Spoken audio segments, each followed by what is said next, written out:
Hey guys, what's going on? James here, and we are on night one of the NFL draft. And I'm not alone in this night of live streaming. It's going to be a process, people. The draft does not start for another 58 minutes. I'm watching it on ESPN. The first of my many guests that I will have on this live stream is going to be watching it on the NFL Draft Network, and we are in store. I'm personally going to be doing 5 hours, but my guest here, Billy from O and the C, you guys know him, you love him. He's been on the channel many times before. He's going to be doing about 3 hours with me. He's going to be here up until about 8:30. He's going to go away for a little bit. He's going to be back for about another hour after that. Billy, how are you doing, man? I'm amped. I'm so excited. I can't freaking wait. Absolutely, man. So we, as I said, we've got a little less than an hour now before we go ahead and get started with the round one here of the NFL draft. So we have a lot of things that we're going to be talking about as everybody kind of fills into the chat here. We've got Ethan, we've got Majal, we've got Art, some of my moderators here, Matt, Evans there as well, Martin, Nicholas. Really awesome to see everybody in here. Thank you guys for that. Hopefully we'll get some more people in here soon. But Billy, we have a lot to talk about, right? And in this live stream, you know, we're not just going to be talking about the Tampa Bay Buccaneers because obviously it's the NFL draft. We're going to be talking about a lot of different teams as they come up in conversation, of course. But an hour before the draft, yeah, we'll talk about some Buccaneers football. So let's actually get started with some very recent news that happened. So I'm pretty sure you saw this. I made a video about it. I think you made a video about it as well. The Tampa Bay Buccaneers re-signed Antonio Brown to a one-year deal, $3 million. I believe at max value, it's going to be around $6 million. I think it's a solid signing, but real quick, you know, what are your initial thoughts on that move getting done? First thing I thought was the money surprised me. I thought that Antonio Brown, the whole time I expected Antonio Brown would be back. I thought he was going to stay a Tampa Bay Buccaneer, but I didn't think the Bucs would offer him as much as they did. But Rick Stroud made a good point. He tweeted right after Antonio Brown's civil case, his dispute, all that stuff, when that was over, he put out a tweet that said he would be signed by the Buccaneers sooner rather than later because they may be more willing to invest more in him now that that's in the rear view. And maybe that really was kind of the factor that allowed the Bucs to get that little extra, that little nudge, that little push, give him a little bit more cash in his pocket. Yeah, I feel you. So overall, you know, now that these troubles are done with, you know, put in the past now, do you think it's pretty safe to say that he's probably going to keep clean in terms of off the field stuff? Fingers crossed. Right. I hope so. I hope so. But Antonio Brown, he's like no other, at least in my time. Yeah. He's had some craziness with him. Absolutely. I agree. You know, overall, obviously this is a move that everybody expected to get done eventually. You know, now finally with everything being, you know, finally set in stone or done with, things like that, you know, it was a move that was pretty much guaranteed to happen. So overall, I think it's a very solid re-signing. You know, the Tampa Bay Buccaneers continue to find value where literally nobody else will. We will talk about this in a minute, but it was funny, man. You said something about a similar move, and we will talk about that move. But I remember you said, I can't believe the NFL has let the Tampa Bay Buccaneers do this in terms of just bringing back everybody. You know, I think I even talked to you about this. I was surprised, not surprised. I thought that whenever the Antonio Brown stuff got cleared up, you know, with the off the field concerns, I thought that other teams were going to say, cool, let's go out and try and sign this guy now. But that didn't happen. And maybe that's the Tom Brady effect. Maybe that's the fact that they just won a Super Bowl. Maybe it's a combination of all of those things. But regardless, Antonio Brown back with the Tampa Bay Buccaneers. Huge signing. Still a luxury thing at the end of the day, but the Buccaneers can just keep on affording to have those types of luxuries because that's just who they are right now, you know? So it is what it is. By the way, we do have 40 people in here, so thank you to everybody who is in here, hanging out in the live stream here very shortly before the NFL draft. Hopefully we get a lot more people in here. But Billy, another move that was made to free up that cap space to re-sign Antonio Brown, and also presumably to hopefully re-sign some of the draft picks that the Tampa Bay Buccaneers are going to be making here in the next couple of days. Cameron Brate restructured his contract to free up, I believe it was around $4.5 million worth of cap space. Just real quick, I didn't make a video about this move. What are your thoughts about it? Love it. What's not to love? I remember you and I talking maybe a month ago, a little while ago, earlier in the offseason, about Cameron Brate's contract, and we were a little bit worried about the number. Not that he's not deserving of the money, both big Cameron Brate guys, but I think just the concern was, are they going to be, is he going to be a guy who becomes a cap casualty potentially, or is he going to be someone that they're going to have to deal with the fact that he's got the number that he's got? But restructures the deal, add him to the list of Tampa Bay Buccaneers that are just happy to restructure, help out the team, do what they got to do, and we just keep reaping the rewards. Yeah, so it continues the tradition that we have, or that I have here on the channel, of every year I think this is the year. This is the year Cam Brate, unfortunately, is going to go away. It's not because I want him to, it's just because every year I assume, they got to free up some money or something here, and every year I'm proven wrong. So I think this is like the third year in a row. It's at least the second. So Cam Brate got me again. I mean, that man's going to stick around forever. It's much like Ryan Griffin, who, by the way, he's back with the team as well. He's going to be going for a Tampa Bay Buccaneers record for the longest tenured quarterback. 7 years of Ryan Griffin. It feels like it hasn't been that long, right? That is insane. That is one of the craziest stats out there. Yeah, absolutely. So, I mean, that's going to be a very interesting thing to keep an eye on. I mean, hey, shout out to Ryan Griffin for that. I mean, he doesn't get a lot of playing time, but darn it, he knows how to stick around. So, hey, I'm looking forward to Ryan Griffin tearing it up this preseason. If we get a preseason, he's all out. Right? If we do get a preseason, it's always a good thing to watch. I'm a big fan of watching preseason games and watching those guys go out there, some of those backups, and make names for themselves. I always get a kick out of that personally. But taking a read here at the chat, Atlas says, bouncing between streams here, looking clean, MrBucsNation. Thank you, Atlas. Greatly appreciated. Frank says, trade all draft picks for Aaron Rodgers as a backup. Oh, my gosh. We can talk about that in a little bit, by the way, Billy. That is craziness. Oh, that is certainly something to talk about. So Trey Lance is the number 3 pick tonight. We'll certainly see, Martin. There's going to be a lot. Neptune's here. Rex is here. How you doing? Cafe's here. We're getting a lot of people here in the stream, which is good. Kevin, hello, Kevin.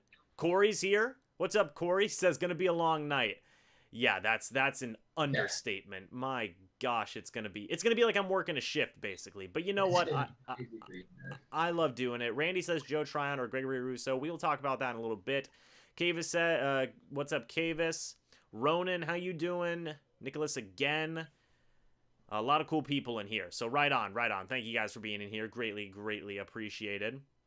So many draft shows, so few eyes. Well, I appreciate all of you guys for being in this draft show. That does mean a lot. It's a very competitive scene out there, in terms of all the draft shows and whatnot. So we're rocking and rolling on this one. But Billy, another move I want to talk about. You actually specifically told me you wanted to talk about this move. Was if you guys look over at the big board on the right-hand side, you'll see a lot of players. Jason Away, Joe Tryon, Christian Barmore, Levi out of Washington, defensive lineman. Greg Newsome, cornerback out of Northwestern. Maybe a guy who will be there at pick number 32. Gregory Rousseau, we can talk about him in a little bit, as well as a couple of other guys.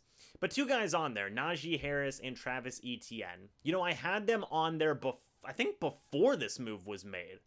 But Billy, recently the Tampa Bay Buccaneers signed running back Giovani Bernard to a contract, I believe the veteran minimum. And you made a video about this. It did wonderful, by the way. It was a very good video. If you guys haven't seen it, go check out Billy on ON the C.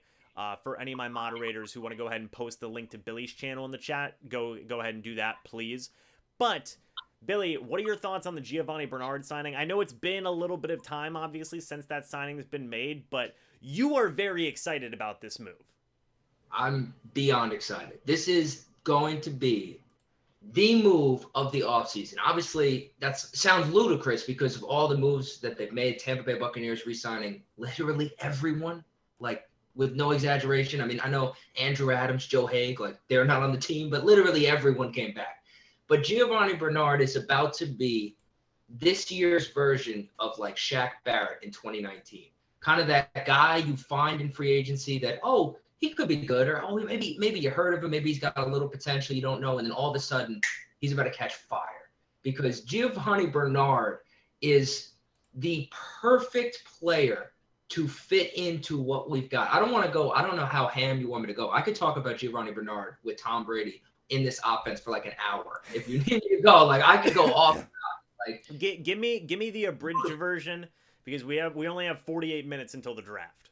It is, that's true. I don't want to encroach on the draft, but it is just, if you haven't taken the time to go watch a Giovani Bernard highlight video on YouTube, go ahead, plug it into YouTube after this live stream, though. Don't you dare leave MrBucsNation live stream hanging.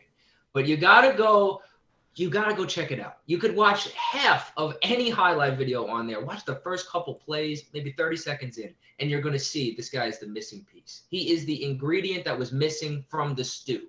Like, we are about to create the most complete and balanced attack offensively that's the NFL's ever seen. This guy is the perfect Tom Brady disciple.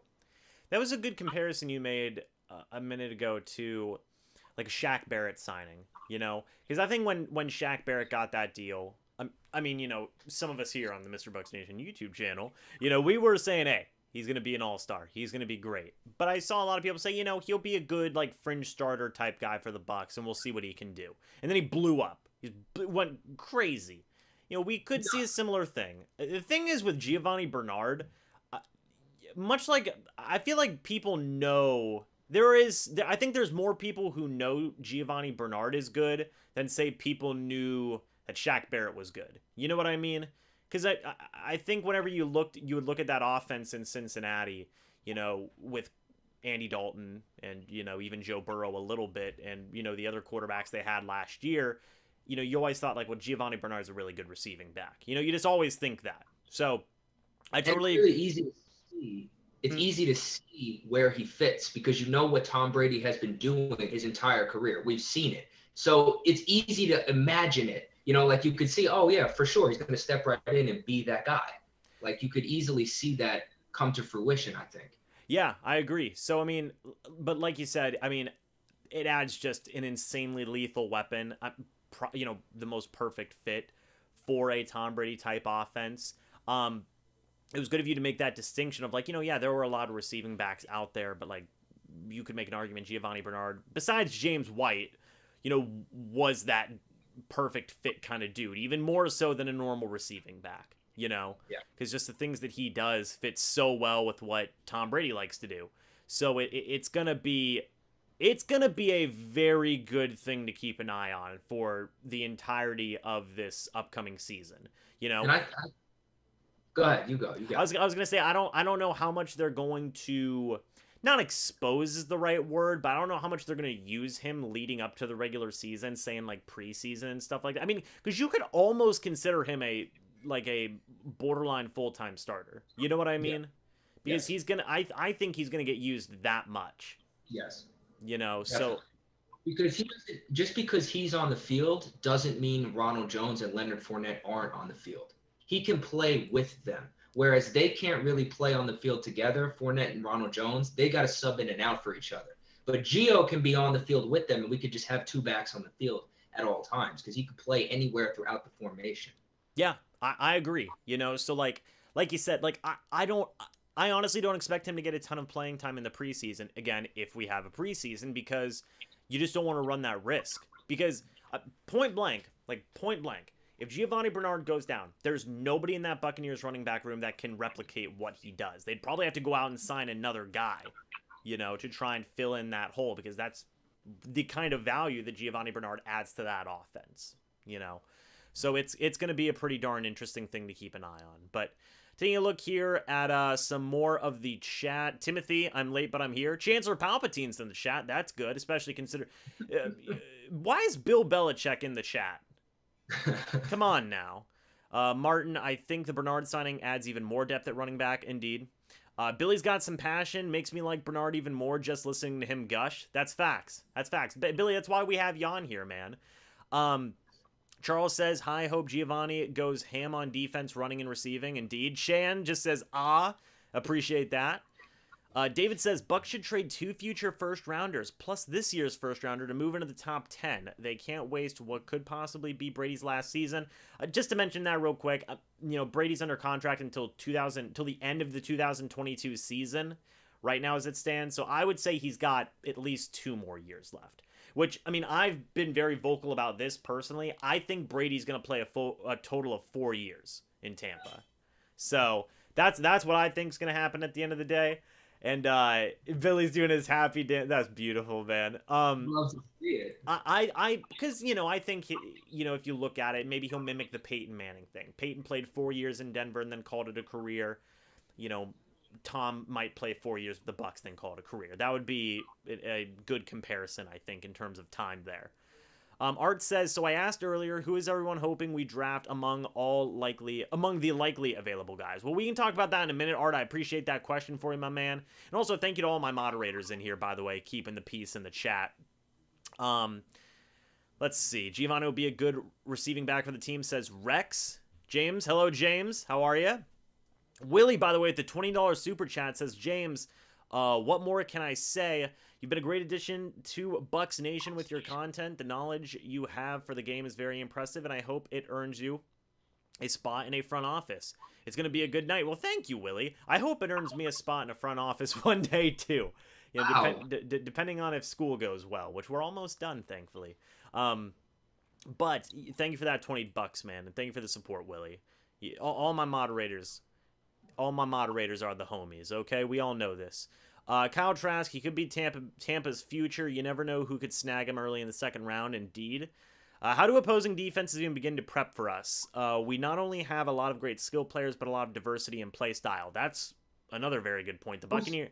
Who said that right there? That's a wise person. That was Majal 1524, who's also a channel member, by the way. So shout out to Majal as always, providing very good insight. So it's a trick question though, because you can't. That's the problem. You can't game plan for it because no matter what you try to take away, we could just do the other thing. It doesn't matter. It's true. Yeah. Martin asks, what should we do with Donovan Smith? So right now, as it stands, Donovan Smith, he's under contract for the next 3 years. He's not going anywhere, for the next 3 years. Hey, if my prediction is true, that's going to line up with the exact rest of the time that Tom Brady's going to have with the Tampa Bay Buccaneers. So, that is what it is. So, let's see. Just reading a little bit more of the chat. Leonard Fournette changed his number to 7, says Calvin. So, yeah, let's talk about that real quick. So, a rule passed recently in the league where players can change their numbers. I don't know. What are the specifics of the rules, Billy? It's defensive backs, linebackers, wide receivers. They can all change it to single-digit numbers, and running backs, right? They could be 1 through 49. Okay. So with those but the rule is that if they want to change their number, they have to buy out their jerseys, essentially their old jerseys. That's an expensive thing to pay depending on the player. Yeah. So but, do you want that number? Yeah, so there were actually a couple of things that changed in regards to the Tampa Bay Buccaneers. Number 1, Leonard Fournette officially changing his number to number 7. Formerly, who had that number? Did Luke McCown have it at one point? I know Jeff Garcia had it at one point. So there's a Bucs great for like 2 or 3 years there. But Fournette changing his number to 7. He wore it in college at LSU. What are your thoughts on that real quick? I don't love the rule. I don't hate the rule. Okay. It just seems like unnecessary change. I feel like there's other things the NFL should focus on than people changing their numbers. I'm not too mad at it. I'm not like Tom Brady. I'm not catching flack with it. Although I was interested when I saw the Tom Brady, like the headline of Tom Brady copping an attitude about it. I was like, Tom, why you gotta sound like the old man who's grumpy? Then I read the reasoning though, and I was like, okay, I understand a little bit where he's coming from. He's looking at it from like a competitive edge standpoint, and I get that. Right.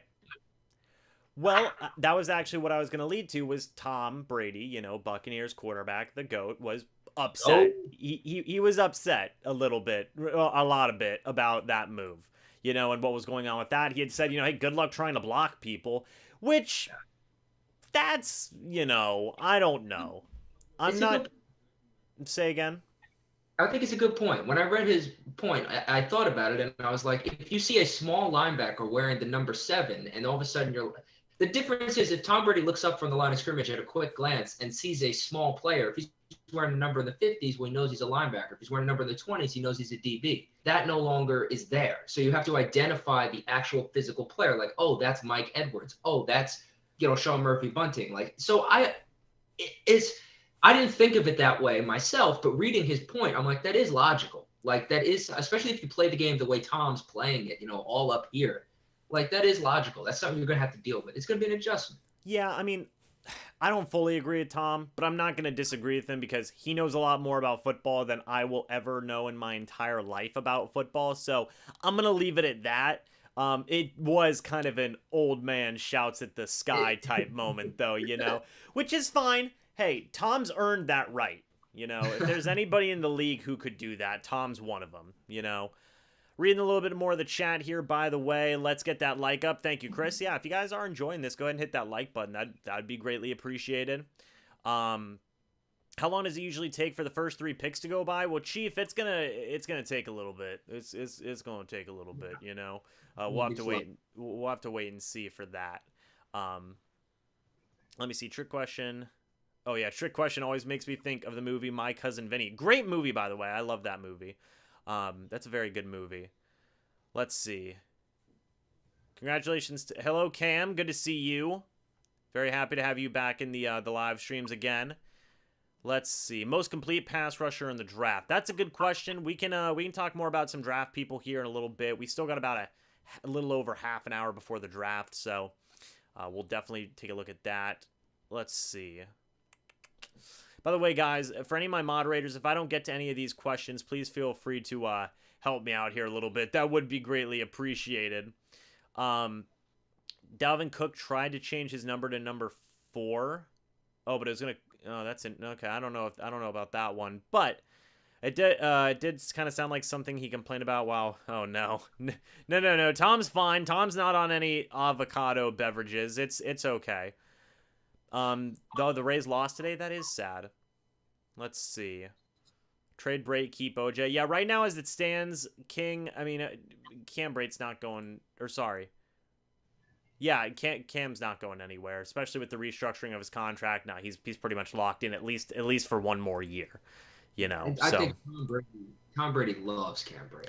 Yeah, I think that Cam Brate, he's going to do Cam Brate things. With the return of O.J. Howard, he won't be getting as much playing time.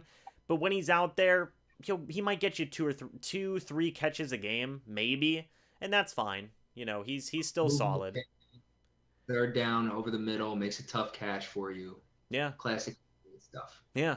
So going to be a long night before we pick. Yes, it is. Yes, it is, Zishan. But we're gonna be here for it. We're gonna be here the whole time. So it'll be, or at least I will. Billy's gonna have to go away for a little bit. He's got some other stuff he has to attend to, but then he'll be back. I'm gonna be having some other guests on as well towards the start of the draft. It's gonna be a lot of fun.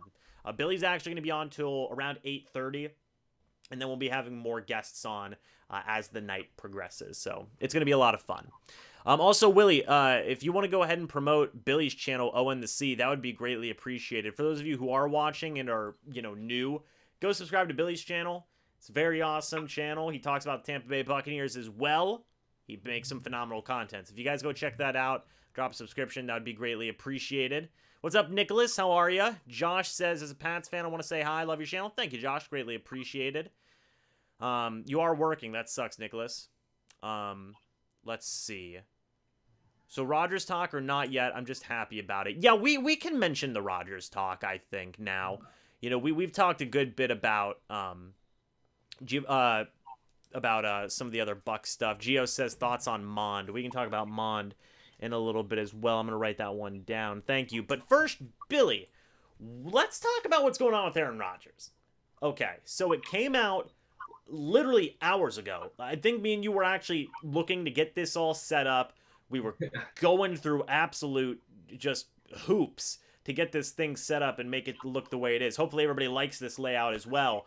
But literally right after we hung up, I was continuing to work on this. I had Rhett from the Cannon Fire podcast who will be on this show later helping me out.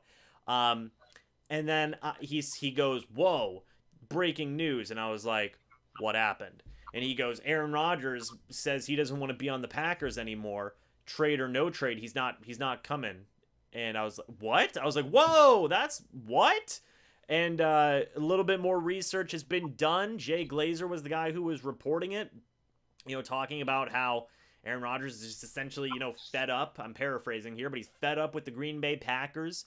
He wants gone. He's preferring the West Coast. Apparently the Niners, the Broncos, the Raiders are on his wish list. Potentially there's so much information getting leaked out right now. The Packers maybe want to move on with move forward with Jordan Love. Like, what are your thoughts on all this? Have you been keeping up to date? I got a couple things. Okay. First, I'd like to say everybody in here who hasn't left a like, just for the amount of effort James had to put in to get this whole setup looking as good as it looks, you got to leave a like for that. This guy's putting in work behind the scenes that you don't even get to see. But talking about the Aaron Rodgers thing, I've never been the biggest Aaron Rodgers fan. I think personality-wise, I just don't think I don't think he's the best he could be, because I think he indirectly holds himself back because of his personality and demeanor, stuff like that. But at the same time, the Packers are out of their minds if they think they're just going to let Aaron Rodgers go to another team, somehow think they're going to find equal value and just roll forward with Jordan Love like that's no big deal. And I don't even mean that disrespectfully to Jordan Love, but that's just the amount of pressure you'd be heaping on that man for no reason, like forcing Aaron Rodgers out the door essentially. And then, oh my gosh, I just can't even, what could you get in a trade? Because obviously they're not just going to cut Aaron Rodgers. I would hope not. What could you get in a trade that's equal value to Aaron? Well, so let me ask you this, because I had some fun thinking about this, right? I really did, and I don't know. Look, I don't know what the Green Bay Packers are doing. Like, they're making some weird moves as an organization. Hey, they can do whatever they want to do at the end of the day. Fine with me. They're competition for the Tampa Bay Buccaneers. But, thinking on it, look, they drafted Jordan Love. That's obviously their guy. I don't know why they want to move on from Aaron Rodgers. It doesn't make sense, but at the end of the day, it seems like that is a distinct possibility. I think of a couple of teams. New England Patriots, they could offer pick 15. Maybe they offer Stephon Gilmore. The rumors that the Packers wouldn't... Keep in mind, guys, there's a lot of information out there about this, by the way, and not all of it is probably true, but the Packers are saying, we don't need a quarterback in return. If the Patriots offered 15 and Stephon Gilmore and maybe, honestly, a first-rounder next year, if I'm the Packers, I might consider that, I really might. But you've got to get good value. But here's the crazy one I thought of, right? It won't happen. But what if the Jacksonville Jaguars offer pick number 1? Do you take pick number 1 for Aaron Rodgers? You could get any player in the draft. Any player. Hell, you could even get Trevor Lawrence if you wanted to. Would you? I wouldn't do it. I wouldn't do it if I was the Packers. You wouldn't do it. No. Aaron Rodgers, like I said, I'm not a big Aaron Rodgers guy, but Aaron Rodgers is still Aaron bleeping Rodgers. You're giving him up for an unknown entity. Even if you think it's the most known of any unknown entity, it's still an unknown entity. And Aaron Rodgers is very known. You know what he is. If you have Aaron Rodgers on your team, you could win the Super Bowl next year. If you don't, does anyone think that the Green Bay Packers are going anywhere next year towards the Super Bowl? It's tough, man. And as far as the Patriots, I agree. They could use him. It'd be cool. But he's not the kind of quarterback that could handle Bill Belichick being his coach. He's not. He doesn't have the right mentality. He'd never be able to hack it. That's interesting because people said the same thing about Cam. And Cam's, he didn't thrive over there, but Cam is different though. Yeah, I see what you mean. I guess I think Cam and Aaron. What'd you say, Billy? I think Cam and Aaron Rodgers. I think Cam and Aaron Rodgers are different. I think that I understand the comparison there, but I think Aaron Rodgers is just he's not looking to get coached hard. Aaron Rodgers is looking to be looked at as an equal with the coach, if that makes sense. He wants to be a part of the organizational decisions. And that doesn't happen in New England. See our quarterback, Tom Brady. Like, that doesn't happen. If you're a Patriot, Bill Belichick runs the show and you do as you're told. Like, it's just a different dynamic. Cam Newton is not looking for that. Cam Newton is, maybe I understand, Cam Newton wants to be coached. Like, Ron Rivera is a hard coach, and Cam Newton had Ron Rivera and by all accounts liked Ron Rivera and vice versa. So yeah, I just think Aaron is a little bit more CEO type quarterback than Cam. Yeah, I agree with that. We will see what happens. Like I said, some of the other guys that I look at, the Raiders, the Broncos apparently are on that list. I don't know about those two teams. I don't think that they can muster the stuff that is needed to trade for Aaron Rodgers. I'll be honest. I do want to see Aaron Rodgers get traded to the AFC first off, and I want to see him get traded to the AFC tonight. I don't think it's going to happen. I really don't, but my gosh, that would be awesome. And speaking of just awesome things, a lot of the draft prospects right now are coming out to the stage right now. The NFL draft is less than 30 minutes away. So, Billy, actually, a couple of people have been asking about it, so we will finally get to it. We are going to take a look here at my Tampa Bay Buccaneers big board. So, we have Jason Away, edge rusher. Joe Tryon, edge rusher. Najee Harris, running back. Christian Barmore, defensive lineman. Levi Onwuzurike. I know I'm not saying that name right. Just bear with me, guys. Defensive lineman again. Travis Etienne, running back. Greg Newsome, the second cornerback. Gregory Rousseau, another edge defender, which, by the way, some of you guys voted in the poll that I had earlier today. And out of all the edge rushers that I put on that list, a lot of you guys voted for Gregory Rousseau as a potential guy to be the pick for the Tampa Bay Buccaneers at pick number 32. Landon Dickerson and Wyatt Davis, offensive linemen. So, Billy, we've talked about this before, right?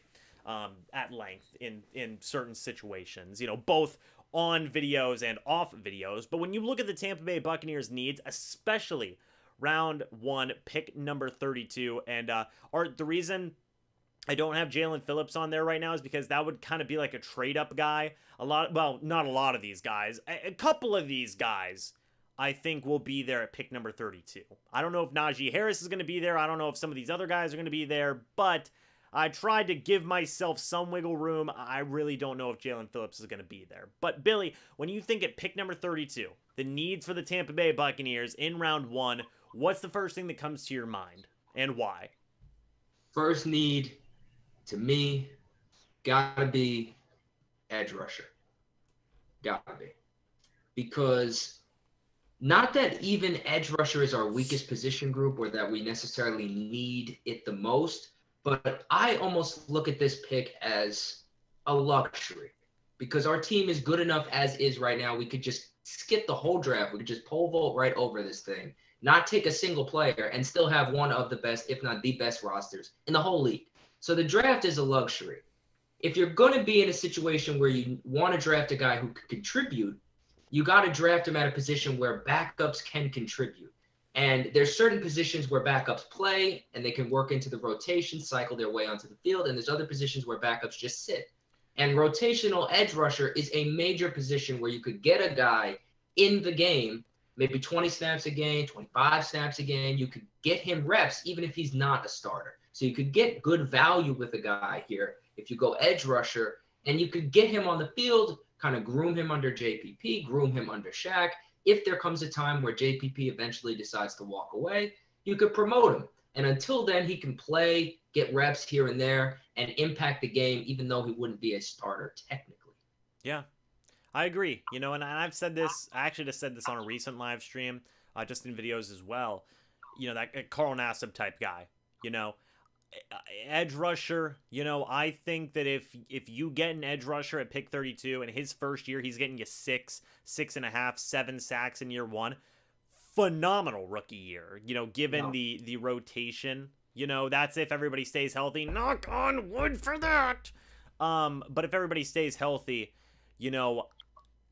I still see them going edge rusher because all the needs that they have right now, yes, you could say cornerback because Carlton Davis has an expiring contract.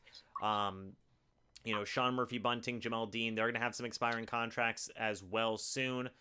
But I just think in the immediate sense right now, get a guy at 32. He's probably going to get more playing time than any other guy that you would take, unless it's like a Najee Harris or a Travis Etienne, who would, they'd be hopefully figuring into that running back rotation, and just work with that. That's what I would do. Second question for you, Billy, here is whenever you look at the possibility of trading up, trading back, or staying put, which one would you go with again, and why? I want to just add one more thing to what you said. You said a genius thing about Carl Nassib, and I got to give you your props. You said if we could get a rookie who came in and got 6-ish sacks, that would be phenomenal. To put into perspective how good that is, Chase Young just won Rookie of the Year, right? Defensive Rookie of the Year is Chase Young. He had 7.5 sacks. He ain't reached double digits. He had 7.5.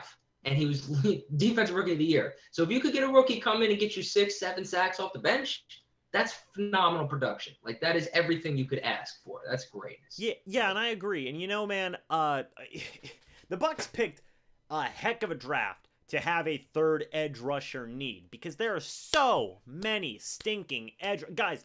This whole big board over there next to Billy, underneath the Tom Brady photo with the Zinger Mountain Melt, got to keep the memes alive.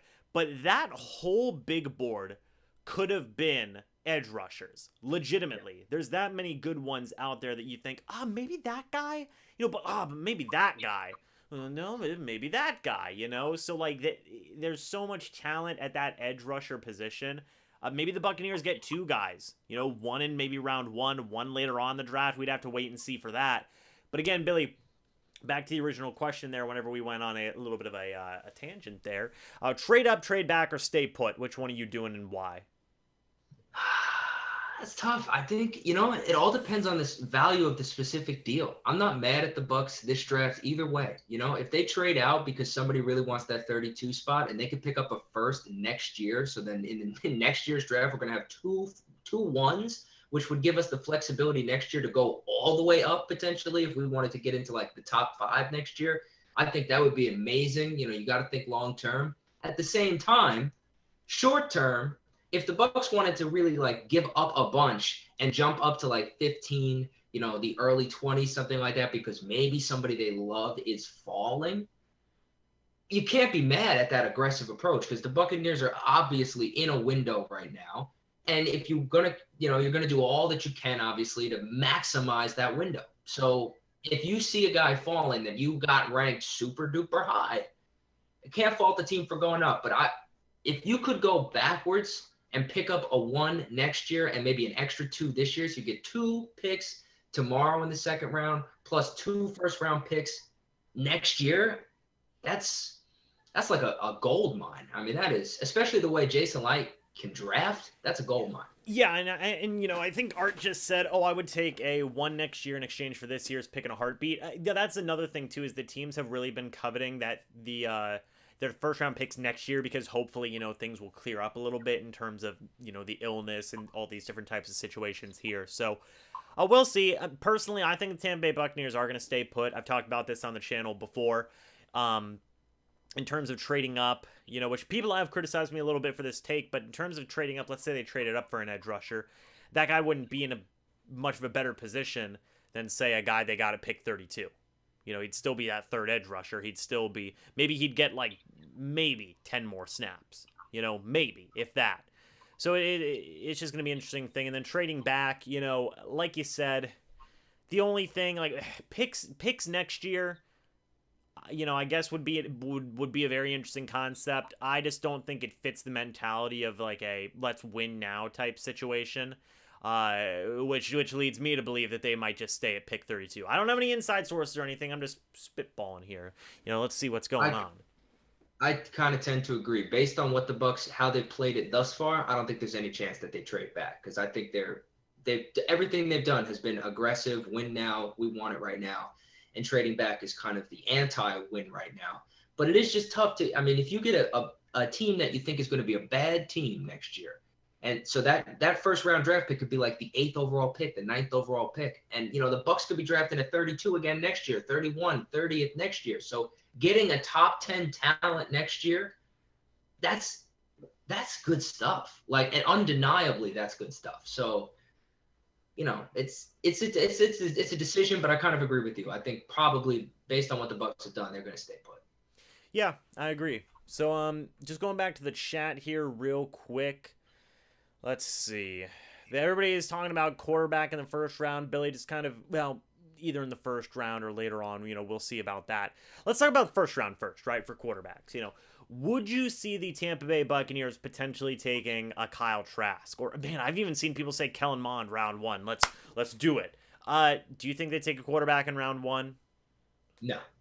Okay.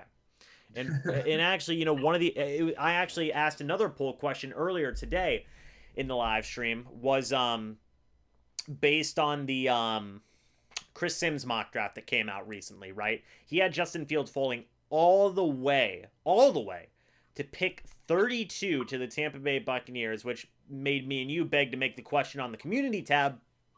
If there was one quarterback that could drop to the Tampa Bay Buccaneers, which quarterback would everybody want? And of course, I think the majority of the people ended up picking Justin Fields. Let's say hypothetically, and this is a question for everybody in the chat as well. Let's say hypothetically it's pick, I don't know, 15, 16. Midway through the draft, like a Trey Lance is there, or a Mac Jones, or maybe Justin Fields. Do the Tampa Bay Buccaneers trade up and select a quarterback there? I'm not saying, me personally, I think no, but I want your thoughts. On what I think the Bucs would do? Yes, if pick 16, Justin Fields is still there, or let's say Mac Jones or a Trey Lance. They're not doing it. No?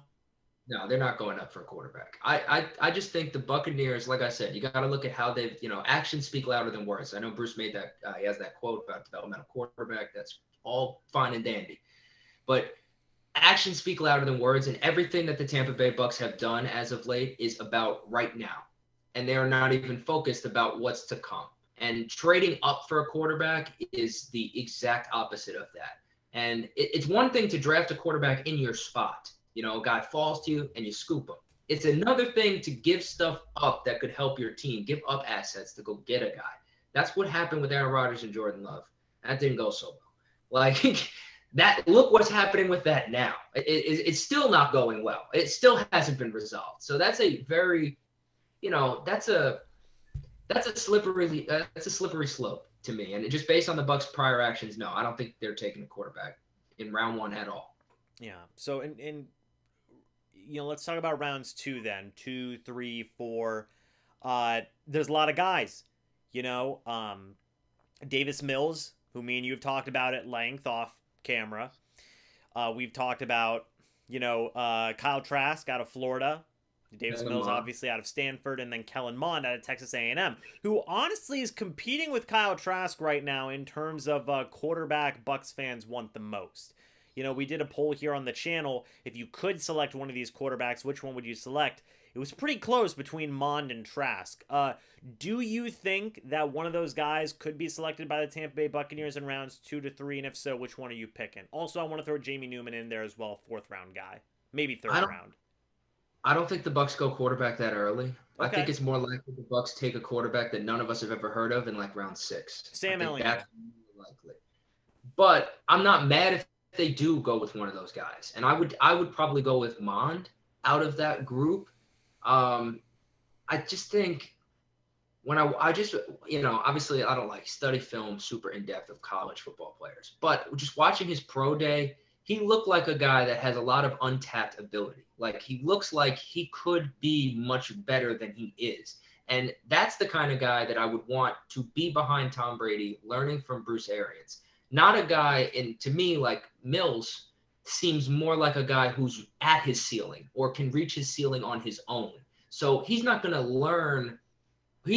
improve nearly as much to me as a guy like Mond. I think he would take a monumental jump forward watching Tom Brady practice, work, all of that. He would grow a lot from that. So that's why, to me, if I was going to, the ideal backup to Tom Brady for me would be a guy who's got raw talent and no football IQ, no knowledge, no idea what the heck is going on in the field, because those are the things that Tom Brady can implement. That's how Tom Brady can help you develop that area of your game. To me, Mills is a more polished prospect, and I'd rather have the unpolished, raw, talented guy to back Tom up. But like I said, I think 6th round, 7th round, a quarterback that we don't even know, that's more likely where I think the Bucs would go. For me, I only had one guy in the later rounds. It was Sam Ehlinger, a quarterback out of Texas. I like him. Nobody else likes him, but I like him. I disagree though. I could see them going quarterback rounds 2, 3, maybe 4. I look at those 4 guys. You have Trask, who a lot of people like him, right? By the way, they are talking about the Aaron Rodgers news here on ESPN. Adam Schefter there. 13 minutes, by the way, until the NFL draft. But Trask, I think the dude's got solid arm talent. I know some people disagree. Very divisive on Trask, and that's fine. It is what it is. But I think Trask can be a good quarterback in the NFL. I think Kellen Mond can be a good quarterback in the NFL. And I tend to think that Davis Mills can also be a good quarterback in the NFL if he can stay healthy. I think that all 3 of those guys, they would be coming into, and even Jamie Newman in round 4, maybe round 3, if you value him that much. I think that all of those guys do have the ability to be maybe a guy, maybe a guy for the Tampa Bay Buccaneers, and I've made this comparison a lot over the past couple of months, and I don't mean to this much, but, it's proof there, and it is different regimes, but you look at New England, they took Jimmy Garoppolo in round 2, then they took Jacoby Brissett in round 4, then they took Jared Stidham in round 6. They were very spread out with where they were, or maybe it was even round 5. They were very spread out with where they were taking these quarterbacks. They were all over the map. And I think the Tampa Bay Buccaneers should be no different. I mean, they should keep their options open in every round besides round 1, of course. And I think that Bruce Arians and Jason Light put it best. If the right guy's there and they feel he's the best guy over some of the guys that they have on their board, why not pull the trigger, I agree with all of your logic. And if the Tampa Bay Buccaneers do snag one of those quarterbacks, I'm not going to be mad. If Kellen Mond is a Tampa Bay Buccaneer by this time tomorrow, I'm cool with it. Or I guess it would be later, but you know what I mean. By the end of tomorrow evening, if Kellen Mond is our quarterback, a backup for us, I'm not mad at it. I just think actions speak louder than words, and I just think everything that the Buccaneers do screams now. And I think, to me, I think they're just not going to. The other thing is, you mentioned the Patriots, and that's a really good nugget right there. Garoppolo, Brissett, and Stidham. And I would push back with, I actually think 2 of those guys are, Stidham's unproven, but 2 of those guys turned out to be pretty good quarterback. Garoppolo received some hate, and that's fine, but he led a team to the Super Bowl. And Brissett, I think, is extremely underrated. I like Jacoby Brissett a lot. Yeah, but we look at how that worked. I was going to say, we've actually talked about Jacoby Brissett here on the off the channel, talking about how, by the way, hello to Zachary, and we will get to some of the breaking news here in a little bit, talking about Aaron Rodgers in Green Bay. He wasn't traded, but real quick, the Packers are open to trading Aaron Rodgers now, seemingly officially. So, by the way, the Falcons are listening to offers at pick number 4. A lot of news flying, by the way.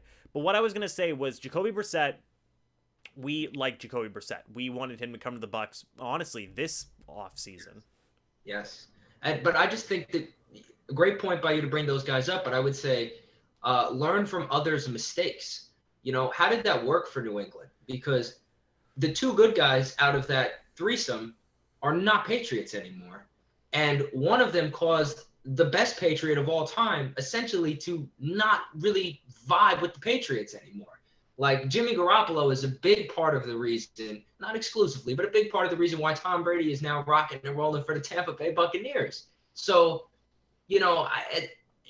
I would just be shocked. I'd be really surprised if the Bucs did it, but I'm not mad at it. If they go ahead and draft that quarterback early, you see a guy you like, a guy that you feel good about the process of developing, and you think you get him in and make him into something special, by all means, you got to pull the trigger, because that's a position that you have to have. You could draft that guy now and he could be on your team 11, 12 years from now and still be good. So it's a big move, but I just think everything the Bucs do screams that they're not taking a quarterback that early. I feel you. I did just get a text from Tom Brady just a little bit ago, by the way. He is jumping on the NFL's Draft-a-thon stream. He's on there now, which is good. I don't actually have Tom Brady's number, guys. It's that thing that he did on social media where he did the thing where he's like, "Oh, give me your number," and then everybody gets the automatic messages from Tom Brady. It's like getting a text from the president or something. It's not actually the president. It's not actually Tom Brady. It's a robot pretending to be Tom Brady. But you know what? I'll take it. By the way, the draft starts in less than 9 minutes. It looks like it's pretty freaking sweet over there. They got a concert playing presented by Bose. That's pretty cool. That is pretty cool. I just want to say, I looked up the thing on Aaron Rodgers because obviously we just talked about it before, but you said there's a new twist to it. And the first thing that popped up, and I can't even believe this, Mark Schlereth, who Mark Schlereth, kind of famous guy. Mark Schlereth, former offensive lineman, just reported on 104.3 The Fan that a deal for the Broncos to land Aaron Rodgers is, quote, as close to a done deal as it could get. What? We'll see. I expect him to get I expect him to get traded tonight. I hope everywhere deep in my gut that Aaron Rodgers goes to the Broncos. Mahomes versus Rodgers 2 times a season, and they can knock each other out of the playoffs. We only have to deal with one of them. That is glorious. And that would just be a good football. I'd love to watch those games. I mean, Rodgers with that defense in Denver too, that would be pretty good. At that point, what do you do with Drew Lock? Drew Lock's going to have to get traded at that point. He's gone. Yeah, he's gone. So I mean, that's going to be interesting. Maybe Lock gets dealt to a team like honestly, maybe Chicago. Maybe they deal Lock to Chicago, something like that. If I was the Packers and I was actually trading Rodgers to Denver, I'd get whatever picks, draft compensation they're going to get, and I would get me Teddy B if I was doing that, because Teddy B can help you mentor Jordan Love and maybe take some pressure off of Jordan Love, because he is going to have a mound of pressure on his shoulders. That would be... I would feel so bad for Teddy Bridgewater because he just got traded from the Panthers to Denver. Then if he gets traded from Denver to Green Bay in less than a week, give me a break, man. My goodness. But we do have some more of the chat here, by the way, guys. We are about a little over 5 minutes away from the NFL draft. Very exciting. Again, Billy from ON the Sea. If you guys haven't checked him out on YouTube, what are you doing? Go check him out already. He is going to be on here with me until 8:30. We're also going to be getting some guests from maybe some other teams, depending on what happens with some of these draft picks. So stay tuned for that, guys. And also, depending on what kind of players are taken as well, we may have other guests. It's going to be a lot of fun. Going to have a lot of people here. I would love to hear Tom Grossi react to Aaron Rodgers get traded. That's going to be something that is very, very interesting to keep an eye on. Shout out to Tom Grossi, by the way. Very nice guy. We may talk about him someday in the future. Anyway, so kind of reading the chat here. Let's see. I wouldn't mind a quarterback either. Does Arians have a thing for Gabbert? Granted, I bet you he retires again. Gabbert or Arians? I mean, Arians has already made it a point to say he's going to be retiring soon. But in terms of Gabbert, I think you saw this, Billy. He was at the UFC event with Mike Evans, with Ryan Griffin, with Tom Brady. Antonio Brown was not with them, but he was there with Jake Paul, which is interesting. I think actually the Pauls do live in Florida, which is whatever. We're not here to talk about those guys. But Antonio Brown shortly re-signed after that. I think it's a safe bet to assume Blaine Gabbert is going to be re-signing with this football team. Yeah. Wouldn't you say so? Yeah, I think Bruce Arians does have a thing for Blaine Gabbert. It's an eloquent way to put it. He likes Blaine Gabbert. He said he's the future. I mean, Bruce Arians literally called Blaine Gabbert the future. I believe it was Jason Light. Jason Light. I'm sorry. That's all right. But they do. They like Blaine. I love Blaine Gabbert. The gift of Gabbert is my dude. He came in versus the Lions. He threw 2 touchdowns. He should have played in the Super Bowl because, quite frankly, they were winning by so much. There's a lot to love with Blaine. There really is. He's one of the only first-round quarterbacks in recent history to win a Super Bowl besides Patrick Mahomes and Aaron Rodgers? No, it was Joe Flacco, Pat Mahomes, Blaine Gabbert, and one other guy. It wasn't Rodgers. Since 2010? I can't remember. It's going to bug me now. If you want to look that up real quick while I'm continuing my Blaine Gabbert talk here. I love Blaine Gabbert. He's just great. He's absolutely lovely. Gabbard should be back. The Bucs are $5 million over the cap right now. Perfect. Bring him back on a veteran minimum. I think I told you this, Billy. I could easily see a scenario where it's Tom Brady at the 1, because of course, Blaine Gabbert at the 2, a rookie at the 3, and then Ryan Griffin, depending on what they do with those practice squad rules, maybe Ryan Griffin on the practice squad there. What are your thoughts on that? Especially considering now they might allow veterans on that practice squad.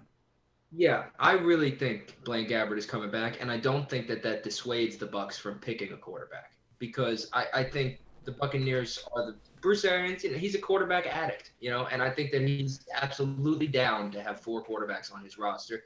I believe at times last year we had 4, we definitely had 4. I know we did. So I'm not too worried about, I think Blaine's coming back. I don't think Blaine is even sweating it himself, and I think for sure they'll still be interested potentially in drafting a quarterback, like they said, if the right guy, if he drops to us.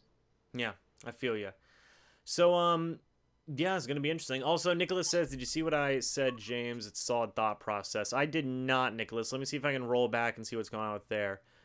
Get to the Super Bowl, so in true, we can build the future now while stacking talent. In my opinion, we already have one now, and have the team that did it intact. That being said, I could see us getting a quarterback in day 2 easily to groom for the future. It's not like we are missing a piece. Yeah, I mean, I agree with that, Nicholas. Like I said, I think it's a legitimate possibility for them to take a quarterback there in rounds 2 or 3. Day 2, we're gonna have to wait and see. Chaos Card, by the way, thank you for that $2 super chat, saying my dream pick versus nonsensical pick for round 1. Those kind of seem like the same thing, right? Like a dream pick and a nonsensical pick. So Billy, what would be your dream pick for round 1 if you had to go ahead and pick somebody? Like just dream guy.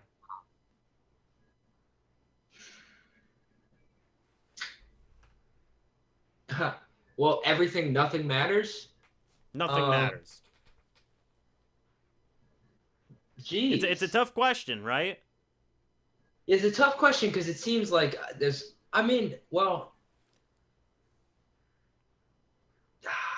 really is. I guess dream pick, it would be really hard for me to not say, like, I guess, I would like Trey Lance. I think that'd be nice. If nothing matters and we're not afraid of, offending Tom and we don't have to trade up for him or anything like that, then Trey Lance backing up Tom Brady is the perfect candidate to learn from the GOAT. Absolutely. I'm going to give you an outside one. Give me Kyle Pitts. Give me Kyle Pitts. That man is scary. I mean, that dude is an absolute beast. You pair him up with it's not going to happen, guys, but pair him up with O.J. Howard, Rob Gronkowski, Antonio Brown, Mike Evans, Chris Godwin, see you later. Just see you later. Everything's done. We're done-zoed.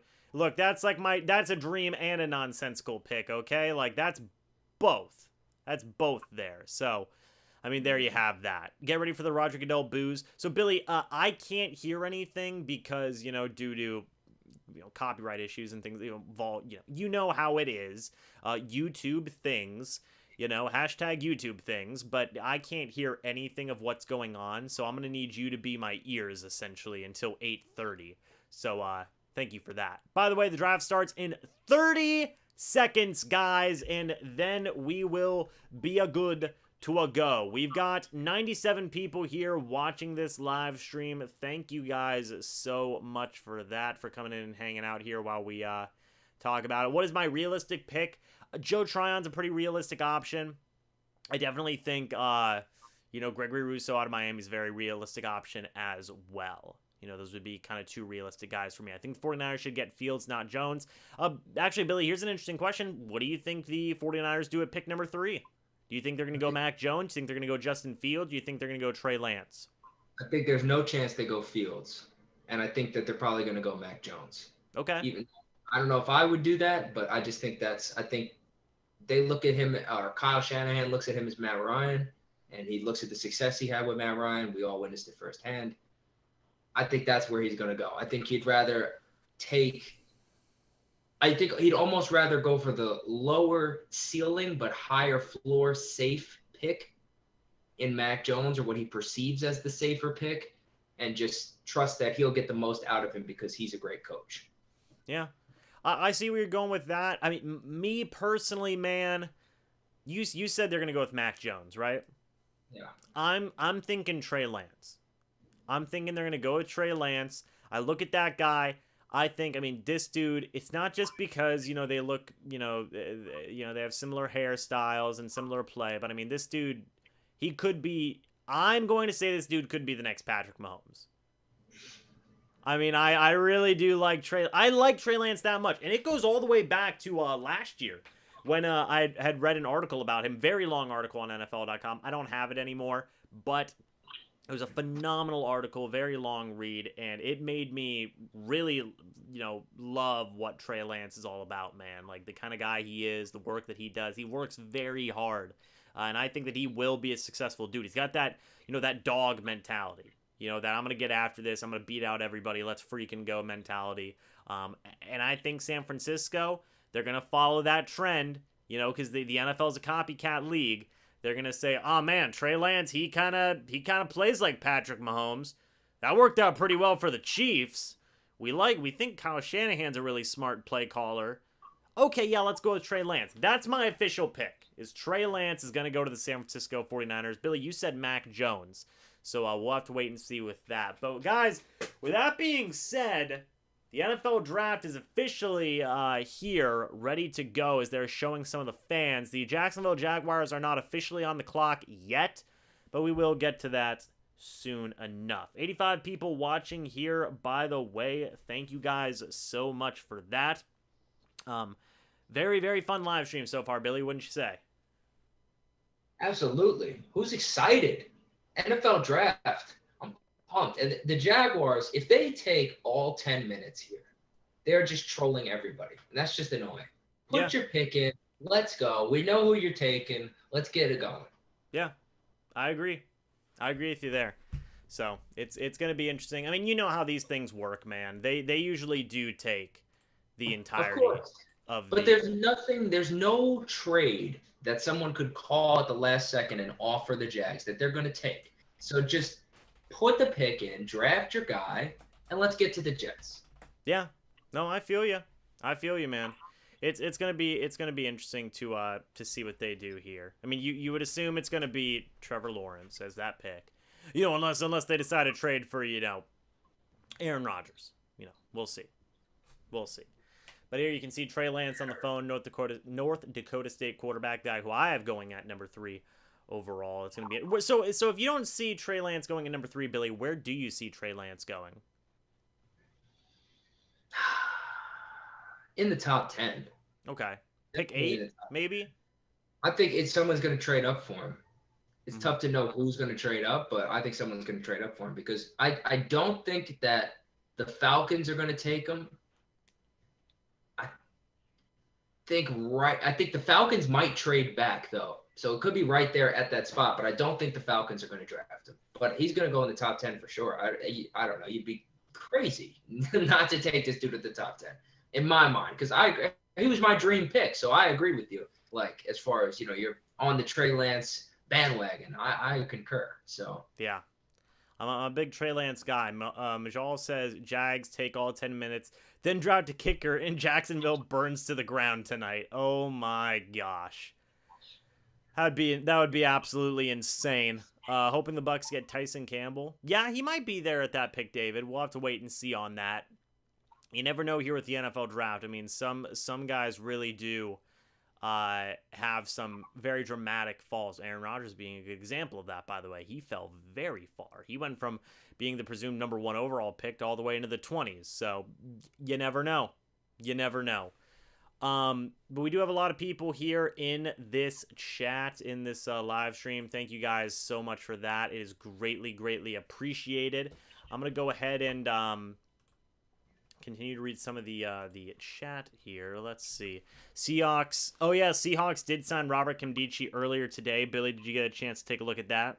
I did. I saw that. I remember we were talking about, I think, last year in your off-season mock-up for the off-season moves that you wanted to see happen. Robert Nkemdiche was the guy that came up. We talked about him, the potential of him coming through to Tampa. So whenever the name pops up on the bottom of NFL Network, I scroll through on the little ticker. I'm like, oh, dang. Yeah. Jog my memory a little bit. Yeah. Just, look at that. Yeah. So it still doesn't say the Jaguars are officially on the clock yet, but we will wait and see. Oh, actually, one thing we can talk about, which we haven't even mentioned yet, some people told us to talk about it. Did you see Tim Tebow recently had a workout with the Jacksonville Jaguars as a tight end? I can't believe we almost missed that. Oh my gosh. Yeah, Tim Tebow getting a workout with the Jacksonville guys. This is real, by the way. That's really a thing that is happening. We should be back. We'll see. Okay. So as we were saying, obviously the NFL draft is live right now. Tim Tebow, tight end for the Jacksonville Jaguars. Like you said, it is a bit of a sad thing, considering, Tim Tebow. He had that opportunity to do that years ago, didn't do it. He's like, no, I'm a quarterback, and now it just is all gone downhill. He played baseball for a little bit, and now he's back, and, it is what it is. Yes, all good now, I think. I hope. We will see. We will see if we can maintain this. We may have some stream problems here throughout the course of the night. It is what it is, guys. It happens, my internet's not the best here, but, we make do. I've done many a game live streams. I think we'll survive for an NFL draft. At least I hope we can. So, anyway, Chancellor Palpatine says, yes, 66 viewers, because, order 66. It's on ESPN, and it is on the NFL Network as well. So that's an interesting thing. That must be a sign, man. We try to talk negative about. We're not talk negative. We try to talk critically about Tim Tebow, and we end up getting momentarily taken down from it. So 100%, that's a sign. We gotta watch ourselves. Majal, thank you for that $10 super chat. By the way, he says, "Well, I can't see you, James. Just wanted to say how awesome it is to be here with you all. Put in my notice that fast food job I've had for 10 years for a job and my degree today, plus draft. It's a great day." Well, there you go, man. Congratulations on that. I hope you do wonderful in your new job. I'm sure you will do wonderful in your new job. Not the only one. AT&T screws me on the West Coast. So there you go, narrator. If I'm not mistaken, that's our boy who asked our intelligent question from before, right? About how do you game plan to stop our offense nowadays? That is correct. And by the way, this is interesting. Jarvis Landry's on my TV, as is the commissioner, Roger Goodell, and a couple of other guys as well. I can't see them right away. It's not showing it. Who is that? Is that Steve Young? I'm not sure. I can't tell. Billy, you're going to have ears here, so you're going to have to help me out with that. But reading the chat here, got it with Tim, so be careful indeed. Once the draft picks start, please wait until ESPN shows the pick before saying anything. Yeah, that is a good point. Guys, no chat spoilers. I beg of you, no chat spoilers. Because holy crap, that could get messy quick in terms of just things being ruined here. Personally, it might get to the point where if it's spoiled too much, I might just have to stop looking at the chat in certain situations. So we'll see with that. But yeah, Majal, thank you for that $10 again, by the way, man. Let me read some of the more chat here. Thank you for everybody for coming back, by the way. Had small technical difficulties. So, it is what it is. Let's see. Best way to game plan for our team is to let us score a touchdown on every offense play. Just raise the white flag. That's facts, Charles. That is facts. I believe that is Joe Thomas. Joe Thomas on the right? Joe Thomas is on the right, isn't he? I'm not sure. If that's Joe Thomas, man, he looks pretty good post-retirement, Yeah, that's Joe Thomas on the right, Jarvis Landry. I can't tell who the man in the middle is. I'm not sure about that. I think it might be Bernie Kosar. Just a guess, because it's the Browns. Grant did say that in the chat as well, so shout out to you, Grant, for that. Charles says, let's see, Jags go with Trevor Lawrence #1. Oops, sorry for the spoiler. Well, there you go. There you go. That is, so that really is Joe Thomas then, huh? That's phenomenal. He looks pretty freaking good in retirement, man. My goodness. Let's see. So the commissioner, he is going ahead and sounding things off here for the draft as a lot of these guys go ahead and get on here. Oh, I see what they're doing now. Okay, that makes sense. They're bringing up a fan. Yeah, that it makes sense now. Now I'm catching on because it's the Browns. Jarvis Landry's a Brown. I completely forgot that. It's Jarvis Landry, Joe Thomas, and Bernie Kosar. It's all like generations of Browns people. Okay, I got it. Okay. What are they doing with the chair? Why is there a Jacksonville Jaguars fan on the chair? Can anybody explain this? What is happening? She's getting picked. She's coming up on the stage, I believe. But that's Roger Goodell's chair, like from last year. They brought it back out of the big. Right? Joe Thomas looks like a linebacker now. Joe Thomas looks like a realtor now. Like, he looks like he's about to sell me houses. Like, that's legit what he looks like. My man must have lost, like, he looks like he weighs like 150 pounds. My man looks like he lost like half of his weight. By the way, the Jacksonville Jaguars are on the clock. 9.5 minutes for their pick, so. I'm excited. Let's go. Yeah, we'll see what happens with them. The Jags did the Jags fan because they're the number 1 pick. Well, can I go? I'm a Bucs fan. Can I go for pick 32? Bucs are going defense, guys. There you go. Joe Thomas. Let's see. Oh, they're letting a fan select so the Jaguars don't screw it up. That'd be something. So, Billy, we got to think here. Number 1 overall pick. It's gotta be Trevor Lawrence, right?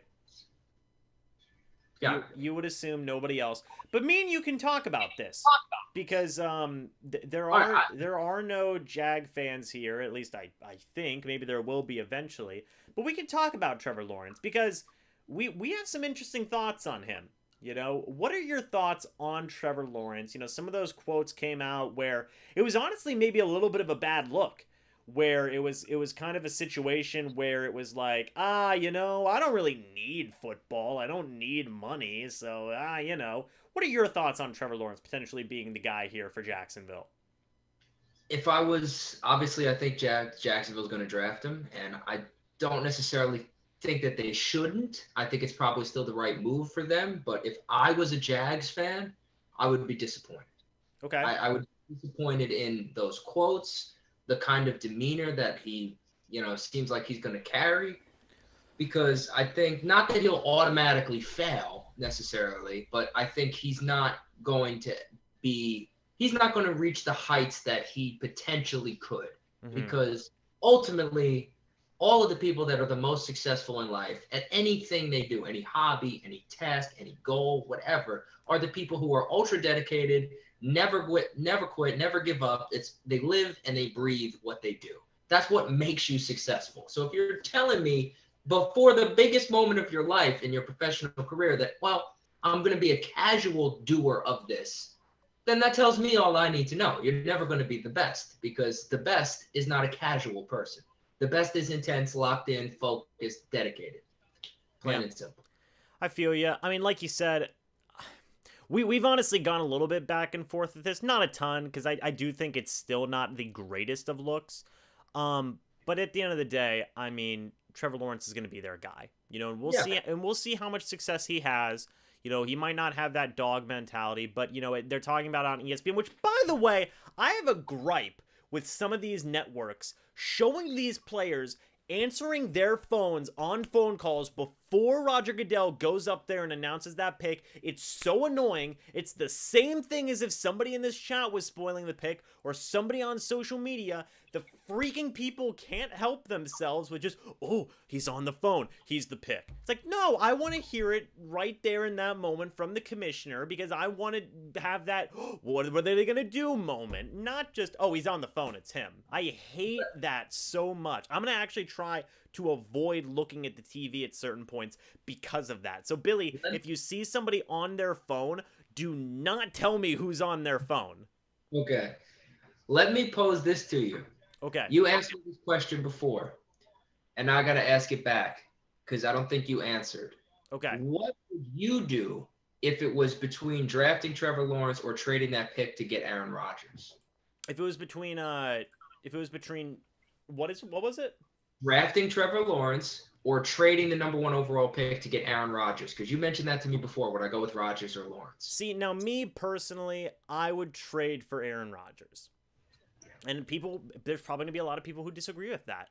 But I would trade for Aaron Rodgers, personally. Oh, yeah. I think that he gives you he's got 8 years left, I think, and I think that I would take 8 years of Aaron Rodgers than say 5 years of, and I know people always say, well, you don't, you always get that upside with like the rookies, rather than you already know what you're going to get. Yeah, I already know what I'm going to get in Aaron Rodgers, and that guy makes you a playoff team day one.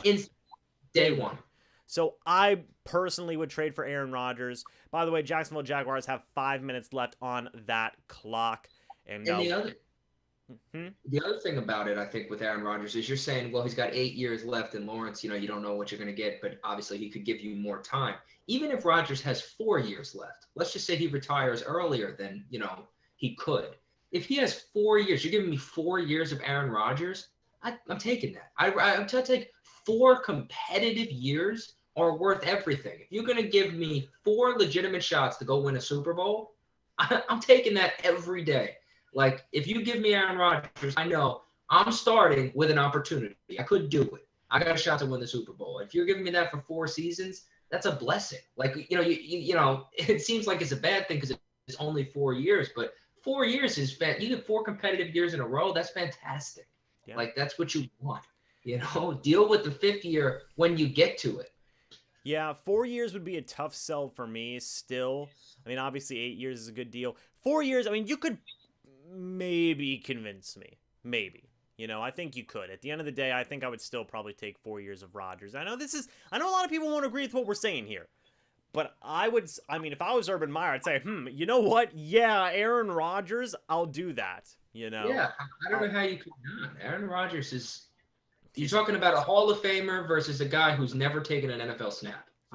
Rodgers is a beast. We all know this, So, by the way, I'm trying very hard to not look up at the TV. It's becoming difficult because I don't want to see the stinking guys on their phones. But imagine the Jags let the clock run out and the Jets pick Lawrence. So, by the way, guys, for everybody who does know, this doesn't happen, by the way, very often. But if the clock were to run out all the way to 0 before the Jacksonville Jaguars were to make their pick, then they would swap picks with the team that is next, which would be the New York Jets, and then they would go ahead and have that pick. So just go ahead for that. So, by the way, Peter, hello. Thank you for being in here. Greatly appreciated. I'm not looking. There's 3 minutes left on the clock for Jacksonville. They just showed Trevor Lawrence in his house. I don't know if he's answering the phone. He was sitting on a couch. Gosh darn it. This is a frustrating one. This is a frustrating one. Let me get you with another question about Lawrence. Sure. If you had to not compare him to another guy, but if you had to say, like, what do you think his career trajectory is going to be? Do you think he's going to be okay? Do you think he's going to be good, great, elite? Well, where do you think he falls? By the way, 2.5 minutes left here for the Jacksonville Jaguars. Nobody even tell me if somebody's answering the phone, by the way. But whenever, they talk about Trevor Lawrence, John Elway, Peyton Manning, Andrew Luck, can't miss prospect, I don't know how Trevor Lawrence's career is going to go. I mean, I could see him having a career where he's just a really good quarterback. He'll take you to the playoffs a couple of times. Maybe he'll even take you to a Super Bowl. Maybe he will. Who knows? But I don't know about Trevor Lawrence, man. I just don't know if I see him as this guy who's going to have Peyton Manning levels of success where he's going to win you like 2 Super Bowls and take you to 4 Super Bowls or 3 Super Bowls or however many Tom or Peyton went to, I couldn't agree more. I don't know if he's going to have obviously he won't have a Tom Brady level of success because nobody has a Tom Brady level of success. But, by the way, Zachary says your live stream is 30 seconds ahead of the live stream on Sling. Well, there you go, Zach. Happy to be on top of things. Thank you. Somebody just actually made a good comparison. He might be like Russell. Russell Wilson. He'll make something happen, but it's going to be hard. Could be a legitimate thing. By the way, the Jacksonville Jaguars pick is in. I didn't see anybody on their phones, so fingers, we'll see. It's going to be Zach Wilson, guys. That's who it's going to be. And by the way, Billy, after this pick, you actually have to go, do you not? It's about 8:30 right now as it stands. So man, time goes so fast in the draft, like real world time compared to draft time. It does. We're only one pick in. We still have 31 picks after this, so that is certainly going to be interesting. Drama alert. The Jags ran out the time. Close eyes. Pick is in. Wait for it. Well, I'm not going to close my eyes, but I am definitely going to be very locked in on the chat, like very locked in. With how the Jags are right now, I would get Lawrence. Jags aren't Super Bowl ready, and Rodgers would want to go to a Super Bowl ready team. I mean, in a way, if he wanted to go to the Raiders, Raiders ain't Super Bowl ready. If he wants to go to the Broncos, I mean, like those are not. They would be playoff ready with Rodgers. I don't think they'd be, Super Bowl ready. Yeah, the Raiders' defense was atrocious. Awful. And here comes Roger Goodell, by the way, with the fan who was sitting in the chair. That must have been a pretty comfy sit down there. 5:25 on the West Coast for the narrator. Shout out to him for that. And here we go. The Jacksonville Jaguars have selected Trevor Lawrence, quarterback out of Clemson. There you go. That is the pick. It's the pick everybody knew was going to happen. Trevor Lawrence is the franchise quarterback now, or the, hopeful franchise quarterback of the Jacksonville Jaguars. One thing that's going to be interesting now is what's going to happen with Gardner Minshew. A lot of people are going to say, he may be traded here in the coming days. I had a poll saying, hey, what did the Bucs trade for him? We'll see. I could see Gardner Minshew, honestly, maybe going to a team like the Raiders. Maybe, John Gruden likes those developmental quarterback guys. I think he's going to, what if he went to, like a team like the Falcons? They might need a young guy. I'm not going to say the Saints, but, hey, it's whatever. I think there's, where he'd be interesting on is the Vikings. That'd be interesting. I think the Vikings are just so stuck with Kirk Cousins. I think they Vikings fans, have you ever seen like Vikings fans' opinions on Kirk Cousins? It's brutal. It is brutal. They can get pretty tough. They can get pretty tough there on Kirk Cousins. So, Billy, the New York Jets are on the clock. 6.5 minutes left there. Trevor Lawrence is the number 1 overall pick. I am gonna have to go ahead and change that draft listing on there now, as well as the who's on the board right now. So, let's see. So Trevor Lawrence is the pick for Jacksonville. And now on the clock is the Jets. So if I can find it, that would be lovely. But, Billy, I know you've got to get going here because you do have some stuff that you do have to do. But before we go, man, first things first for everybody watching, we will see Billy back here very shortly in about an hour or two. So stay tuned for that. But, Billy, do you have any final words here before you head out? I'm excited. Everybody who's out there who's watching, get pumped. I know it's going to be a long day, but it's all good. This is the best long day we could have asked for. This is literally a great long day to have. And leave a like because, like I said this before, James is putting in so much work on the low. Before the live stream gets up, you would think that this is when the work starts and this is the grind, but the grind's been going on for hours. Like it's long before the live stream actually starts that the grind starts. So leave a like for this man. He grinds. You gotta leave him a like. Thank you, man. And Billy, I will see you here in a little bit, in a couple of hours. So until then, man, see you in a bit. Did a salute? Yes, sir. That's right. Okay, so see you soon, Billy. But until then, go Bucs. See you in a bit. Go Bucs. All right, guys, so let me go ahead and get my webcam up real quick. So whenever I don't have a guest on, it is just going to be me and you hanging out, talking on the webcam here because I have multiple webcams because I plan ahead. Darn it. The Jets have 4.5 minutes left on the clock, by the way. So we've got things prepared, guys, and hopefully you like the layout as well. I put a lot of effort into this, getting it ready. But we're going to go ahead and actually have our next guest on here right now, as a matter of fact. So I'm going to go ahead and send an invitation to our next guest. Let me see if I can get him pulled up. Hold on just a moment for that, guys. Let's see. Here we go. So the invitation is sent. We are going to be going ahead and waiting for our next guest to show up here. And it's going to be a good time. Still got the webcam active, by the way, underneath. So whenever the Zoom chat ends, you'll still get to see his face, guys. I'm here for 5 hours, darn it. I'm here for a while. But let's go ahead. Let's open back up the Zoom call again. And let's get our second guest here in the call. So here he is from the Cannon Fire podcast. It's your boy, Rhett Matthews. What's up, buddy? How you doing? Doing good, man. How you doing? Doing good. What was with that last minute Trevor Lawrence slander that I heard? Oh, from us?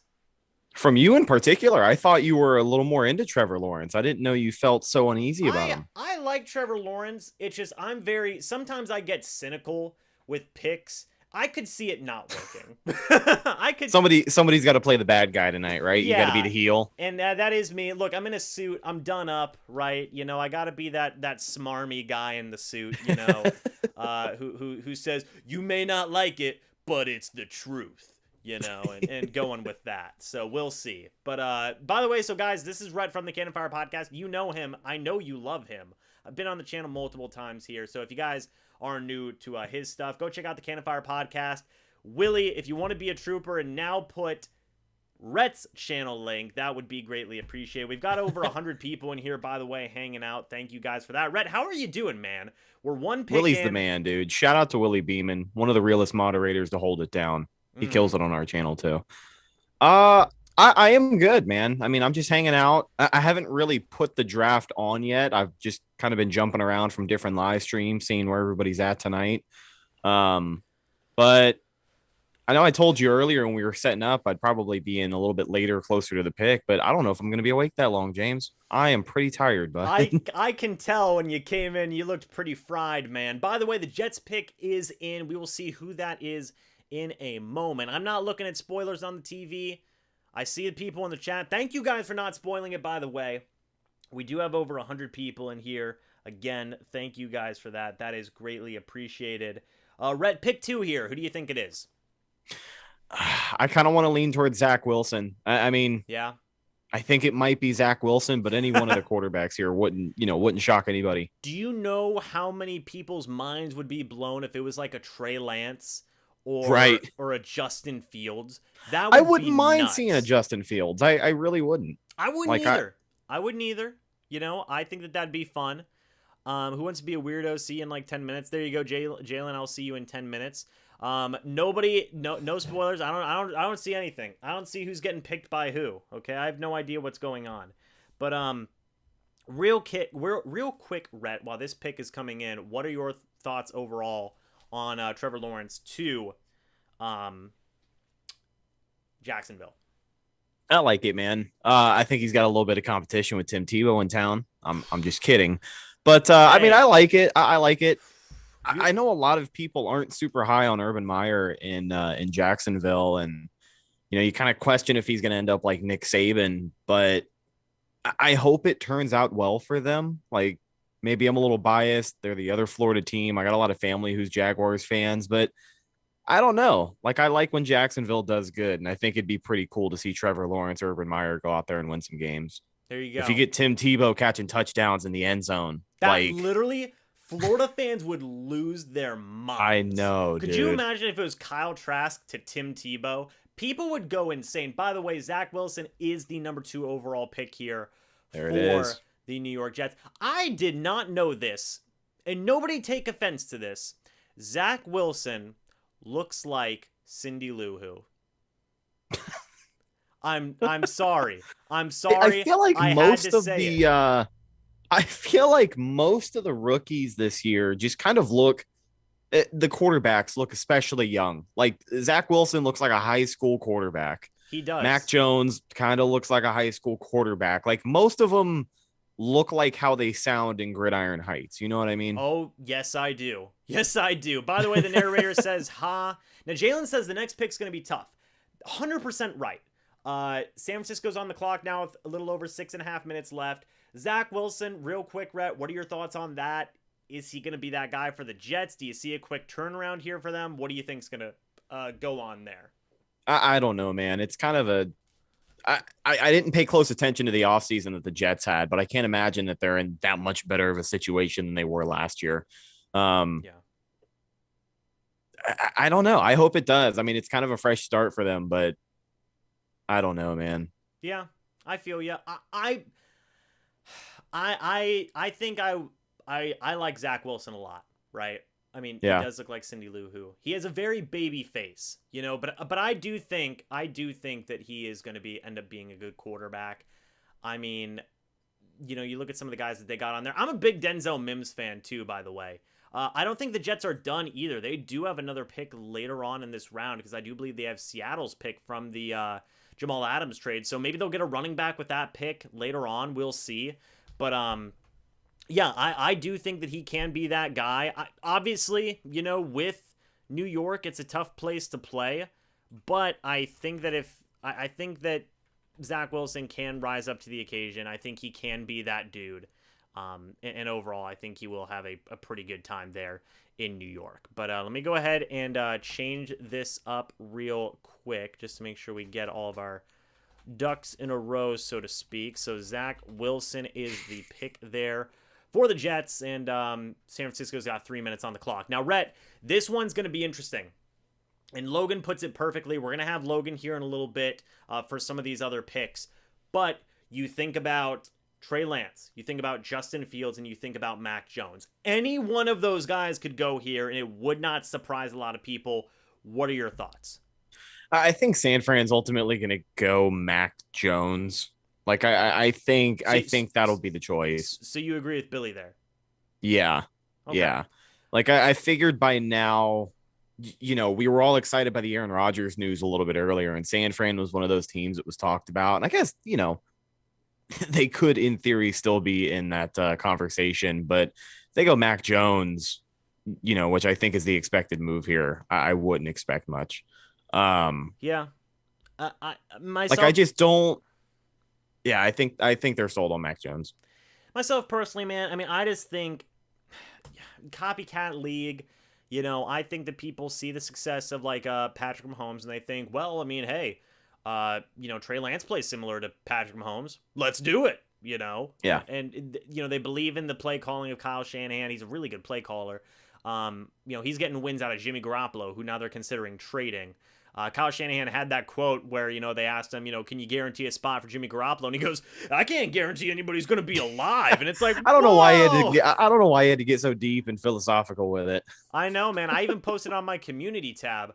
By the way, okay.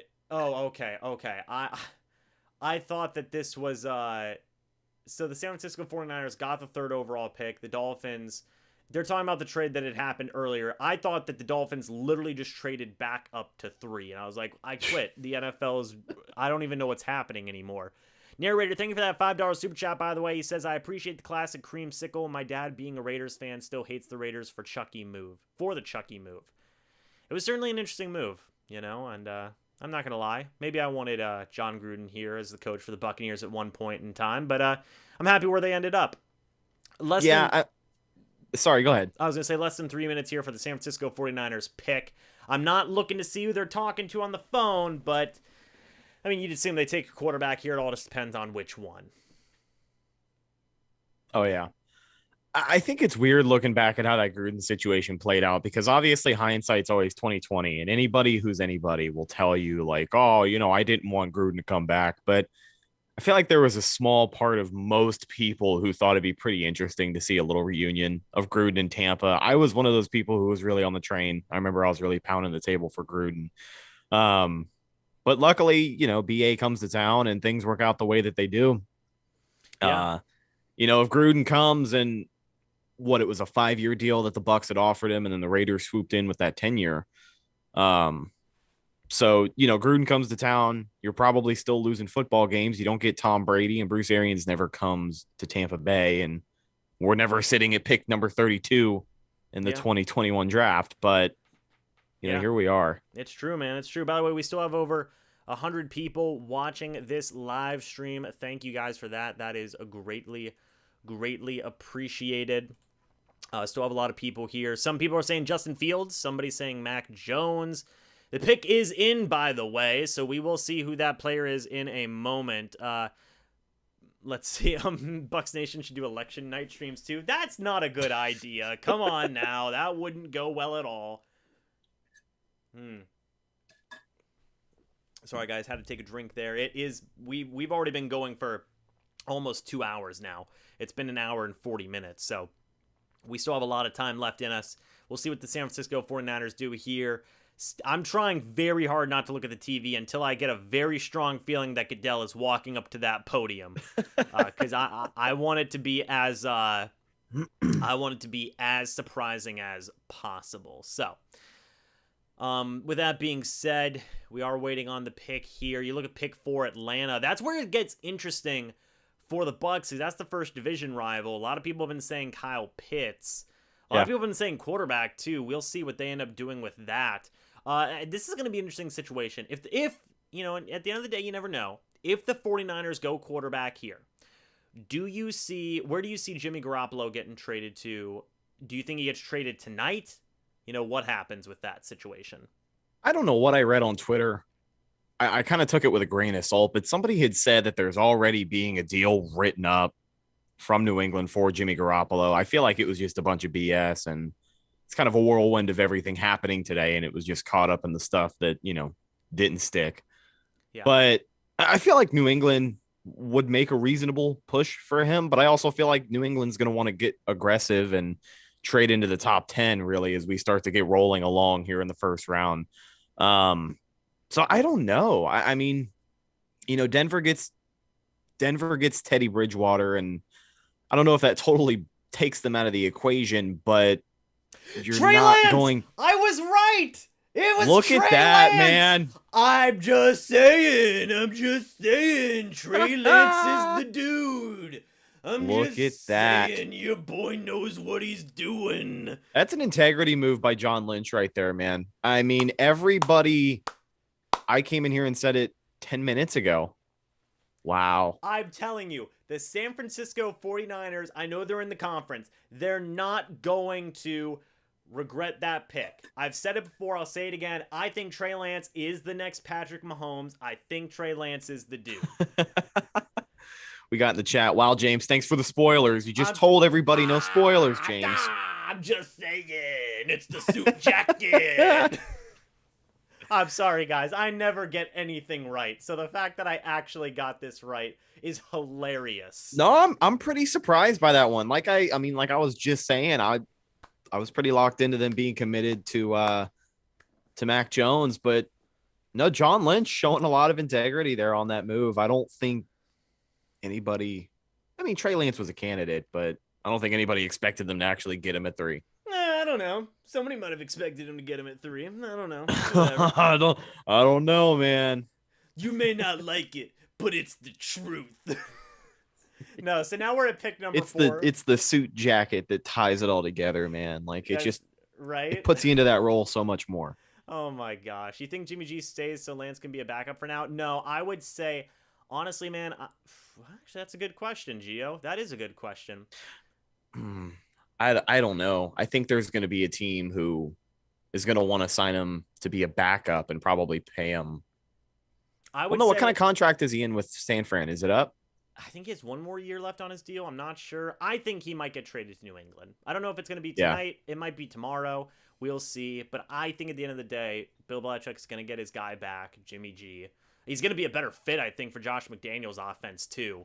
And I think that's who they're going to end up going with. But wow, Trey Lance at number 3 overall, guys, and now we are moving. God, you are pumped, man. Oh yeah, Trey Lance, baby.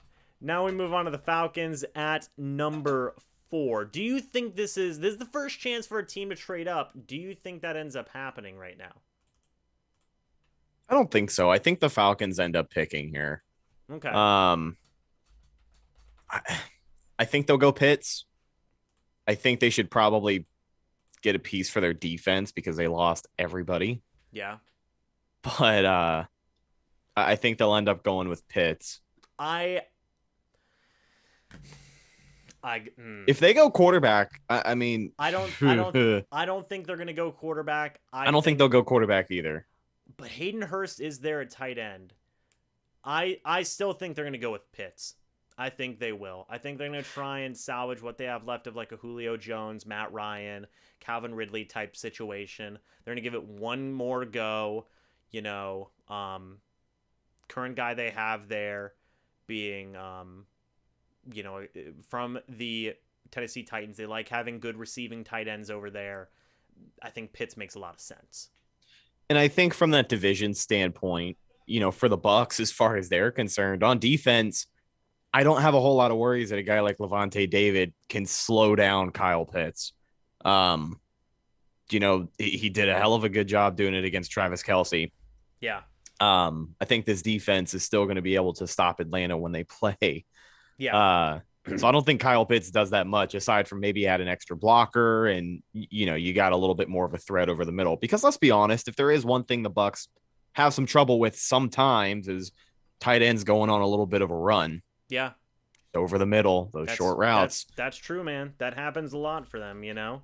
Yeah. But I mean, I wouldn't, you know, if they get Pitts, it doesn't revitalize their offense by any means. Well, I mean, it would just make sense, you know? I mean, there's been a lot of people that say, you know, Pitts is honestly potentially the best overall prospect in this entire draft, you know? Yeah. So, I mean, that could make a lot of sense there for the Falcons to go ahead and take them. And we will have somebody here to talk about the Falcons pick here once it is made in a moment. So, quick question. Sure. Where does Mac Jones go now?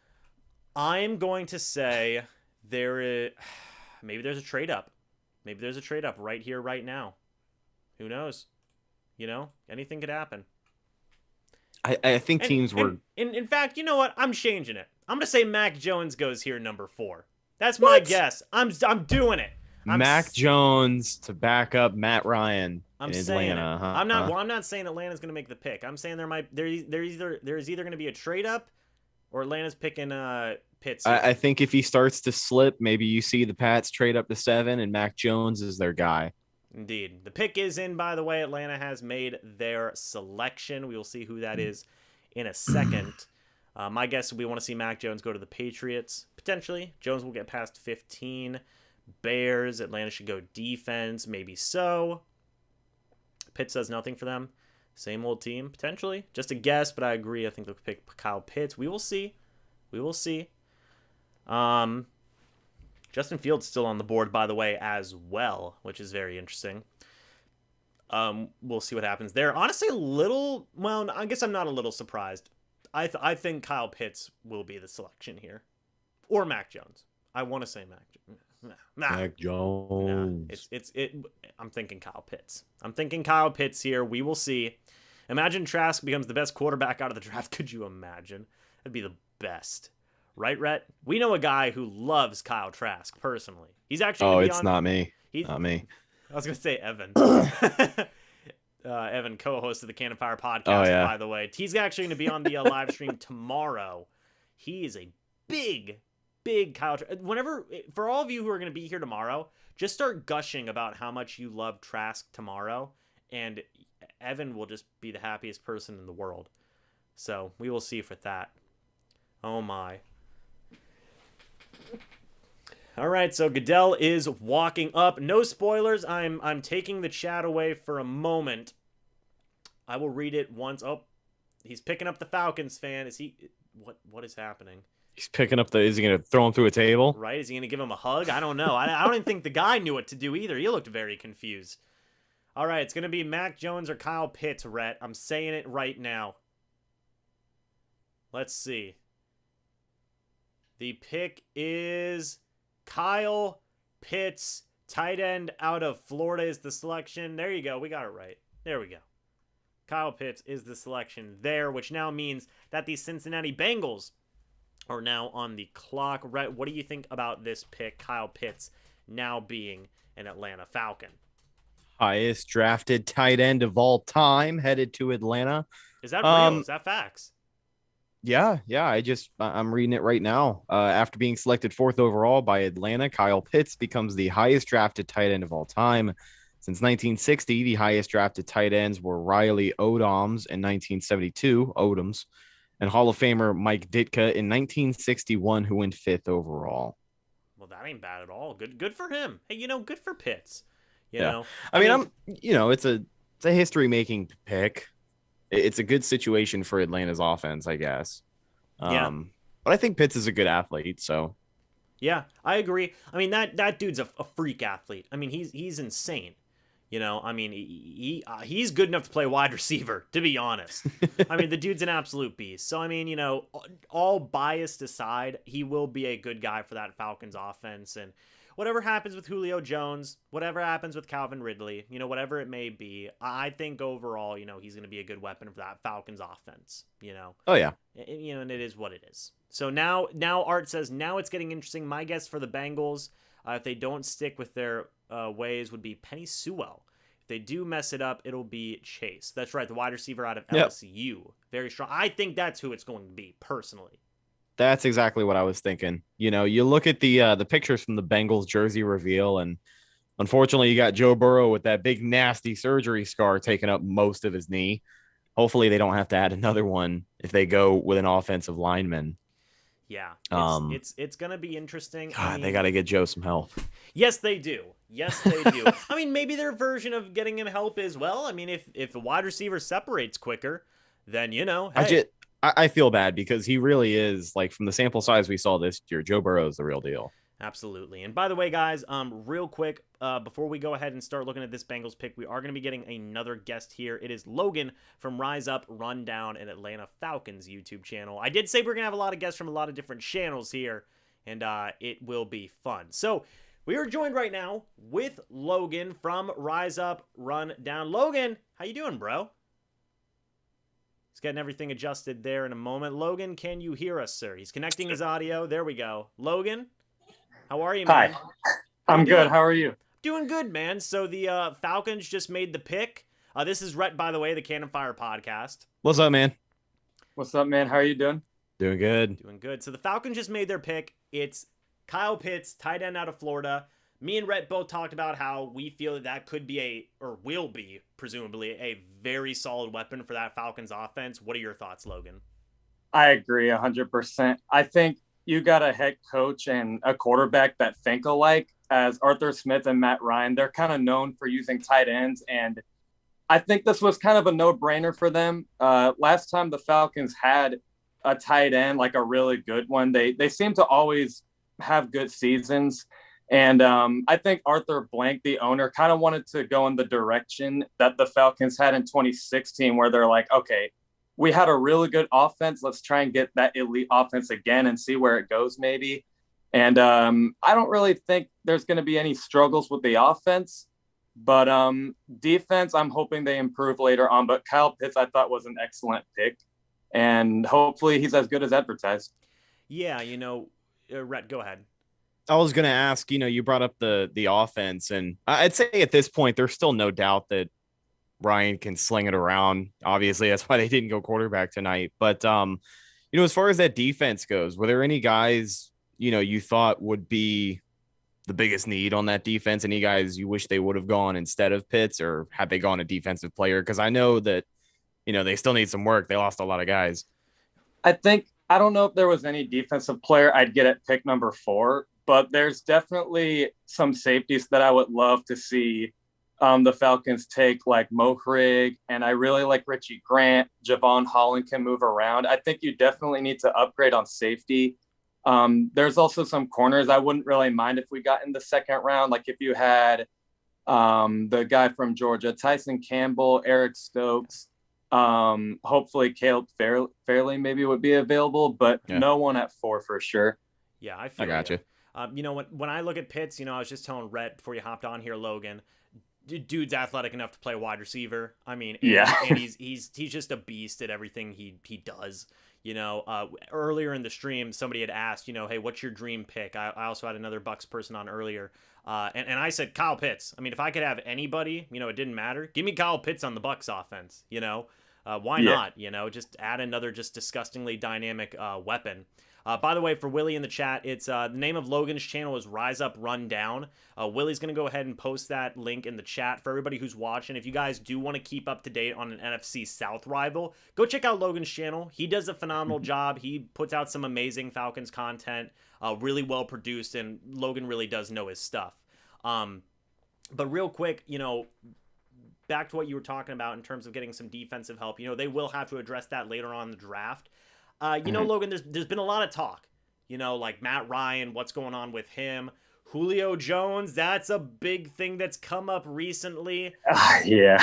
What are your thoughts on that? And do you think that could potentially affect what's going on here with the Falcons draft here moving on with day 2 and day 3?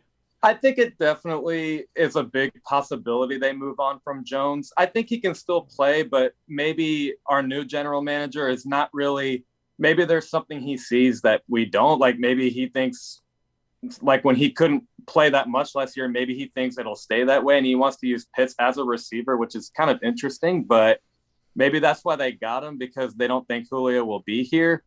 Or maybe they do think Julio is going to be here, but in case he's injured again, they got Pitts. So I think Julio getting traded is actually a bigger possibility than it might be, and I'm a little nervous about that. I can't lie, but it's possible. Do you think it's a possibility that, I'm not going to say tonight, and I understand the nervousness, by the way, Julio Jones, when he's healthy, maybe the best wide receiver in the league, if not at least top 3, so could you see maybe a trade up tonight with potentially involving Julio Jones, maybe a second rounder to move up in, say, the late 20s? Yeah, I can. I actually was kind of not really predicting it, but like mocking it in the mock drafts. I was like, I wouldn't be surprised at all if the Falcons trade, up in the first round to get a corner or a safety, or if they want to get Najee Harris. But if they want to trade up, they're going to have to offer a lot. And that could possibly mean they're going to trade away Julio to the Ravens or Patriots. It's possible for sure. Yeah. Well, Logan, hey, man, I really do appreciate you being on here for a few minutes, giving your thoughts about, Atlanta Falcons' new tight end. By the way, Hayden Hurst is at tight end as well, so I really did like your thought about, me and Rhett were talking about that, before the pick. Hayden Hurst at tight end, really good blocker, just really overall solid tight end. So I liked that thought you gave about maybe Pitts playing wide receiver. That could be very interesting, especially with a Julio Jones potential trade. Could be something to keep an eye on. But Logan, hey man, again, thank you for being on. For everybody watching right now, go check out Logan's channel, Rise Up Run Down. Keep an eye on an NFC South rival. It's really well produced content. Logan does a phenomenal job. Logan, before we go ahead and let you go here, man, do you have any final words on the Falcons pick and about what's going on here in the future? If Julio is to be traded, do you see any teams he would likely go to, or do you feel that won't happen at all? I don't know if they would trade Julio, man. I don't think they'd keep him in conference.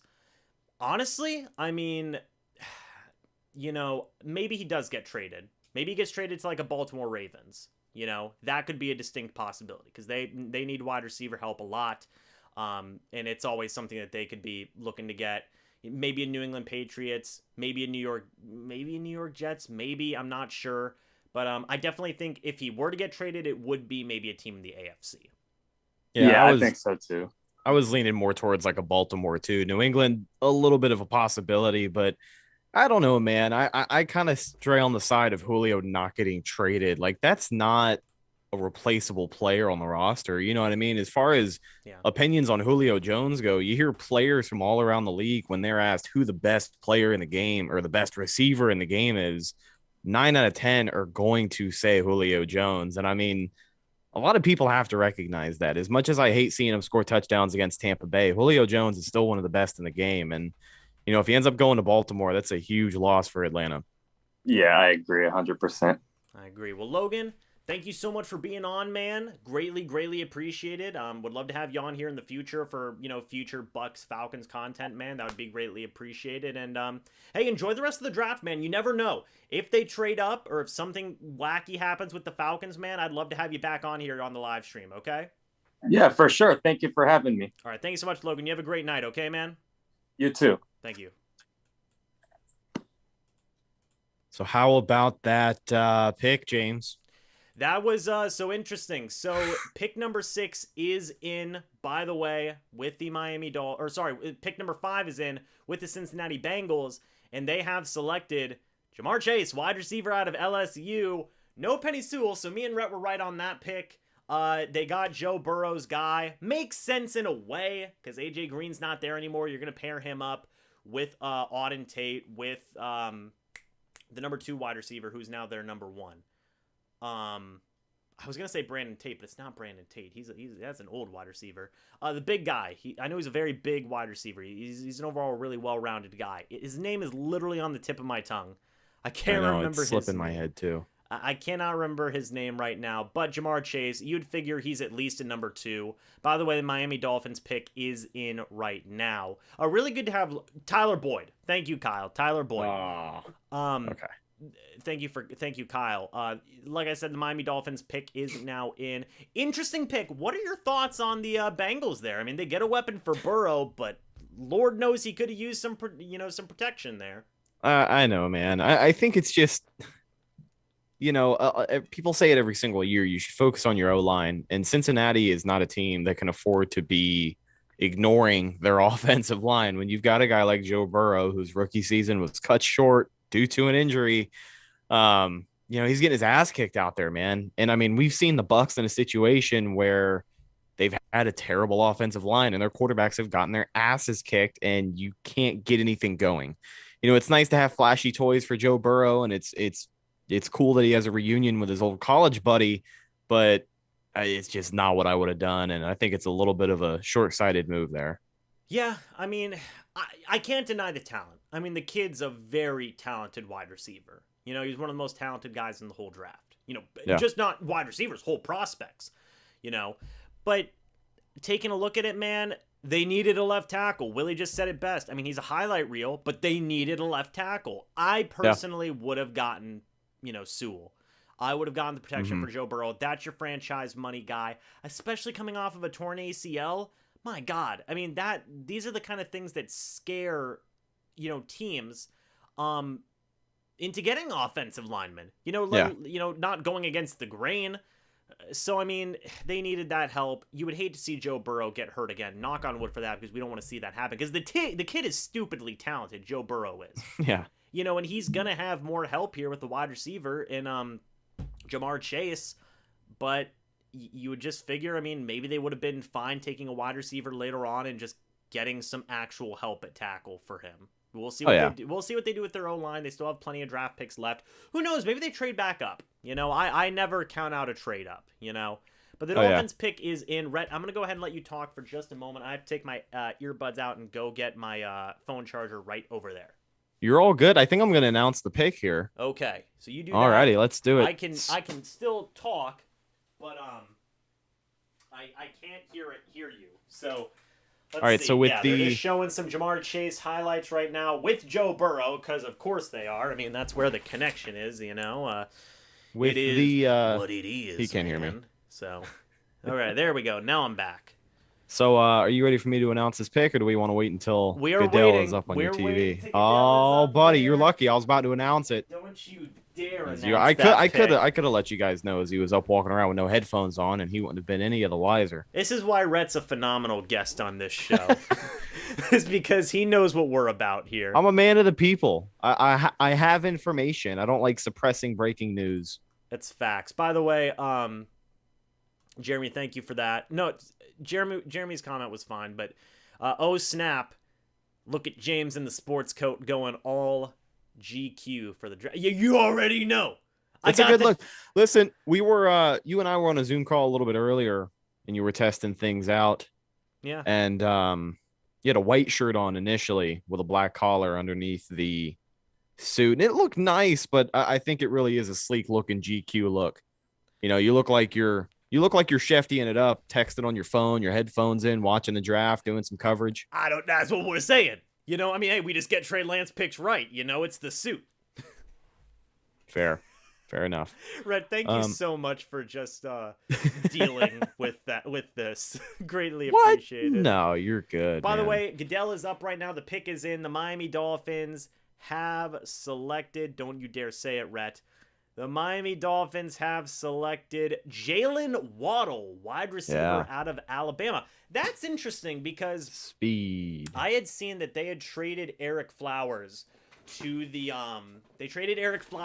Washington football team. They were going to move one of their tackles over to guard, and then Penei Sewell was a legitimate option there at that pick. But they decided to go Jalen Waddle. That's a very interesting pick right there. That's a spicy pick. The chat is going nuts here. So here's what I think about right now with Sewell not being picked right there. Carolina's sitting at 8. I kind of hope they don't draft a Sewell because, you do have Sam Darnold. The guy just needed a little bit of help in New York. I'm not ready to say he's a complete bust and won't have some success throwing the football. But if a Sewell falls to 8, that's a tough task for this Bucs defensive line. I think they'll still be able to handle it and ultimately sweep Carolina because that's just how we do things nowadays. Real quick, somebody made an interesting point here. They said Tua to Waddle. That's the second pick in a row where quarterback was taken last year. They take one of their wide receivers the next year. That is interesting. Yeah. Who was everybody expecting Miami to pick there? By the way, the Lions already have their pick in. They wasted no time. This is where I could see Penei Sewell going right now, honestly. Yeah. Well, wow. You also think about somebody brought up another point. Fields still on the board.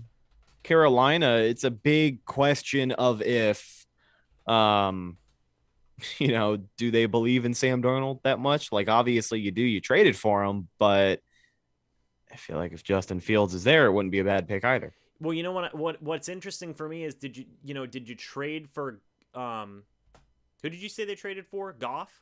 Darnold. Carolina. Yeah, I was talking about Carolina. I'm sorry. Oh, okay. I thought you were talking about Detroit. Yeah, it's going to be interesting with Carolina here at 8, but maybe they do take a Justin Fields. They traded away Teddy Bridgewater as well, which could be, potentially something.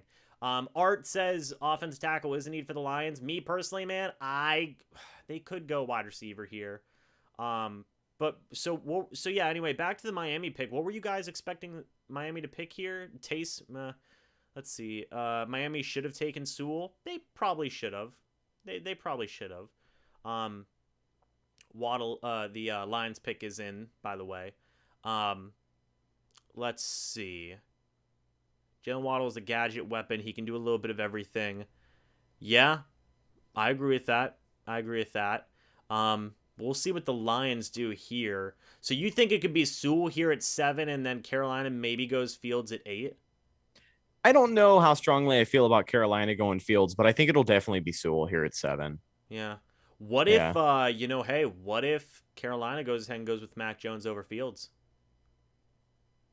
That'd be a shock. That'd be a little bit of a shock. It took a second. Like, what did James just say? Oh my gosh! Like I said, I don't feel very strongly in them taking a quarterback, but if they do, I think Fields would be their guy.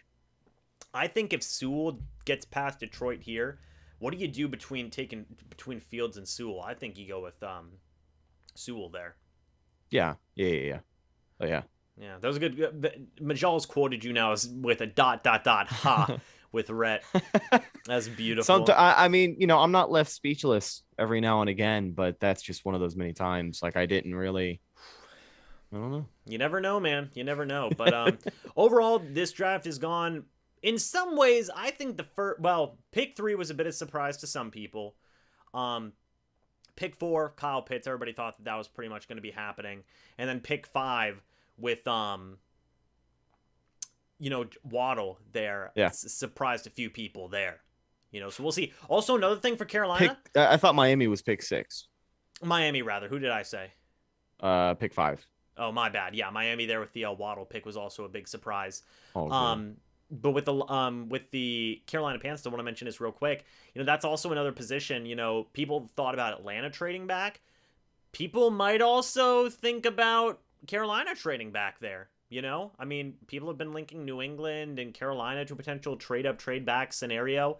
We'll see what happens with that. It's not going to be the Lions. They already picked. So again, Penny Sewell is on the board out of Oregon. I didn't see who Mel Kiper had number 1 on his board. We'll have to wait and see if we can round back for that. But right now, the draft order, it goes Detroit, Carolina, and Denver are go ahead and getting up on there. I can't hear the Waddle interview because, I don't have the TV volume on, so it is what it is. But, yeah, it's going to be really interesting to see here who the Lions pick. Miami getting another wide receiver for Tua, it makes sense, right? Like, I don't think that that's a crazy thing. It's also one of his old running mates as well. I think he's going to be a productive guy there for the Dolphins. You combine that with some of the moves they made in the offseason. For goodness sakes, they almost made the playoffs last year. They really should have. Didn't they have an 11-5 record or at least 10-6? 10-6. Mm-hmm. Yeah, they should have been a playoff team last year. Just unfortunate circumstances being what they were. Get a little bit more firepower for that offense. The defense was humming last year for them. They really were playing some lights out football on defense last year. I think Tua's mobile enough to maybe make up for some of that potential lack of protection, that you may be getting with an offensive lineman there. And you get another playmaker, and it's going to be really good, I think. So we'll wait and see on that. By the way, guys, we still have over 100 people in here. Thank you guys so much for that. It is greatly appreciated. The Detroit Lions pick is in, and they have selected. The name is coming up here right now. The fans are waiting with bated breath. The Detroit Lions have selected Penny Sewell, offensive tackle, out of Oregon. So they get protection. Best thing they could have done. Yeah, that's the best thing they could have done. They got protection for Jared Goff.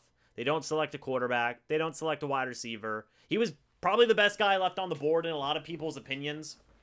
So I definitely give them credit for that. Everybody's saying nice pick. Now the Carolina Panthers are on the board now with 4 minutes left on the clock. We are going to have another guest for this pick as well once it is made. Rhett, what are your thoughts here for the Lions? I think it was the best move they could have made. Get your new quarterback some protection, make him feel safe in Detroit, right? So he can get out there and bite some kneecaps. Right. But I think it's a good move. Like I've said plenty of times, I'm a big trenches guy when it comes to the first round. If you're a team that kind of needs an offensive line, you need an offensive line. And if you can get one of the better offensive linemen available, why the hell not? So good spot for Jared Goff in Detroit, and hopefully Sewell works. There's a lot of people who have got plenty of great things to say about him. Yeah, when people are saying good value steal, and it's only the 7th pick. Right. I think in other drafts, Sewell probably would have been a top guy, he might be that number 1 overall guy. There was just, obviously a lot of freaks in this draft at the top of the board. So, I think he's going to be that dude. Maybe they do end up staying with Goff, in Detroit. Who knows? We'll see how he does. He's going to have some better protection now. I think at this rate, they might. They might. They probably will. Yeah. Who knows? Matthew Stafford's got to be so sick to his stomach. As soon as they trade him away, now they decide to invest in offensive linemen. Right, yeah. And the Lions draft room is literally freaking out right now. I don't think they expected him to be. Did you see that? No, I did not. They were going freaking nuts. They were literally hugging each other and jumping in that draft room. Never seen anything like that. My gosh. That's certainly that's certainly impressive for them. Honestly, they probably feel like we didn't think he was going to be there. Holy crap, Pick 8, Carolina here. What do you think they go with? I'm honestly not sure. I haven't followed along with Carolina that much to see what they really need. I got a lot of friends hoping they would get Sewell there because they thought he would fall to 8. A quarterback would be interesting. Yeah. I wouldn't rule it out entirely, but I don't know. I think there's a lot of options for them here, right?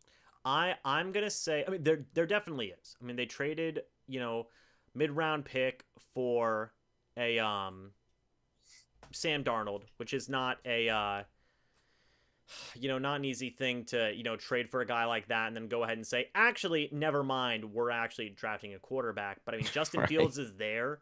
Maybe it's Justin Fields. Maybe That's the thing, is that, like, with the Justin Fields there, everybody has said that if he's there when your team's picking, they might get him. Yeah.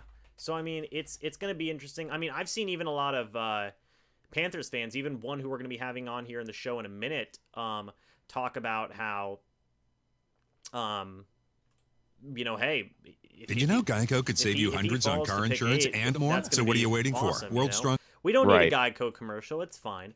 Sorry, I have a Geico commercial running on the computer. My apologies, everybody. It is what it is. But who knows? Maybe they go Justin Fields here. They've only got 30 seconds left, so they are running a little bit on time. I mean, the pick is in, so they do make a pick. They don't trade down. You figure maybe they were trying to make a move with like a New England or something. Maybe they go with Smith. Well, no, I don't think they'll go with a wide receiver, actually. I don't know. Narrator says, $2 super chat. Thank you for that, by the way. They might dink and dunk with a running back. I mean, Christian McCaffrey is their running back. I think they'll be all right. Or if we're talking about the Lions, maybe they'll dink and dunk with running backs. Art says, my guess is Panthers go a quarterback or Rashawn Slater. Possibly. But they do make a pick here officially. So we're going to see what that is in a moment. I'm going to tell you right now. You know what I'm going to say they're going to do? I'm saying Justin Fields. You think so? I'm saying Fields. That's who I'm saying. I think they're going to go with Fields. I think that's going to be the move for them, and we'll see what happens. Real quick, actually, I am going to have to... I'm not going anywhere. I'm going to be sending an invite real quick to one of the guys here we're going to be having in a moment. So, Oh, good. yes, sir. So let's see. Yeah, this is honestly going to be a very interesting pick. I don't know what they're going to do. Yeah, legitimately. I mean, I think they could go a lot of different routes in a lot of different directions right now. I still think they're going to go Fields. I see a lot of people saying a lot of different things. They just traded for Darnold, LOL. No way it's Fields. I mean, I don't know. I mean, Fields is a dynamic talent, man. He's a dynamic talent. I could see the Panthers trying to do it. I really could. They traded for Darnold. Maybe that's like an insurance policy. I don't know. Maybe they'll trade Darnold again. Who knows? They just traded Teddy Bridgewater. They could... Well, I guess Teddy wanted to be traded out. So we will see with that. Rhett, what's your official guess here for the pick? Offensive lineman, wide receiver, defensive player? They could go cornerback. You could always use... There haven't been any defensive players drafted tonight at all. Yeah. So Carolina had an all defensive draft last year, right? They didn't draft a single offensive player. I think that's right. I can't remember off the top of my head. I'm not sure. But Roger Goodell is coming up to the podium. Everybody is guessing. You are right, Art. So we will see. I think it's going to be a defensive player. I just don't know what position. Okay. I'm still saying Fields, baby. We'll see. They have selected J.C. Horn, cornerback out of South Carolina. So they do go cornerback. Justin Fields is still on the board. And Denver's up. Do you go Fields or Mac Yes, Jones? you do. Well, if you're Denver, they just traded for Teddy Bridgewater, and they have if you're Drew Denver, Lock. if you're Denver here, I feel like they're gonna go Mac Jones. Okay. I mean, I've been wrong on Mac Jones before, right. But I feel like they're gonna go Mac Jones. Mac Jones. I'm thinking. Well, I just got the last pick wrong. You got it right. It's tough for me, man. It's tough for me. I want to say they want to go quarterback, but they just traded for stinking Teddy B. And they have Drew Lock. I mean, they have two guys who you could realistically start. You don't need a third guy. I mean, I've been hearing rumors about how Drew Lock might be on the trading block at the end of this week if a quarterback's available here. Yeah. So I mean, we'll have to see for that. They are still on the clock right now. Do you see Denver trading down? Maybe. Somebody said Patriots maybe trade up. I don't know if that's a spoiler or that's just them. I still think there's a lot of room for New England to move up here. Like, they're honestly getting closer to their pick. They might not even have to trade up. Yeah. I mean, I don't know if both of those QBs fall past 15. I feel like they've got to go within the next 5 picks here, but I don't know, man. Yeah. We will see, man. We will see. Denver is still on the clock, by the way, as the chat's going. They have Bridgewater, but is he good enough? I mean, I feel bad for Teddy Bridgewater. The man always gets just shafted, basically. I mean, I gotta say, man, I think it's been pretty valiant of Teddy to bounce back from the injury that he had at that practice all those years ago. Alex Smith levels of recovery. Right. Like it was nasty, the stories that were coming out of that camp. I did a speech on that injury in school. Yeah.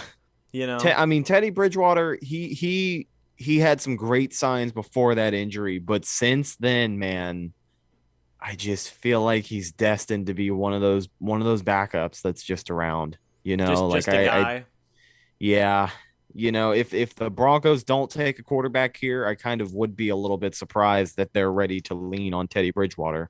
Or Drew Lock, because I think you get Teddy Bridgewater, you draft a quarterback, and then you trade Mac Jones for whatever you can get. Drew Lock. They trade Drew Lock. Yeah. You said Mac Jones. Oh, I'm sorry. I meant Drew Lock. They draft Mac Jones, and then they trade Mac Jones for whatever they can get. Call it a stunning move here, ladies and gentlemen. Let's see. Majal has a funny line here. I picture Denver's draft room shouting all of our comments at each other. That's honestly, yeah, that's legit, man. I think the Broncos take Mac Jones, says Hydra. I'm going to go with let me think, man. I mean, they really could go with a lot of things here. They really could. I feel like it'll be Mac. I want to say quarterback, but at the same time, they just traded for a stinking quarterback with Teddy B. I'm gonna say that they are gonna go with some type of offensive lineman. That's gonna. I don't think they believe in Teddy B, so I'm sticking to QB here. Right, but you also gotta ask: do they not believe in Drew Lock either? No. Well, there you go. Well, there's your answer. No. 3 minutes left on the clock. I say they take an offensive lineman or they trade down. Now, I just got the last one wrong, which means knowing my luck now, I'm going to get this one wrong too. So we'll see. But but it's going to be interesting, man. It really is. Got to go with quarterback. You sit the quarterback. They take over Teddy B. Going Fields for sure. I have to get it right once if I keep on guessing him. That's true. You will eventually get it right. They don't. Locke doesn't have it.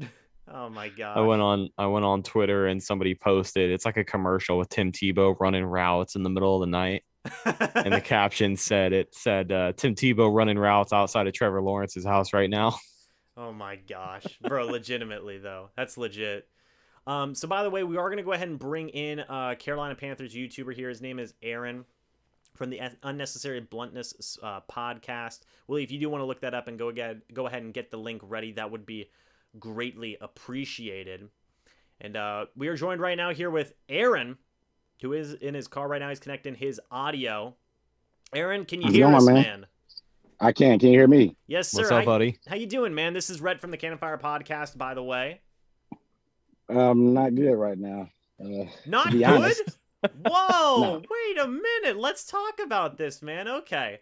So Carolina, they went ahead and made their selection. I'm sure your first thought was I want Penny Sewell to be on the board. Right? Something along those lines? My top two is Fields and Sewell. So I was like, okay, Sewell's gone. If we don't trade back, it's got to be Fields. Right.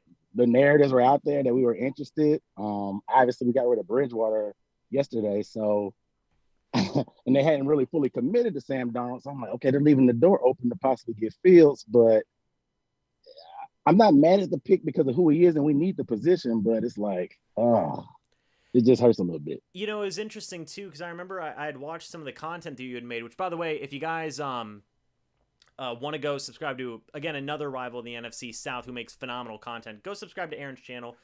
Unnecessary. I always get the name somewhat a little bit wrong. It's the Unnecessary Bluntness Podcast, right? Well, it's a Necessary Bluntness sports talk, but you just look up Unnecessary Bluntness. I'm the only channel with that name. But, so if you guys go look up Unnecessary Bluntness on YouTube, you'll find Aaron's channel. Again, phenomenal content. You know, talking about the Carolina Panthers. You know, Aaron had talked about potentially taking Justin Fields all the way up to the draft. And then the Justin Fields then the Teddy Bridgewater thing happened. And we were talking about this, Aaron. With them trading for Sam Darnold, it didn't make a ton of sense. But like you said, I mean, to get a guy like Justin Fields, I mean, I said, like, it might be the pick here, but we'll see. But they do go cornerback, they go Horn. So they are getting a little bit of help for that defense now. What are your thoughts about him joining this defense? I mean, I like Horn. Like I said, just all things being equal, like if Justin Fields had been off the board, I've been ecstatic. I think I'm more disappointed than I'm not mad at the player. He's a great player. He was my top corner. I mean, we have a division where 6 games out of the year, you're playing Calvin, Julio, Kyle Pitts now, Mike Evans, AB, Gronk, Michael Thomas. So you have to have corners. And our starting 2 corners are Dante Jackson, AJ Bouye. Dante Jackson missed 6 games last year with turf toe. Bouye missed the whole season last year with Denver, and he's going to be suspended the first 2 games. So your number 3 corner is easily going to start 6 to 8 games this year, just because your top 2 corners, I guess, can get hurt. I mean, J.C. Horn will probably step in and be number 1 instantly, in my opinion. But regardless, you need cornerback depth in this division. So I'm not mad at the pick from that standpoint because our defense is pretty young, but I think corner was probably the missing piece. We can upgrade the safety, but corner was a problem. It's been a problem for us since we got rid of Josh Norman a couple years ago. I mean, we let Bradbury walk to the Giants last year, but I mean, it's really been a position of need since the Super Bowl, and that was 2015. So yeah. I agree. By the way, real quick, the Denver Broncos go with Patrick Surtain, cornerback. Oh, wow. So they don't select Justin Fields either. He falls to pick 10. Denver ain't going to pick him. The Giants aren't going to pick him. Philly might not pick him at 12. Who's number 10? The Dallas Cowboys.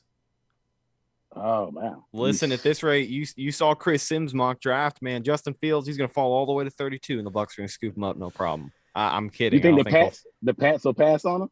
No way. No, there's no chance. No way. we were so your situation is it's more of like look, it's a need. I know it's a need, but dang it, Justin Fields is a good quarterback. Exactly. Like I feel sometimes you just make exceptions if you think it's your guy. We have I guess not a vendetta, but there's a good bit of the fan base that still has a bone to pick with ownership of the way they treated Cam Newton. The greatest quarterback, the greatest thing that probably happened to your franchise in the 26 years. And you do them dirty like that. So a lot of people are still kind of rubbed the wrong way on that. They're kind of wanting something to get excited about. Yeah. Teddy Bridgewater definitely wasn't that. Sam Darnold, he hasn't shown us that he can be that guy thus far in his career. So it's like, give us something to be excited about. Justin Fields, a dual threat quarterback. He can run around a little bit. He's a young gun. I mean, quarterback is easily to get excited about if you have a guy that you think if you believe in. And I mean, we felt like we could have won a lot more games last year had we had a better quarterback that could finish down the stretch. And Teddy wasn't that guy. So it would have been a shot of adrenaline in the arm of this franchise, and we need something to be excited about, like I said. So it hurts a little bit. I know you had said, regarding Darnold, he hasn't shown you enough to prove that he can be that guy. But I mean, if you're just, kind of looking ahead here, do you think he can be that guy for Carolina? I mean, since he's pretty much locked in at QB1 now, do you think he can get it done in that offense? It's hard to say. It's a loaded, He doesn't have a whole lot of sample size to go off of. Yeah. But he has upside. Teddy Bridgewater, there is no upside. He kind of is what he is. I guess the upside was, okay, hey, he played 5 games with the Saints. with a good roster. Maybe he can come kindle that magic. Him and Joe Brady have some history. That's what they try to kind of sell the fan base on. But Teddy Bridgewater, he's catching a lot of heat today just because of the amount of money he got paid in 1 year and then produced. But it was more so the front office that overpaid for him. Teddy Bridgewater has always been Teddy Bridgewater. He had a career year this year. You know, we had four players with 1,000 yards all purpose. Like, we produced yards. It was just the red zone at the end of the game where it matters the most. He couldn't get it done. And he's been the guy. He's been his whole career. He's been fairly consistent. You can't take that from him. But the front office tried to sell us that he was something much more. They tried to sell us on the upside. Now, Darnold, they're kind of doing the same thing. They're saying, okay, the Jets were a horrible franchise. The receivers are bad. Adam Gase was trash. You saw what Ryan Tannehill did once he left Adam Gase. So that's what they're telling us on now. So he can. I mean, we've seen somebody do better without Gase. Maybe with better weapons and better coaching, we think, and a better organization, he can be a better player. I mean, we're reuniting him with Robbie Anderson. DJ Moore's a 1,000-yard receiver. Right. Obviously, a top 2 running back with McCaffrey. Like, everything's there for him to succeed. So he can. Will he? That's the question. Yeah. So I think sorry, I'll say this and toss it to you, James, just real quick. I think the tools are there for him. Like, I think that wide receiver room in Carolina is a little bit underrated. I really like Robbie Anderson. So I think the tools are there, but just like you said, it'll kind of, be interesting to see. But sorry, James, I didn't mean to cut you off. Well, you're good. Go ahead. You're good. So, Aaron, before we go ahead and let you go here, one more thing I want to talk about is moving forward with the rest of this draft now, rounds 2, 3, day 2, day 3. What are you looking for? Is it upgrades? Is it more upgrades on defense? Is it getting some more offensive linemen? Do you want them to take a quarterback in round 2? Maybe a Kellen Mond, a Trask, Davis Mills? What are you looking forward to here? Well, to me, the quarterback ship has sailed. If you take a quarterback, you're going to lose all credibility. If you take a quarterback anywhere in this draft, I'm thinking upgrades. We have a lot. We did a good job of addressing every position of need. It may not be the long-term answer, but we have somebody there. Now, we did that to the point that when we come to the draft, we can just take best player available, not seem desperate for needs, and you can just take who you want. That's why I really felt good about us taking Justin Fields, because we kind of addressed everything in free agency. We might, like I said, everything's not long-term. Our offensive line definitely needs help. So if Sewell was there, I would expect Sewell to go. But the rest is going to be upgrades. This is a very deep offensive line draft. I expect at least 2 offensive linemen in this draft. I expect us to trade and get some more picks because Fitter has that Seattle style where they like to acquire more picks and just develop younger talent that's later in the draft. That's what I'm saying? Yeah, no, I was just going to say, the Cowboys draft room is completely empty, and the Eagles now have the 10th overall pick. I saw that trade come through on my Twitter notification, but yeah, well, I appreciate you for not saying anything, Aaron. Is why you're a phenomenal guest. No spoilers. I saw the hand. I was like, did something else happen? Yeah. No, but go ahead. No, I was gonna say. So you're saying right now it's like take a quarterback. No, like the quarterback ship. Look, just roll with Darnold. Yeah. I mean, if you didn't take Fields, the guy that you like the best in this draft, don't take anybody else. You can't really sell anybody else. You're better off using those picks on something else. So I'm thinking at least 2 offensive linemen, maybe a safety. Maybe we may go wide receiver. Who knows if somebody's there later in the draft. But I definitely see us going at least 2 offensive linemen. I wouldn't be surprised if we did more, but definitely at least 2. Maybe upgrade the interior defensive line because it's a thin free agent class. We have Derek Brown last year. Maybe get some more depth there. But I'm looking at O-line and safety is probably the next 2 priorities we're going to address here probably in the next, maybe not tomorrow for safety, maybe tomorrow in the safety, but I definitely see offensive line tomorrow and Saturday for us. I feel you. Well, Aaron, thank you so much for being on, man. Greatly appreciate it. For everybody who is watching this live stream, go check out Aaron's channel. Willie has been posting his link, Unnecessary Bluntness, here on YouTube. Phenomenal stuff. He's going to be making a lot of videos here talking about the Carolina Panthers, all the picks that they're making. Aaron makes phenomenal content. It's point blank. And it's a good way to keep up to date on an NFC South rival and just overall have some fun and enjoy some good content. So, Aaron, before we go ahead and head off here, man, do you have any final words? No, I mean, I appreciate you having me on. My next video will probably be very interesting, so y'all might want to tune into that. Yeah. So stay tuned for that one tomorrow. I may go live even tomorrow, but I just appreciate you having me on, bro. I've been watching you grow since 2 or 3 years ago, maybe I guess when you started, and it's just been astronomical. You've been putting in mad work. So respect to you, man. Appreciate you having me. Thank you, man. I appreciate that. And hey, if the Panthers do anything else crazy here, we'll have you back on. How does that sound? Yeah, just shoot me a text. I'll be here, man. I'm more than willing to say my piece. Yes, sir. All right, man. Hey, you have a good night, okay? Are you too? Thank you, man. See you, man. See ya. Alrighty, so we got a lot happening. We brought up the trade. Yeah, so they just traded up with the Cowboys to jump the New York Giants. They're all playing in the same division, by the way. Yeah. Keep that clearly in your mind. That's like the Bucs trading their pick for the Saints to come up and yeah, so the Eagles have traded with Dallas. Dallas's draft room was completely empty besides what looked like to be like a secretary or something, seemingly. Just sitting there. They just called it a night. They said, you know what, boys? Let's just trade out. Go to bed early tonight. They picking 2 picks. So, I mean, my goodness, right? I mean, that was... That's such a weird... Dallas is such a stinking weird team, man. My gosh. And now they're making me update my draft listing and just putting in extra work. So, who do you think the Eagles go here? I'm seeing a lot of people say that they're going to go with... the one wide receiver out of Alabama, I can't remember his name. His name's eluding me right now. Vontae Smith?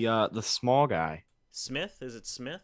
Yes, I think so. I believe so. I'm seeing people say that, maybe they're going to go with him. I mean, the need is there, by the way, for them to take a wide receiver. For sure. 100%. So I could see them going. By the way, again, thank you to Aaron for being on from the Unnecessary Bluntness YouTube channel. Really awesome for that. A lot of people are also saying maybe an edge rusher here. Goodell is coming up to the stand. You have what is presumed to be a Karen who is... this is weird. This is weird with this whole chair thing. I don't understand what's happening. Goodell looks uncomfortable. I'm getting uncomfortable. They're bringing him up for the sacrifice. Who are we guessing? I'm saying they're going Smith wide receiver. I think they go Smith as well. I think they get Jalen Hurts some good weapons. Yeah, I think that's who they go with. I didn't see what the trade was though. I think it was. I had it pulled up on my phone here a minute ago. So they are. By the way, they are going with Devonta Smith, wide receiver out of Alabama. We were good right. pick. We were right. It's whatever. Yeah, that's a good pick for them. I mean, they needed it. They needed wide receiver help in the worst way. I mean, especially whenever you looked at last year, all the stinking injuries they had to deal with. But again, it's so Dallas got Philly's 1st and 3rd round pick. That ain't a bad. Wow, to trade up 2 spots? A couple of spots, yeah, and probably maybe draft the same guy they were going to before. To trade over the Giants. Well, that just tells you that the Giants were going to take Devonta Smith there. Yeah. Oh yeah, probably. If I had to guess, I mean, that was a crafty move. It did cost him a 1st round or 3rd rounder. Ed pick number 12. So I mean, Dallas made out pretty good there. And Dallas is still probably going to get the guy that they wanted at pick 10 with pick 12. I mean, good, really solid move. Dallas did the Giants dirty. I mean, hey, Dallas must really hate the Giants. I think at this point, New York just does it to themselves, man, time and time again. Yeah, legitimately, man. So, interesting though. We have not had a single Ohio State play. Justin Fields is still on the board. It's pick 11. Yeah, he is. And again, you have the Giants. They are not taking Fields or Jones for that matter. Dallas, they're not taking Jones or Fields. The Chargers, they're not taking Jones or Fields. I mean, those guys are dropping here a little bit. Patriots are going to get one of them. There's a certain team waiting at 15. Yeah, Patriots are going to get one of them, man. It's going to happen. I mean, honestly. So. Well, hold on. Is it a spoiler? Spoiler. Yeah. Okay. You'll see in a minute. Okay, we'll see in a moment. Little under 6 minutes left here for the Giants. Rashawn Slater's still on the board, by the way. Thank you, Rhett. I know I'm tough to deal with. It is pretty interesting, spicy. Yes. Deep yes, breaths. It is. Deep breaths. Oh man. We will see. I'm not even reading the chat right now. I'm pulling my best Adam Schefter impression. I'm sending the texts. I'm sending the invites. We're getting people After on. this pick, I might have to depart. We'll talk about the pick if it goes the way that I think it's going to go. This pick. There's a trade alert. The Giants have traded the pick to the Chicago Bears. Yeah, buddy. We're getting Mac Jones. It is. Oh, I was going to say Justin Fields time in Chicago. Oh, maybe it is. The Red Rocket is not who they trust, ladies and gentlemen. If Chicago does not take a quarterback here, they are insane. I would commend them for it. Honestly, I couldn't even be mad. I would just be like, well, that almost sounds like the more realistic option. I hate to just, crap on the Bears like that, but yeah, it's the Bears, dude. It's Chicago. Yeah, I don't know. You never know with them, man. They're gonna go quarterback here. They're going quarterback, but I'm gonna say they go Mac Jones. That's who I'm saying. I'm saying Mac Jones. So you're gonna have to tell me then. Was this what you were alluding to? Giants got a future first-round pick, by the way. They're taking they're taking a quarterback. Yeah. But it all depends on which one. There's Schefter, by the way. I'm not... See, now Schefter's on his phone. Oh, my gosh. Schefter breaking down the deal. Oh, man. Oh, is he breaking it down? I'm sure that's what he is doing. So the Giants traded pick number 11 to Chicago for number 22, 164, a future first-round pick, and a fourth-round pick. That is one hell of a haul. This year? Future. So I'm assuming not this year, no. So Chicago got a fourth rounder this year? Okay, so they got a first rounder this year and next year. They got a third rounder next year? Read it off to me again.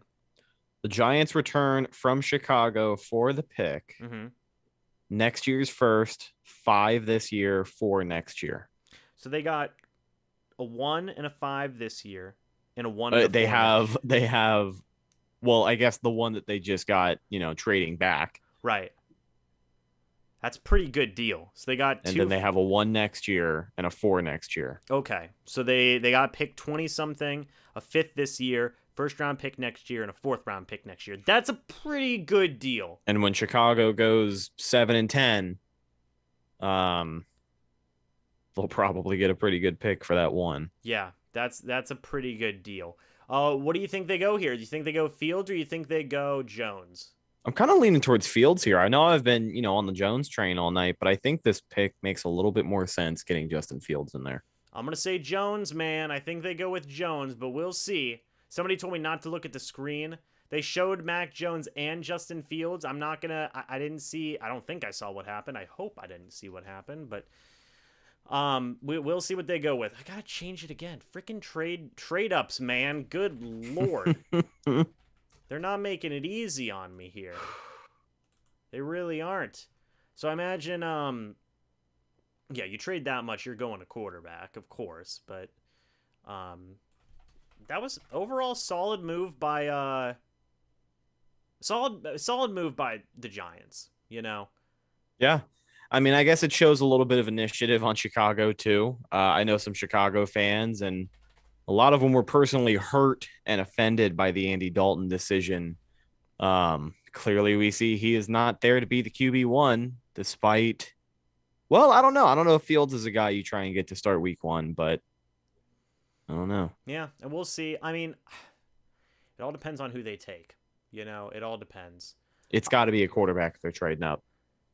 Yeah. Oh, of course. I'm going to say Mac Jones. You're saying Justin Fields, right? Yep. Yes, we are doing we're doing day 2 and day 3. Or at least I am. Brett might be here tomorrow. He might be here on day 3 as well. A little bit, yeah. We shall see. They also have a guy here to announce the Bears pick. I can't really tell who it is off the top here. It is, I remember the story about it. But it's like a special thing. Oh, okay. That's cool. So we will wait and see what happens with that. Okay, so here comes the... Oh, no, well, they're not announcing. They're going to drag this out. It's fine. It's for a special thing. Now, there are people putting spoilers, which is fine. I haven't read any of them, so I'm good. But we still have over 108 people here watching this live stream. Thank you guys so much for that. That is greatly appreciated. We're at 110 now, actually. So right on, right on. Good stuff. We'll see what they do. It's for the draft-a-thon, potentially. So there you go. There you go with that. That is a good cause. They are doing the draft-a-thon, you know, so that's always good. Hell yeah, man. What did oh, somebody said shut up, Goodell. Oh my gosh, that's funny. That is good. Ooh. Yeah, we'll see. Now it's just a decision between Jones and Fields. I think both guys. It would suck to be Andy Dalton. You know, my gosh. Let's see. So the pick is in, and the Chicago Bears have selected. Bears fans are celebrating. Justin Fields, quarterback out of Ohio State. There you go. The dream is dead for any Patriots fans who wanted to. There still is another quarterback sitting there on the board. There is. I know he's got to make it all those picks, but I think they made the right pick here with getting Fields here at 11. I think they did too. I think Chicago had to do something. People were so upset about Andy Dalton, and to be frank, I would be too. But it's a good move for them. It's a good investment for the future, and hopefully it works out. Yeah, I mean, and I think it will. I mean, honestly, man, when I was looking at the draft, I mean, if you remember, not too long ago, they were literally having debates of Justin Fields being the second best guy in the second best quarterback in the draft. Right. You know, so I mean, yeah, now, to see him slip out of the top 10 was a little surprising. I said on the podcast that we did yesterday that I would be shocked if any of them got past 15. So now Jones is the only one who, you know, doesn't hopefully go past 15. I'm Minnesota pick 14. No, they're not going to pick Mac Jones. they're going to pick an offensive lineman or something. Yeah, they have Kirk Cousins. They'll be fine. But we will be getting our Ohio State expert on here in a little bit. Talk about the Mac Jones pick as Dallas is back on the clock. 5 minutes left. I mean, again, they're gonna get the guy that they wanted. You know what? That's an interesting sign of. Again, the Giants at pick 11. I mean, they would have taken Devonta Smith. Right. I mean, you know, they would have. But now they're saying, because I mean, come on now, you trade all the way down from 11 to 20. Yeah, they missed out on their guy. Yeah. But by the way, here we are. We are going to go ahead and get our Ohio State expert here in the live stream here to talk about this Justin Fields pick as Dallas's clock is ticking away. Logan is connecting his audio, and now we get a little bit of video as well. Logan, how you doing, man? I'm feeling good. I'm finally glad that he's off the board. He's in a pretty good spot. You know, not the best, not the worst, but yeah, we're glad he's off the board. And I gotta admit, I'm very happy that he was selected before Mac Jones. I'm not gonna lie. Yeah. Yeah. Oh yeah. You know, so what do you think? First off, we were talking about this. This is Rhett, Cannon Fire Podcast. What's up, man? So we were talking about this before you hopped on here, Logan, which, by the way, for everybody watching, you all know Logan. He's been on here multiple times in multiple drafts. He helps us out a lot with Ohio State picks and really just general NFL, you know, prospects coming up into the draft. We were talking about the idea of Dalton versus Fields, who starts first right away. Do you think Fields is going to start right away for Chicago?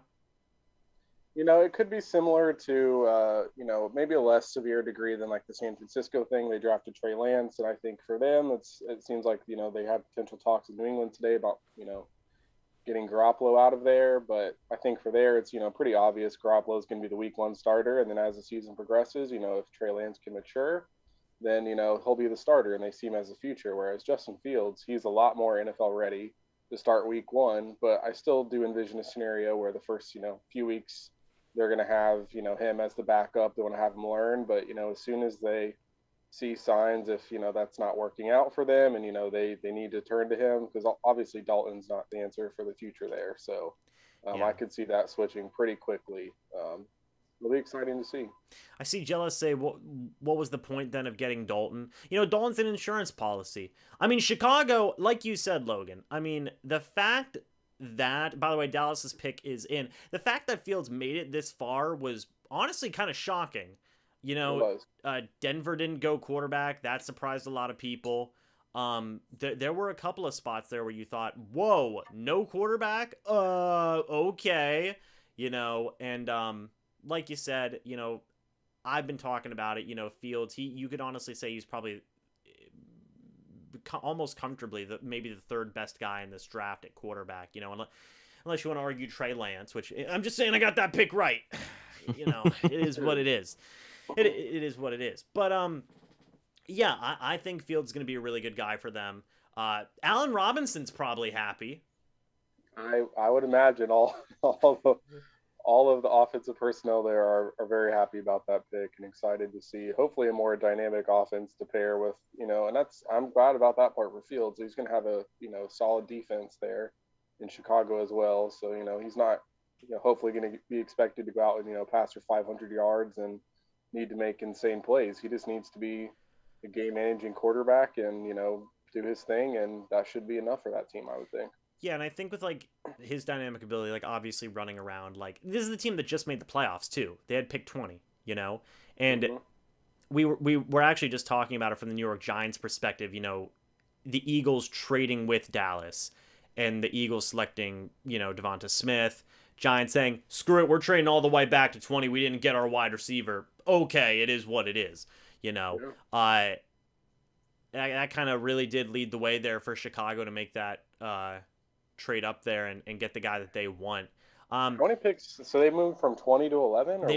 They moved from 20 to 11. They gave up a first rounder next year, a fifth rounder this year, and a fourth rounder next year as well. So they gave up a lot. Okay. But like you said, like, I think Fields is going to be a dynamic dude. You know, I really do. You have Dalton there just in case Fields isn't ready to go right away. You know, work him into the fold. Honestly, again, you had Dalton just in case if Fields wasn't going to be there, period. You know, which was a legitimate thing. It was interesting to see Mac Jones not get selected there as well. Not because the talent, you know, he's, you know, it's because I think he's talented than Fields. I don't think he is, but just because of all the hype. Where do you see Jones going now? You think he goes to New England at pick 15? I honestly think you know, if you'll permit me a moment here, you know, out of high school, a lot of these kids, you know, for people, I'm a big college football fan, so I see a lot of these kids coming out of high school, you know, whether 4- or 5-star prospects, and when Justin Fields was coming out, same class as Trevor Lawrence, they were graded as number 1 and 2 players in their entire class, 2 of the highest rated high school prospects ever, regardless of class or position. They both were considered to be generational prospects at quarterback coming out of high school. And all through college, they delivered. All the expectations, you know, Lawrence was able to win a championship. Fields just came short, made it to national championship game, but they did everything that they were expected to on the field. So this, you know, slight slip into the draft, even getting picked 11, you know, thinking about that 2 or 3 years ago would be crazy to think that he would be, you know, pick 11 based on his, you know, his college tape. And so I think for a lot of teams at the end of the day, they looked at that and they compared to Mac Jones, where you see he just had 2 wide receivers go off the board in the first 10 picks that he was throwing to, you know, game in and game out around insane offensive talent. So I think a lot of people at the end of the day question, what if this is Mac Jones versus the talent that is around him? And I think in this modern NFL, a lot of the teams also wonder, you know, he is not a mobile guy. He is not an athletic quarterback. And I think that is something that is more and more valuable to teams because, you know, for people who don't watch Trevor Lawrence, they might think he's, like Peyton Manning, you know, he's a pocket passer or whatever, but he is actually very mobile. He can get out of the pocket, scramble, and do all those things. So I think that's what a lot of NFL teams are gravitating towards. So to me, I'm not surprised, you know, that they had him come off the board before Mac Jones. And at this point, it is really curious to see how far that could go. I'll be interested to see where, you know, does New England step in there, or does it, you know, could fall into the 20s, you know, very into the first round. So I think it's this, you know, you see the Chargers, they don't need Mac Jones. Minnesota, honestly, hey, low key. Rhett, I was talking with Rhett about this earlier. Mac Jones. I'm just saying, you know, little Kirk Cousins thing, you know, I'm just saying. But We'll see what happens here at New England at pick 15. By the way, Micah Parsons, linebacker, just went out of Penn State to the Cowboys at pick 12. That man is a beast. Yeah, a lot of people saying steal, which at pick 12, if there's already a steal. It was much like the Penny Sewell pick, or steal. Absolutely. Well, what did you guys... I didn't get to see. What did you guys talk about with the Bengals pick? I, for the life of me, can't figure out why they wouldn't go for Sewell there. Yeah, I think it was an incredibly short-sighted pick. I was talking to James, and everybody else on the internet has seen it, but the Bengals released those great-looking new uniforms. They got pictures of Joe Burrow looking all nice, and unfortunately, one of the first things you see is that big, nasty surgery scar down his knee, and if that's not a sign of maybe getting some help on the offensive line, I don't know what else is, because Joe Burrow, he's proven that he's the real deal in the NFL, and I think he can find some success in Cincinnati. But, I mean, damn, the guy just needs some help. And, it's cool that he's throwing to his old college buddy, but I'd hate to see him get injured again just because he's, getting his ass kicked throughout the season. Yeah, we had talked about it, I get it. It's Joe Burrow's friend. They don't have AJ Green anymore. Him, Tyler Boyd, Auden Tate. That's a good group, right? That's a good group of guys. But, quarterbacks coming back from torn ACLs, I mean, that can, especially in year one, that can derail a whole guy's career if he keeps on getting hit more after that. That's actually, I was telling Red earlier, that's what scares teams into drafting offensive linemen, not going against the grain and not drafting offensive linemen. So to see that happen, I mean, in one hand, you're like, you're happy for Joe Burrow. But then on the other hand, you're like, wow, I feel really bad for Joe Burrow. So, I mean, it is what it is. We're going to have to see what happens for that. Maybe they have a plan in the second and third round, something in the works. I don't know.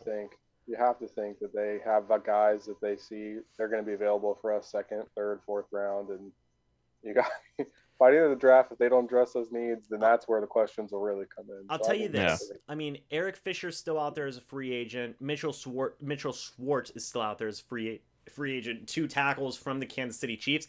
Maybe they just say screw it and sign both of them, and get the Kansas City Chiefs old offensive tackles who were out for that Super Bowl. That's the only other plan that I could see, if it's not, because they also have one of their guards or center. I don't know where Billy Price is playing, but he was one of their starters last year. I mean, certainly not their worst starter, and they didn't even renew his 5th year. Yeah. So they need so many bodies. Yeah. I just don't know where they're going to come from. So hopefully they get multiple through the course of this weekend.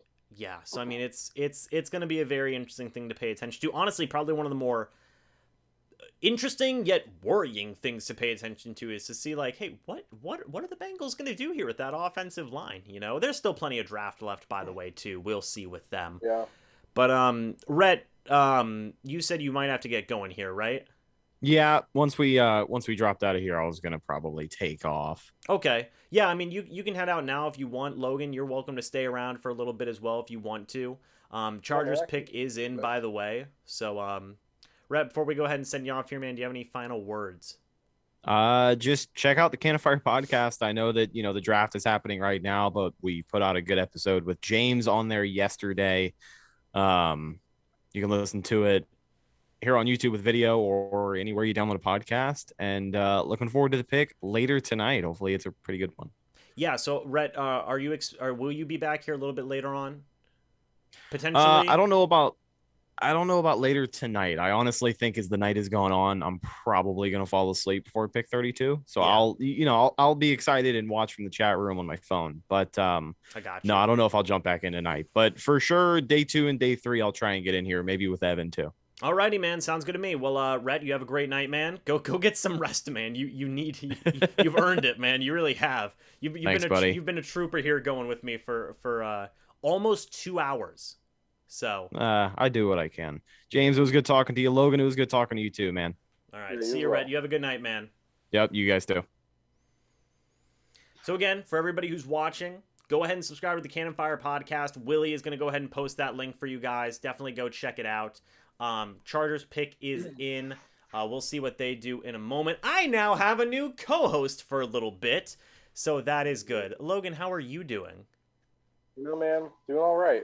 Like I said, I was very eager to see, how far Justin's going to slide. I just, he's a great prospect. I know off-field stuff aside, we're not going there, but it to me does seem reminiscent of like, Deshaun Watson.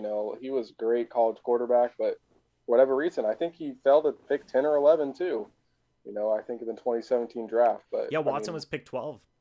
Yeah, so hopefully that's the blueprint again for the on-field performance. We're not getting into any of that other stuff, but Fields, if you watch the tape, he has absolutely everything you're looking for in a quarterback. So yeah, hopefully it's the good system fit and chemistry around him so that he can succeed there. I agree. Jeremy says rest in peace to Rhett. Hydra says Slater has to go to LA. I mean, Rashawn Slater out of Northwestern, I mean, he's still on that board. Yeah, I mean, it would make a lot of sense for them to protect Herbert. I mean, Herbert's already a beast. You know what I mean? Without as much offensive lineman as he's got, So we'll see what happens with that. So Logan, how long are you down to be on here for? I'm good to hang out for a bit, maybe like 30 minutes or something. Heck yeah, rock and roll. I've been going for 3 hours. Sheesh, man. You started at 7? Yes. Old. Mm-hmm. But we're having a fun time. We're only on pick 13. The Bucs, we're not even halfway to the Bucs pick. What do you think? Too, it was pretty quick pace. Like once it started, it was like 8:20 before the first pick came through. But after that, it's been going at a decent clip. Yeah. What are your thoughts on the draft so far? I mean, hey, Trey Lance at number 3. Yeah, I think like I was saying before, if they weren't going to pick Fields, which I was hoping that they were, I thought that was the best option, but it became pretty clear, within the past few days, it was either Mac Jones or Trey Lance. And to me, I think if they were going to trade up and make that pick, that Trey Lance is the way to go. I think there is room to question if you would have waited till pick 10 or 12, something like that, would he have been there? Maybe, but at the end of the day, if that's the guy that they wanted, you go and get him. And he has the upside. I don't think you've been able to watch with the sound or anything, but they just talked about how rare of a prospect he is. An FCS guy. He only started 17 games in college. That being Trey Lance. Yep. Mm-hmm. Yeah. Some of the throws that he puts on tape, they're just like, he has everything, all the intangibles, but they question, the thing is his accuracy. He doesn't have the starts. He doesn't have the in-game reps, nearly the same experience that the other guys have. But I think that's I really believe that they did not decide on this until the past maybe 24 hours. They were floating around all the stuff with Garoppolo, and at the end of the day, they decided, okay, we're going to keep Garoppolo, and we're going to bring in Lance. And, if he needs a little bit of time, that's okay. But I just think they're, at the end of the day, like Mac Jones, yeah, he might be a good prospect, but I think, they were fearing that he could be, a Trubisky, Yeah. He's got a good prospect, but the upside, the potential is not really there. Kind of what you see on tape is, what it's only ever going to get to, Yeah, I agree with that. I mean, I'm just saying, I got that pick right. I was freaking out. I never get something right like that. My gosh. Well, I think, and okay, so then pick 4 was, by the way, the Chargers pick, they do go ahead and do select Slater, offensive tackle, out of Northwestern. Yeah, I think probably more in line with what you'd expect this year than in past years. Kyle Pitts at 4, nobody's really surprised by that. Then Jamar Chase, people will question it, but pretty much what people expected. So it's been not a ton of major surprises so far, but probably the first one being Carolina with J.C. Horn. That was Carolina selected him, right? Yes. Yeah. Okay. Yeah, I mean, we talked to Aaron from the Unnecessary Bluntness YouTube channel. He said that he wasn't mad with the pick, but he wanted Justin Fields, because the overwhelming talent there with Justin Fields. By the way, Majal, thank you for that $10 super chat. He said something came up and I got to dip early. Hope everything's okay with that, by the way, man. Hopefully be back for the Bucs pick, but in case I'm not, wanted to say goodnight to y'all and go Bucs. Thank you, Majal, for that $10, man. Hey, go Bucs. Hope everything's okay over there. We'll see you soon, man, okay? But anyway, back to what we were talking about here. Panthers, that was honestly a little surprising, Hey, you gotta think they saw, oh man, they just re-signed Antonio Brown. Yeah. The wide receiver core in our division, not even just the Bucs, the entire division is absolutely insane. You know, the Falcons drafted Kyle Pitts. They're like, we need more. You know, he's a big-bodied corner, so I think that's kind of what the NFL is moving towards. I think some people would say it's a slight bit of a reach, but you know, if that's where they need the bodies, then you know that's what they're gonna do. I mean, you know, man, and they traded for Sam Darnold, which we talked about that. You know, Aaron had thought that, you know, Sam, it's a lot of hype behind him right now that hasn't been realized yet, so we'll see. You know, we'll just have to wait and see with him, which I agree with that. You know, we will have to wait and see with Sam Darnold, unless they pick a guy in round 2 or round 3, which, you know, Aaron doesn't seem to think that'll happen. You know, they're going to give it their best bet with Sam Darnold. You know, they're going to try and surround him with a lot of talent. So we will see. Kyle says, I'm not sure what is the pressing need that would force them to give up value to go up picks. Johnson? I'm not sure who that's in reference to. Maybe it's probably talking about New England. Perhaps, yeah. But I mean, they pick next. They pick next, period. After Minnesota. Minnesota, by the way, 2 minutes left on the clock. And there is a trade. Oh, to who? The Minnesota Vikings trade their pick to the New York Jets. Oh, coming in right ahead of the Patriots. Oh, they're taking Mac Jones. They're putting him at tight end. It's game over. 2-quarterback system. What if the Patriots weren't going to go quarterback? Yeah, clearly they identified another position. What else is the major positions in need for the Patriots? So the Jets still had the pick from the Jamal Adams trade, right? Which, if I can look up the draft listing real quick, was pick number... Oh, geez, I can't even see where their pick was. 23. So I'm sure they at least gave up pick number 23, right? What would that position... Oh, you know what? Maybe they go running back here, pick 14. Maybe you get a Najee Harris. Really, you think? I'm gonna say it. I'm gonna say Najee Harris. They got 50 seconds left on the clock. Why not? Why not go Najee? You know? Yeah, I guess yeah, because you know, what are the teams just past the Patriots? Maybe they're the ones Arizona worried about, and obviously, Arizona need a running back? That's what I'm thinking. You know, if that is the pick, what are the people they're worried about would, you know, nab them? Because a lot of people thought that might still be available mid-20s or so. So yeah. So I'm gonna say Najee Harris potentially here, but we'll see. The pick is in, by the way. Logan, can you give me some info on what was traded here?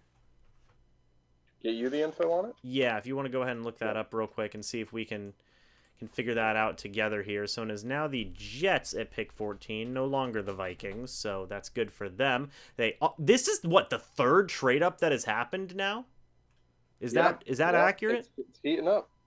Yeah, so I mean, my gosh. My guess, I'll go for the linebacker out of Notre Dame. Which was... He's got a long name. Oh, okay. Well, we'll figure it out together here. Yeah, he's a great prospect, so I'm wondering. Mm-hmm. By the way, still over 100 people here. Thank you guys for that. Greatly, greatly appreciated. Interesting draft so far, man. Interesting draft. There's been a lot of surprises, a lot of turns, a lot of moves. So, we will see. Let's see. James is hilarious. Oh, thank you, Willie. Greatly appreciated. Again, Mac. Hey, if Tim Tebow can make the transition to tight end, you know, maybe Mac Jones can as well. They're just screwing New England right now. They're gonna... No, they wouldn't. I was gonna say they're gonna draft Mac Jones and then trade him to New England for just a crap ton of stuff. It's just gonna be ridiculous. Something nuts is gonna happen, man. We'll see. I think it's gonna be Najee Harris, is what I think. But we'll see what the official trade agreement was, the terms of the trade. And we will see. Yeah, this should be interesting, says Jeremy. I got to agree with you there. Why trade up for Najee Harris? I mean, maybe they thought Arizona was going to take him. Maybe they honestly thought, New England would maybe take him. I don't know. I have no idea. You know, maybe they thought that New England was going to get a power back, move on from Sony Michel. Also, I don't mind hopping on at any point for its Auburn guy get drafted. I got you, Jalen. We'll see about getting you on potentially here. Might not be tonight. We shall see. But they really are milking this pick here, man. They're taking their sweet time. Yeah, I don't think the exact terms of the trade are out just yet. Okay. Hold on. Sending some text right now, doing my official Shefty impersonation. By the way, Kyle had sent in our group chat, I can't believe Justin Fields' career is over already. So there you go with that. Yeah, I mean, that is a concern, just given bad situation. They had Trubisky, but I don't think it's can't make the one-to-one comparison like that. So it's true. I'm excited to see it. There's a lot of other teams that if he would have been traded to, I would have been less excited about. So this is like middle of the pack, I guess. Yeah. Who else is on the board right now? You've got Greg Newsome. I mean, got a couple of safeties, a couple of linebackers, offensive guard out of USC. I mean, there's a couple of interesting guys. We'll see. We will certainly see. Logan, if you don't mind turning back on your video. Yeah, I got you.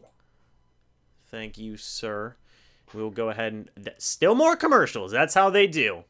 Somebody said Najee Harris is not worth the 14th pick. I don't know, man. Maybe it's Travis Etienne then. I'm going to say Najee Harris, but that's just me.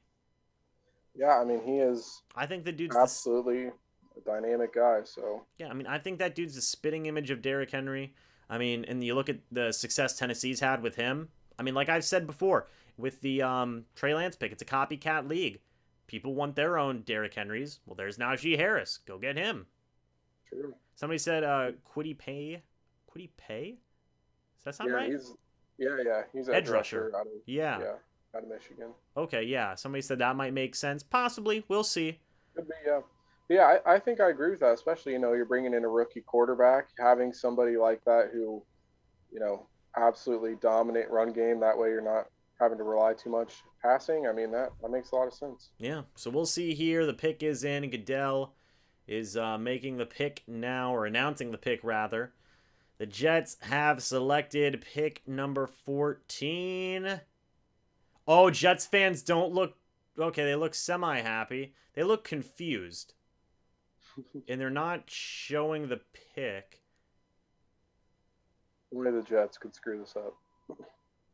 What's going on here? Oh, they selected a guard. Okay. They selected Alicia Vera Tucker. Okay.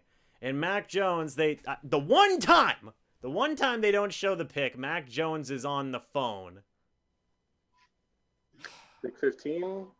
So we'll see what happens there. Thanks a lot, ESP. I hate it. I hate it when they do that. Oh, my. Vera Tucker. Okay. I've got to put that into the old thing now. So now New England's on the board. They didn't move. They didn't move at all. And it seems like they might be getting their guy in Mac Jones. Which, I mean, I would have assumed they would have picked anyway. They'd pick 15. Is who they would have been selecting there. It says the New York Jets are on the board again. It's game over. They're at pick 14 again. Reset the clock. They wanted a recount. They wanted a redo. No, but okay. ESPN's having some problems with their old counter here, so we'll see if they can get that sorted. But no, the Patriots are the team on the clock right now.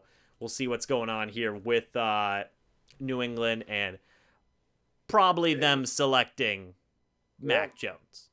Going back to pick 14, though, I think we all kind of wondered, all right, who is the pick going to be? But I think in hindsight, it does make sense. I think a lot of the conversation going into the draft was there's not a lot of top-tier guards or tackles. So if the teams really wanted them, it might be a fight for them. So that, we were talking before about the Bengals, if there's a run on these positions, what could that mean for them in the later round? So yeah, be interesting to see the next few, if they're coming off the board in the first round or if, teams are addressing the other needs first. Yeah. So by the way, Becton and Tucker's a nice foundation. I agree with that. I think that is a pretty good group, pretty good foundation there for the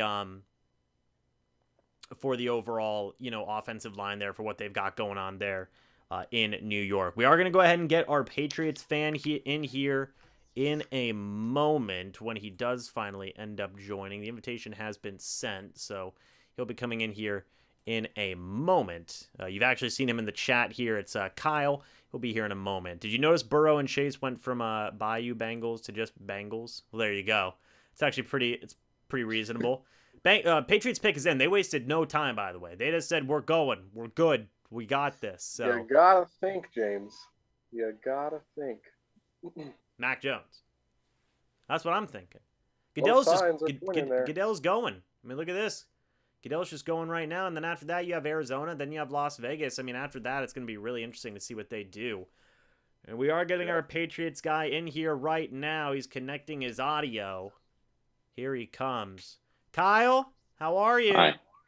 Splendid. Okay, that's good. Now, for everybody here, by the way, this is Kyle of Elevated Sports. Willie, if you want to go ahead and get that link and go ahead and post that link in the chat. Everybody, go subscribe to Kyle. He just started posting more videos again after taking half a year off. And he's going to be posting a lot of content. He's starting to do some YouTube shorts, so go check that out. I actually linked him earlier in the day, so go check that out in the community tab. Willie, if you want to go ahead and find that channel, it's a Elevated Sports with Kyle. It should have around, yeah. Who did the Patriots pick? I can't see the TV right now. They are announcing the pick right now. So the pick is in. Also, shout out to Willie. Danny's in the chat, by the way. We might get Danny in here to talk about the Vikings pick. And Mac Jones has been selected, quarterback out of Alabama, to the New England Patriots. Oh, man. Hey, they got their quarterback. So right now, as it stands, we're going to see a lot of interesting reactions here from the chat. Kyle, what are your reactions here on Mac Jones joining the Patriots? Originally I would have been super high on it, but watching Bill Belichick at his pro day just kind of gave an entire sour mood to this whole Mac Jones pick. Yeah, I feel you. So, hey, Belichick was selling it. Belichick was saying, I love this guy. He's the best. I love everything he's about. He was faking him out. Now, Hydra says, I can't believe Jones fell to New England. LOL, steal. What do you think about that, Kyle? Logan, let's get your thoughts on this. Mac Jones, out of Alabama, going to New England. First off, do you think he's going to be that guy right away, or do you think they're going to start Cam Newton? I think they're going to try to get him ready week one. I don't think, what they're expecting for him in 2 years from now to be all that different from what he has now. He has all of the experience from high school and college, started many years. I just think, when people say he's a steal, I don't necessarily agree with that, because before the whole pre-draft process, nobody was talking about him as a high first-round pick, mid to late first-round pick. A lot of people said, yeah, I could see it, and I think that makes sense in the middle of the pack. But, my mind instantly goes to I'm thinking, the Brady combine photo, and then I'm right next to the Mac Jones in the locker room photo, big gut type of thing. If anybody could do it, it's Belichick. I'll say that. So I think for Mac Jones, he's obviously, I'm sure, elated. There couldn't be a better system fit for him in my mind. So I think perfect at Alabama, a lot of side to side, not a ton of vertical stuff. And I think that's what Belichick likes to do, working with the wide receivers, slot guys, the running back. So perfect fit for him. So it could be a really good move. Yeah, I mean, it's funny you say wide receivers, because we don't have any. It's gonna be interesting to see. They have a couple of good tight ends now in Hunter Henry and Jonnu Smith. So we'll see what they do with that. I mean, me personally, I think that this is a very good fit. Honestly. I mean, when you look at all the quarterback prospects not named, Trevor Lawrence and Zach Wilson, honestly, you can make an argument that Mac Jones is the perfect fit for that offense. Dead serious. He gives them a strong, really solid pocket presence, pocket guy, right? That's what Mac Jones is. He's a pocket passer. And we saw last year, from Josh McDaniels specifically, and back in Denver with Tim Tebow, he just doesn't work well with mobile quarterbacks for one reason or another. Just doesn't happen. He works much better with pocket passers. We saw it with Jimmy Garoppolo. We saw it with Tom Brady. I think we even saw it with Matt Castle. So the point is that this Mac Jones pick suits the Patriots' needs so much more than I think people realize. And I understand the upset about not getting a Justin Fields and not getting a Trey Lance and not getting, any of these other guys that were available. But I think when everything is said and done, I think that Josh McDaniels is going to work better with Mac Jones than he would have with maybe some of these other quarterback prospects that were there. So. Makes sense. I would agree with that. Yeah. So there you go, Kyle. So stop being so glum, chum. Enjoy your new quarterback. For everybody watching this live stream, I talked to Kyle earlier today, and I said, or it was yesterday. It was very recently, within 24 to 48 hours before this draft. And I said, Mac Jones? And he's like, well, I hate Cam Newton. And, we're exposing you right now. So get over it. You've got your new quarterback. That's fine. Cam Newton's not the guy. I was hoping he was going to be the guy last year, but no. That didn't pan out. Willie, I'm gonna go ahead and correct you right now. That's not Kyle's channel. That's that's not Kyle's channel. I will link Kyle's channel right now. Kyle does not have 216,000 subscribers. I bet he wishes he does, but he does. Wow. He does not. I will go ahead and link it real quick for everybody here in the chat. No, that was it. Yeah, you wish it yeah. was. He's acting like he hasn't talked to us in weeks. I feel like he acts like he has 200,000 subscribers. Look, overall, okay. Overall, with the improvements that the Patriots have. By the way, the Cardinals pick is in. If I'm gonna go ahead and update my board and on the clock here, I think this pick's gonna be Najee Harris. By the way, if you guys want to go ahead and take a look here, so the pick is in. We'll see what they make here in a second. They go with Zaven Collins, actually, linebacker out of Tulsa. Interesting. Yeah.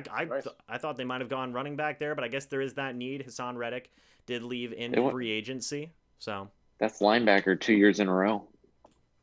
Is it? Who did they select? Oh, they selected what was it? Isaiah Simmons? Isaiah?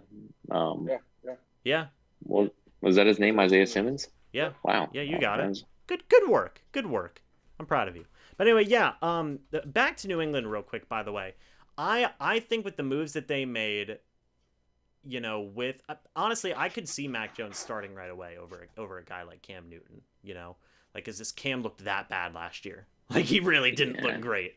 I think with all the moves that they made trying to, they do need more wide receivers. But in recent NFL drafts, there have been so many good stinking wide receivers, even in the mid rounds, rounds 2, 3, and 4. I could see them getting a wide receiver in round 2, rolling with the guys that they have, with all the investments that they made in their defense as well. I could see them having some success, right off the bat with Matt Jones. I just firmly believe that. And by the way, the Las Vegas Raiders are on the clock here. What are we thinking for them? It's okay, guys. Don't it's. I was thinking what team needs are. I'm not exactly sure for the Raiders. I thought that if Mac Jones got this far, I thought that they could have potentially taken him here, just because John Gruden's actually crazy. But now I'm not so sure. I mean, it seems like they always need pass rusher help, but maybe they go offensive lineman. I mean, they have nobody left. And James, I gotta think. Correct me if I'm wrong. We have not had a defensive lineman selected yet, have we? No, not to my knowledge. I can't think of any draft in the last 10 years that any defensive lineman this long without being selected. So like that, I mean, that's pretty crazy. You think we have the Rousseau out of Miami, really high upside. I know I've seen him pop up in a few of your mocks. And some teams have a second or third round grade at the top 10 overall on him. So don't do it. Start to see some edge rushers go off the board potentially. Gregory Rousseau's my guy. We can't have him go to John Gruden. They have enough. They have enough pass rushers.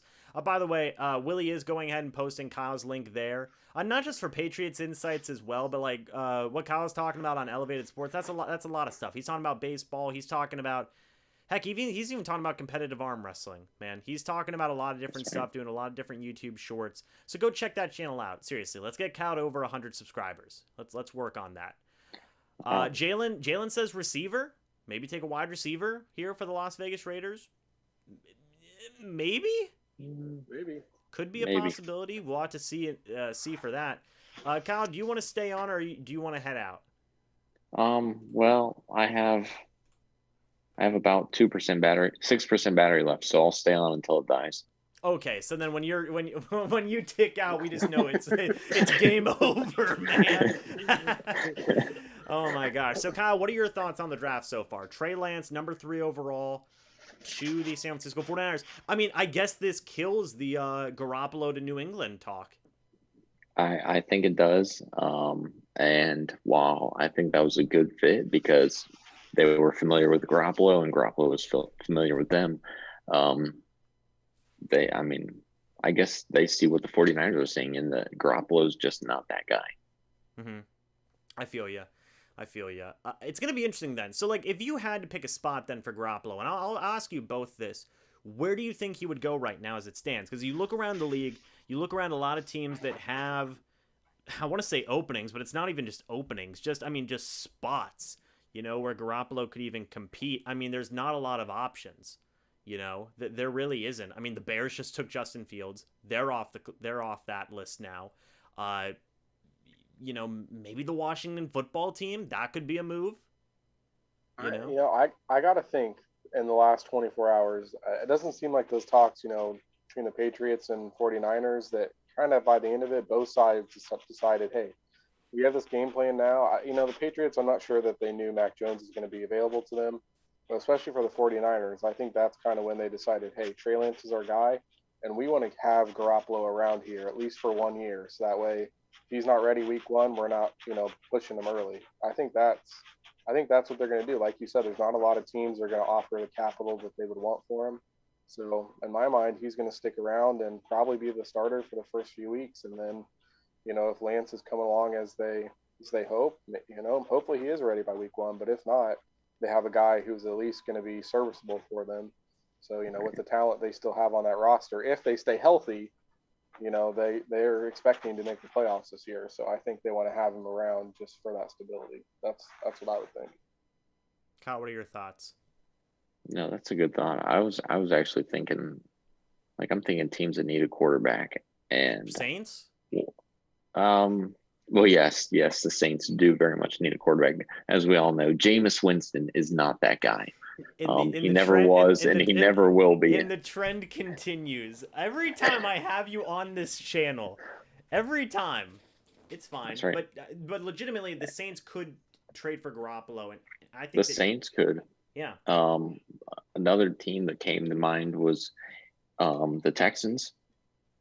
Mm-hmm. The Texans might want to start looking for a quarterback because right now it doesn't look like they're going to be having a quarterback this season. They have Tyrod Taylor. What are you talking about?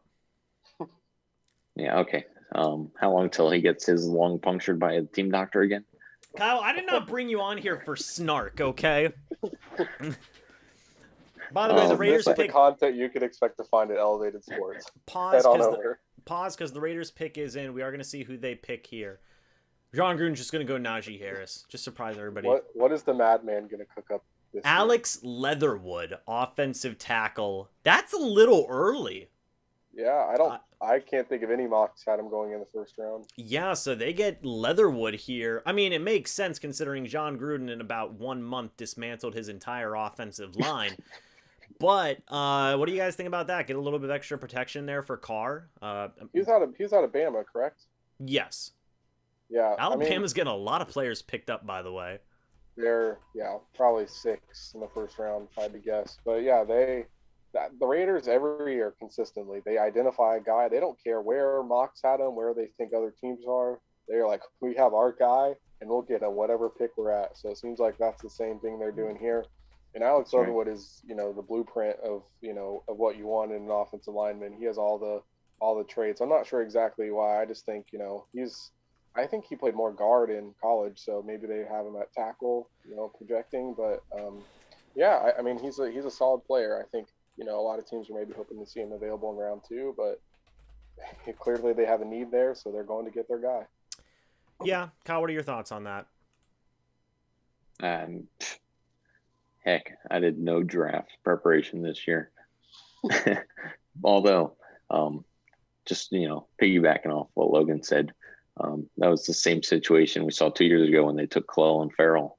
What was it, like pick 3? Yeah, and then And there were mock drafts having him like go to the Patriots at 32. I mean, yeah, it was. Yeah, and they took Garyon Conley in the first round too, which nobody saw him going as high as he did. I mean, consistent. And then Eli Apple as well. I mean, sorry, not Eli Apple. Who's the other? Whatever, another Ohio State DB. They just, they find a guy, they go for him.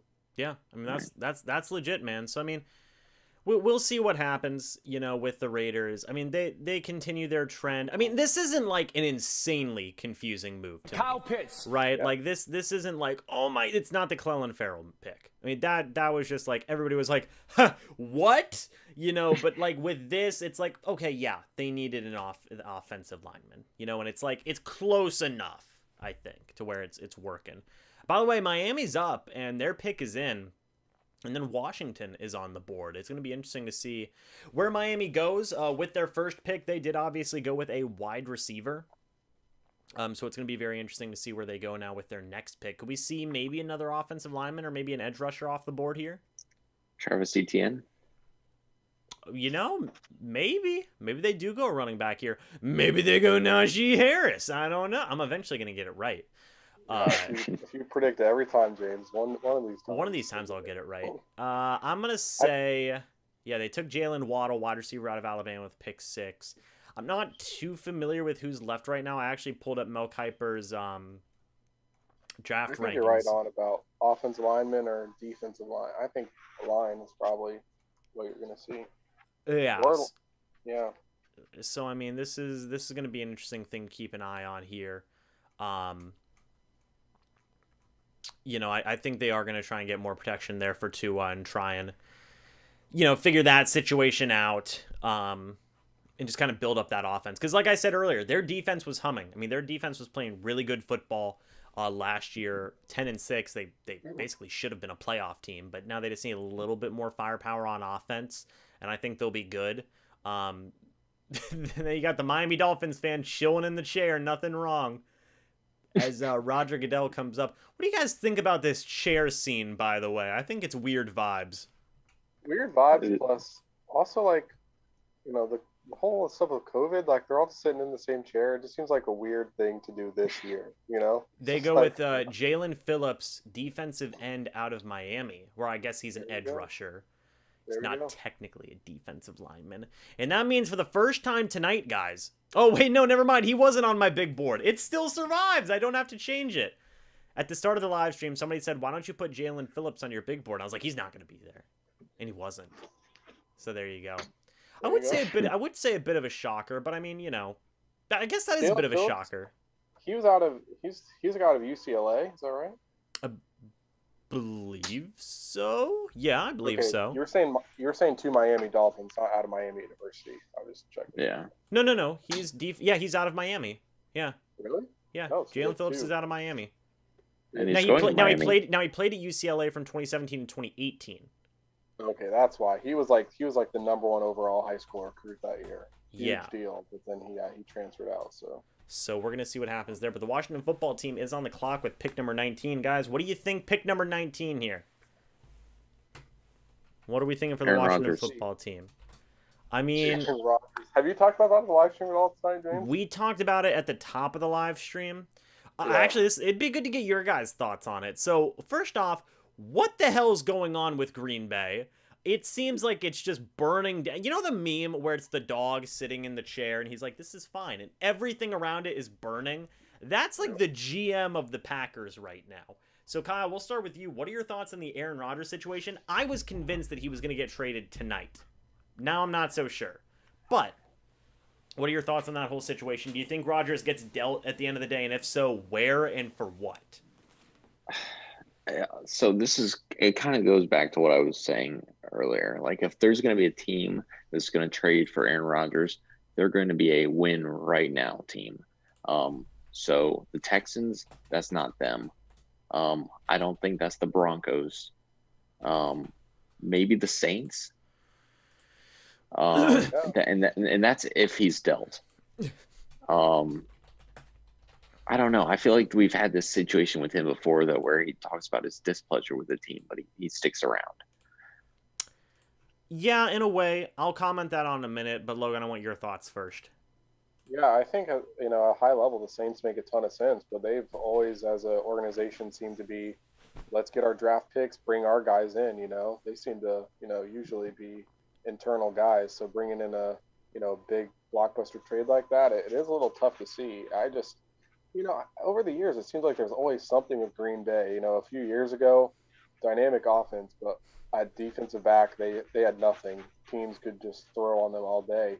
And it seems like they finally, started to address that and have a balanced team. And now all this internal stuff is what's doing them in now. It's just like they just haven't been able to get it right. And I do think Aaron Rodgers kind of seems to, carry a presence with them a little bit. I don't know. He just seems to need the right guys around them. So I don't know what's going on there, but it's an unfortunate situation. Hopefully they get it figured out soon. I mean, I understand it from Rodgers. In a way, I understand it from Rodgers' perspective. By the way, that dog really do be huffing and puffing, though. But you look at Rodgers. He had Aaron Jones. He had Devontae Adams. He had a pretty decent offensive line. But at the end of the day, man, they just prime example. You look at the 2 games they played against Tampa Bay Buccaneers. Devontae Adams, Aaron Jones. After that, you had a lot of guys who didn't have a lot of stock invested in them. I mean, period. Point blank. That, and I think that Rodgers is fed up with it. I don't know if he's going to get traded. It's much like the Jimmy Garoppolo situation, where it's like, I mean, especially right now, with we're at pick 19. I mean, I made the thing like, hey, would Jacksonville trade pick 1 for Rodgers? I don't know. I mean, that's a pretty interesting, Whoa. That's a pretty interesting situation there. But like, right, Kyle, you made James, I don't see your future as a GM. But... Kyle, I don't know. Kyle, you made a good point to say, like, look, I mean, this happens with Rodgers a lot. I think the difference though is that we hear about it like a little bit, and then it goes away. But this has been like all year. Like, this has been all year, and it's hitting a pretty big boiling point here with, him just saying, hey, look, trade or no trade. Supposedly he said this, trade or no trade, I'm not coming back, and he's trying to convince them it's not happening. That was Jay Glazer reporting that too, and Adam Schefter, like legitimate guys, so it's going to be interesting. I want to say Rodgers gets dealt, but again, it's just a tough situation. I mean, a lot of teams would be interested in him. You'd have to be. It's Aaron Rodgers. What terms do he have left on his contract? Like, how much is he per year? I don't know how many years he has left, but I know he has no guaranteed money left. I know that. So it could be attractive for some teams. Indeed. So that's going to be a very interesting thing. We'll see what happens there. Washington's pick is in, by the way. Charles, thank you for that $5 super chat. He says, draft trivia. Who was the Bucs' accidental first-round pick in 1982, and who were they supposed to end up selecting in the 2nd round? Don't give up the answer. Add this. Have you announced the thing that you're doing? Oh yeah, it's still in the works. We're working on it. Haven't fully announced it yet. It's fine. It's whatever. Washington's pick is in though. I'm gonna say, there's no quarterback to take.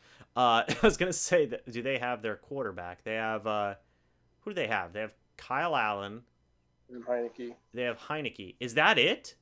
I think they're gonna at least see how the season starts with those guys, and because they have the pieces around them. I'm interested to see who they pick here. They're gonna. Did they make an off-season trade? They had another decent wide receiver, right? To complement McLaurin. They brought in somebody. I'm pretty sure. Was it Samuel? No, not. I think it was. Wasn't it? They take Jamin Davis, linebacker out of Kentucky. Jamin, I don't know if that's the right name, how to say it, but they go linebacker. Okay. That's a good pick for them. Ron Rivera, defensive guy, improves on that defense there. Kyle, can you look that up for me, or Logan, can you look that up for me to see who they have at quarterback and wide receiver right now? Because I know you're right, Logan. They did make some type of high tier move. I thought it was Curtis Samuel. I think it's Curtis. I thought they partnered 2 Ohio State receivers together. Yeah. So then, it would be him. Yeah. So I mean, we'll definitely see with that. But again, good pick here for the Washington football team to get a linebacker. Overall, it's fine. It fits what Ron Rivera likes to do. Kyle, New York Giants here. What do you think they're going with at pick number 20? Now they traded back, and honestly, a pretty good move with Chicago. I think it was. If you're the Giants, you got who are your receivers? You got Galladay. You have Galladay. You have Sterling Shepard. Sterling Shepard. Oh, they have Fitz. They're fine. They don't need a quarterback. I agree.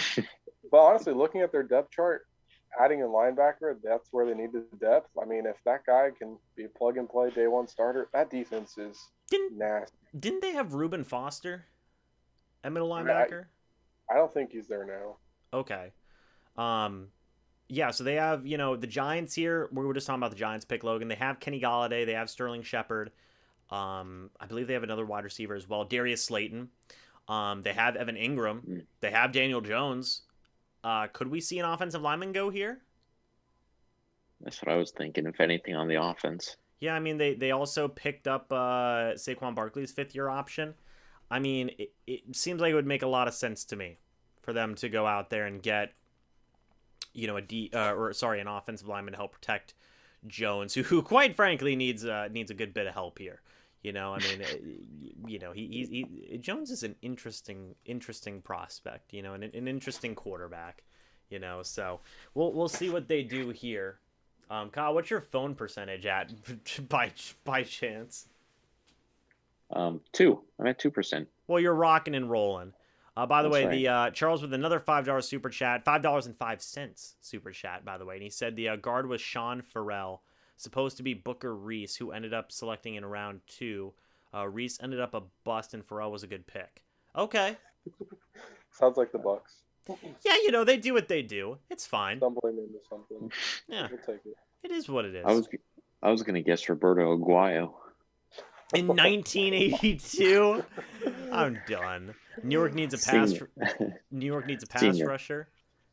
That's true. They do need a pass rusher. The Giants need a lot of things, I think. They really do. Yeah.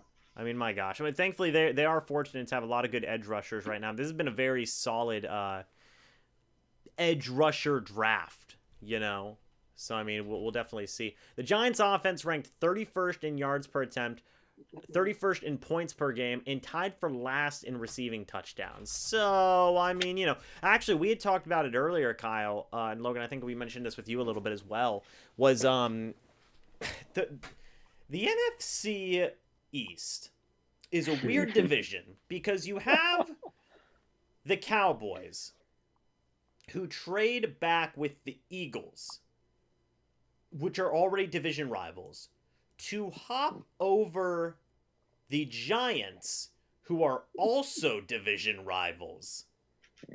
And then the Eagles select Devonta Smith, wide receiver out of Alabama. And then the Giants say, well, we didn't get our guy. All right, Chicago, what do you got? And then Chicago, of course, does Chicago things, which is giving up a lot of picks to trade up for a quarterback. Now, I will say I think they made a good pick there.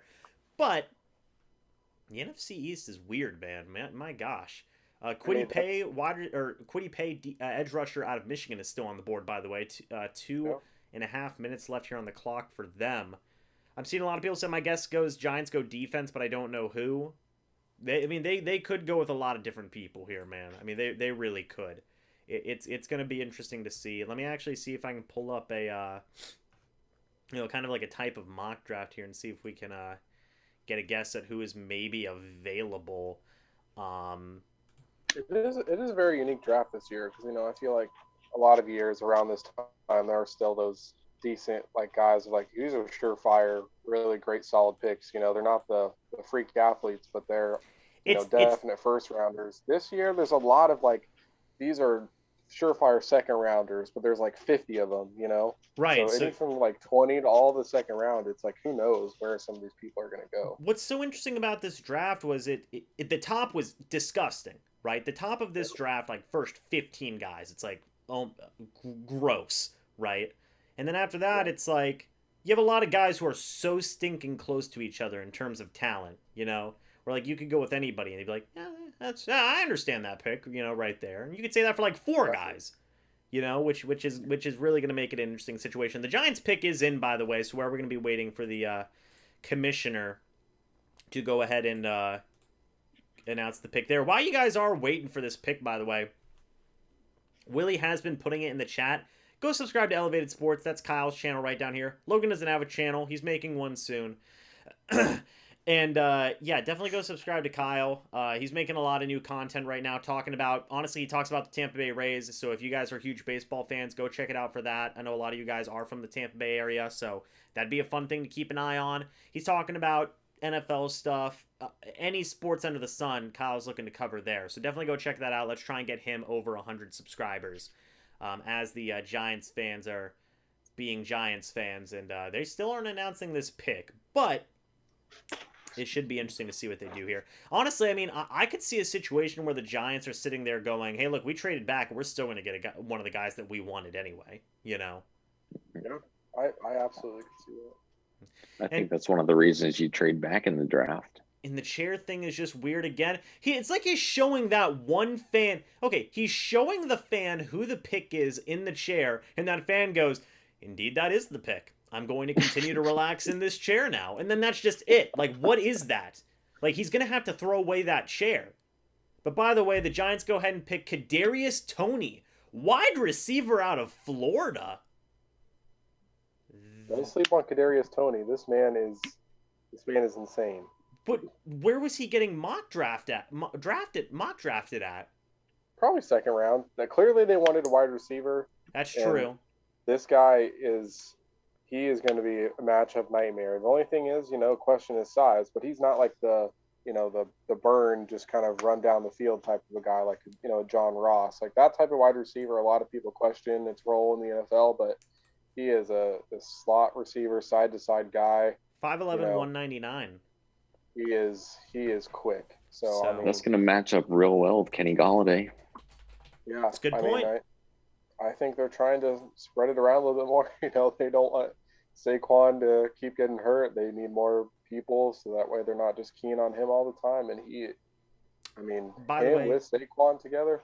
By the way, if you notice on the tape there, Toney there getting the reception from future Tampa Bay Buccaneer, Trask. So that's an important thing to pay attention to, moving forward there. Yeah, that was an interesting pick. I mean, I don't fault the Giants for it because they got an extra first rounder, a fourth rounder, and a fifth rounder. Yeah. And if that was the guy that they were thinking about taking all the way back up at 11, or what did they pick? I think you're right. 13. They wanted Devonta Smith. That's who they wanted easily, and they couldn't get him. But all right, who's our next guy on the board? And Kadarius Toney. I mean, again, if he's a smaller guy, so I think there's naturally just injury concerns. But if he stays healthy, I mean, again, he could be a matchup nightmare. But I will say this. So the chat's actually saying that Toney's a bad pick. I will say this. I understand where you're coming from in terms of they needed a wide receiver. Toney, he may end up being a very good guy. There's I don't know who said it, but it's like a common kind of thought process where, like, if you're a GM in the NFL, you shouldn't draft purely based off of your needs. You should take the best guy that you think is there on your board, best player available. And I just kind of, it's tough for me to think that, like, out of some of these edge rushers that are still on the board, out of some of these defensive linemen that are still on the board, and considering the fact that they traded down, they had the option to be a little bit flexible. They had Kenny Golladay there. They still have Darius Slayton and Sterling Shep. They have guys there, wide receiver, So it's interesting to me that they, would make a pick like that instead of just going for the best guy there, Yeah. I hear that. I think for them, like the guys you mentioned and their wide receiver, and they don't have anyone like Toney.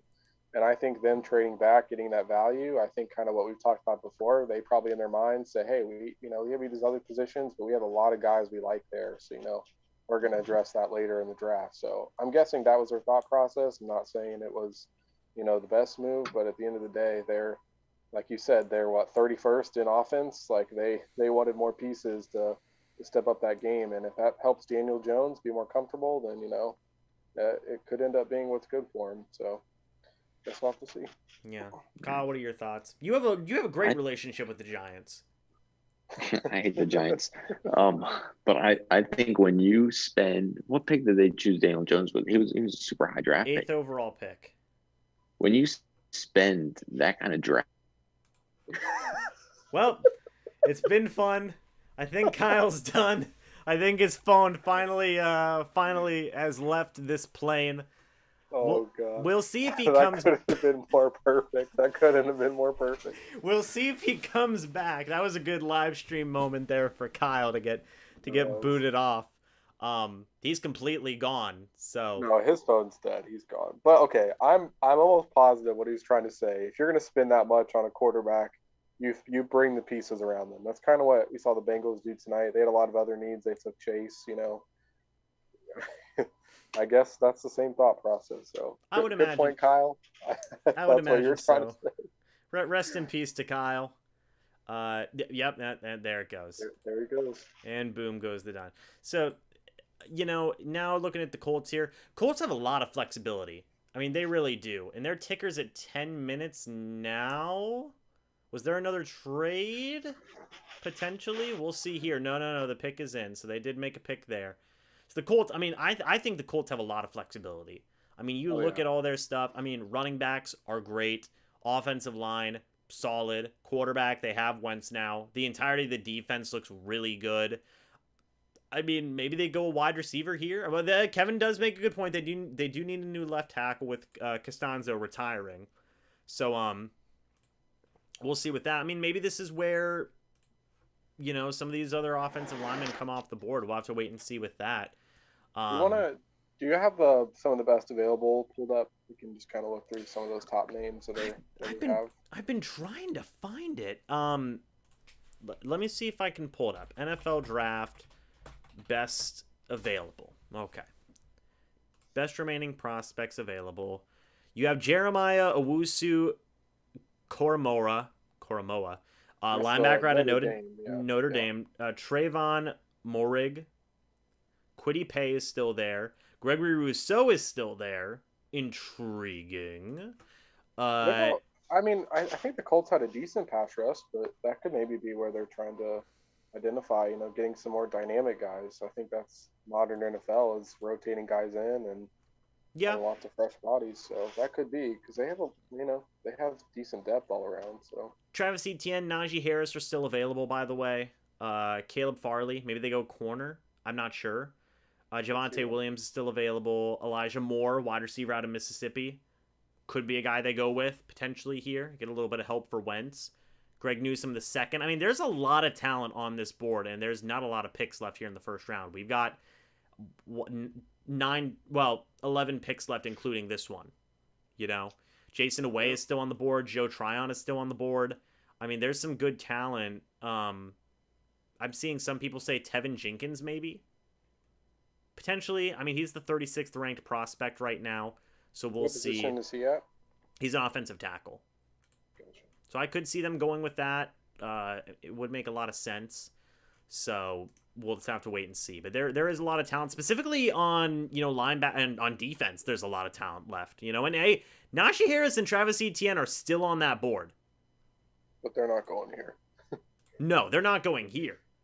But you got to think, that team. I could see a team trading up in his next few picks because obviously teams aren't worried about the Colts, but no, but Tennessee. There's a lot of teams towards the end of this first round that I could see wanting running back. So you could see some other teams trade back up. Yeah, especially you could get good value at this point. Like we're saying, there's a lot of good prospects. A lot of teams might think, hey, we might be able to get this guy at another 15 picks. Let's try to trade back. Yeah.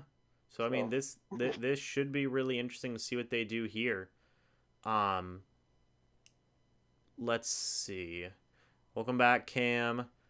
Yeah, the Colts pick is in, so we'll see what these Colts picks. And again, that guy's a Tony Dungy lookalike. That might just be Tony Dungy in the chair there. I feel bad for Goodell. He's gonna have to burn what is presumed to be a really nice chair, which is just you hate to see it. But the Colts go ahead and select. They're waiting to hear the pick. They select Kwity Paye, defense or edge rusher out of Michigan. There you go. So Kwity Paye goes there. He's been on the clock. He's been on the board a while. Hey, add that one to my tally, James. I'm gonna say that was a win for me. That was a win for you. That was definitely a win for you. So he goes there. I mean, the Colts defense continues to get just more ridiculous. I mean, it is what it is. Ballard's a good drafter, man. Ballard really is a good drafter. He's crazy. They've had a lot of rough luck with some injuries with some of their draft prospects. You know, especially like Malik Hooker. It's a great safety. I think a lot of people love that pick. He's had a lot of injuries over the years. A lot of people like that, but man, when he hits, man, there's some fire prospects coming for him. Yeah, I mean, I could definitely see that guy being a real force, you know, Kwity Paye will come in day one, and he's going to be a part of that rotation. A lot of great production in college. I mean, that's a great pick for him, I think. Yeah. I mean, so that should be an interesting thing to pay attention to. Now you look at Tennessee. I mean, if they don't go Tevin Jenkins, especially after the stinking debacle that was their pick last year, you know, with what was his name, Isaiah Wilson? Yep. You know, they've got to go and they got to try and rectify that and clear up that mistake. As far as I can remember, I don't think they added anybody to replace him. You know, Dennis Kelly's gone. The guy who they had starting in his place, he's a free agent now. He might join the Pittsburgh Steelers, I think he's having a meeting with the Baltimore Ravens. So they've got to do something there. Maybe this is where you see Tevin Jenkins. Paye gets to stay in the Midwest. There you go. I'm seeing Hydra says that's a steal of a pick, Kwity Paye. Now, Logan, you are familiar with this guy because obviously playing at Michigan, they play Ohio State a lot. You know, what are your thoughts on him? Overall, very good pick. Yeah, like I was saying before, great production in college. He's, you know, day one ready. I think that's what a lot of teams look for, especially, you know, there's the opposite ends of the spectrum, like a Jason Oweh. You know, teams are interested in him, but last year at Penn State, he had 0 sacks, you know. Mm-hmm. So I think you're comparing two prospects, like Oweh, he has insane intangibles and, you know, all the measurables you would want, kind of a combine freak versus Kwity Paye. The numbers don't jump off the chart as much, but the production is there, all the fundamentals, and I think that's the type of guy that, you know, Indianapolis brings in, and he's going to be part of that rotation day one. So, you know, I think it's a solid pick. I agree. You know, Justin Houston, they just let him go as well. He was kind of one of those starting edge defenders there on that defense. Him next to DeForest Buckner. I mean, sign me up to watch that. That's going to be pretty good.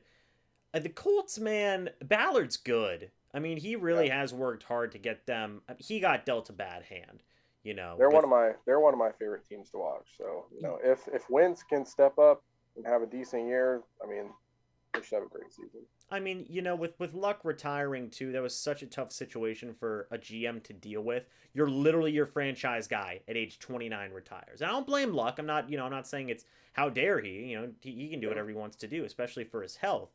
But, I mean, I think Ballard's done a really good job of just trying to correct that, you know, with Brissett and Rivers and now Wentz. I mean, he's tried every year to get some guys and make this team competitive, and they've been competitive every year. And now they're really hoping that Wentz works out. And, I mean, if he does work out, phenomenal trade there for the Colts. And then you just keep on adding to that defense to give Wentz as much of a cushion as possible, you know. So it's going to be interesting. You do look at the Titans pass catchers here. They have less than 2.5 minutes on the clock. Corey Davis, he's gone. Jonnu Smith, he's gone.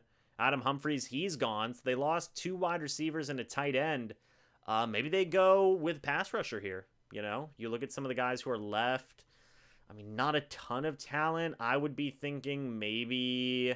You're talking about receivers or pass rushers? Pass or receiver. You know, I'm looking at Elijah Moore out of Mississippi. Elijah Moore and Rashad Bateman. I would be surprised if they're both not off the board by the end of this round or very, very early day 2. Rashad Bateman out of Minnesota. I mean, you know how those Minnesota wide receivers are. Yeah, they're actually showing him right now. I don't know if he's on the phone. I hate it when they do this. You know, they always show the players on their phone. Well, look who's back. Now in a fancy bed, rocking a same shirt, but we can't tell anymore because of the lighting. Kyle's back. Kyle, how you doing? Welcome back.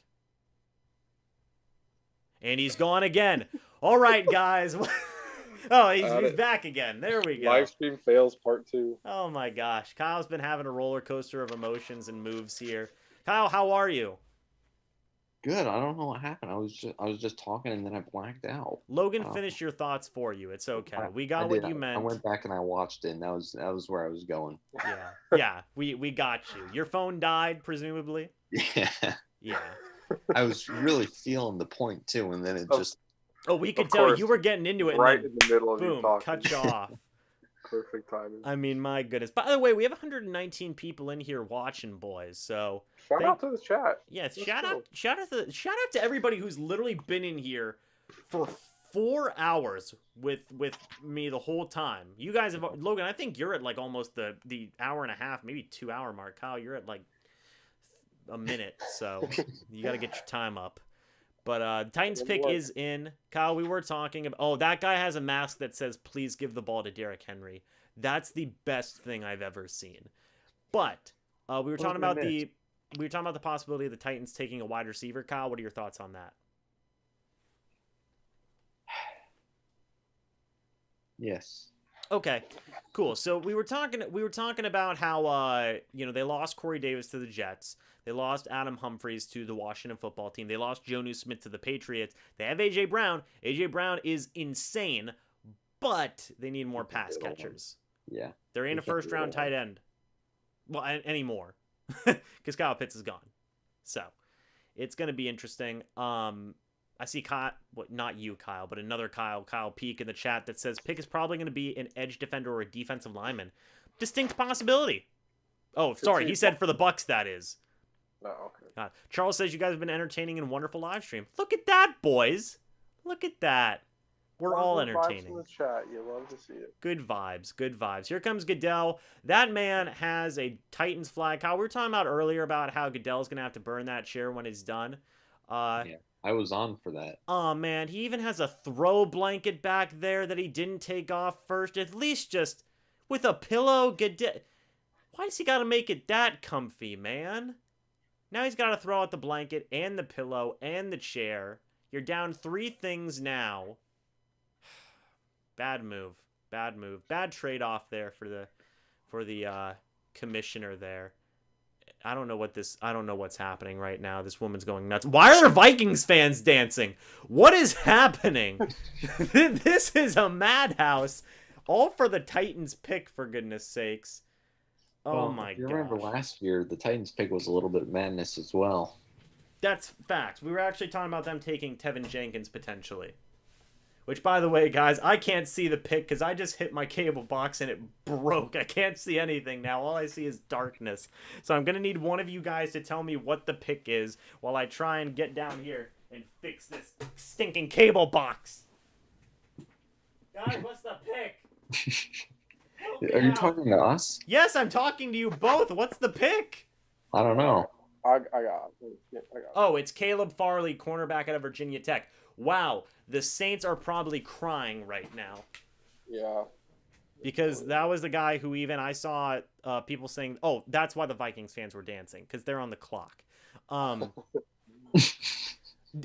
Good pick. Hey, good pick for the Titans there. You know, they lost, was it Adoree Jackson in free agency? I believe so. And now they've got his replacement. I mean, he's a solid cornerback. You know, he was honestly almost projected to go into the teens. So, I mean... a lot of people had him as the number 1 cornerback.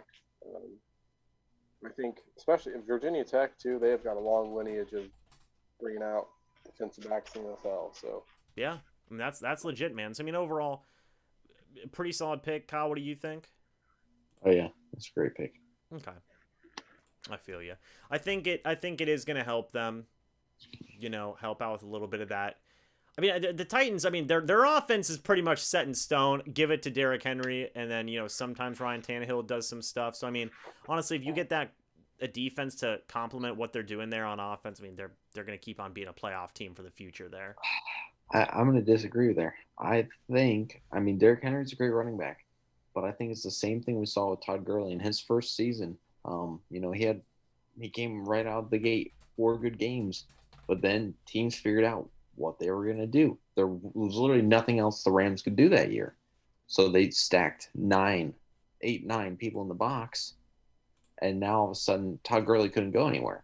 So if A.J. Brown's your only like receiving threat, that's not good. They're just going to start stacking the box against Derrick Henry.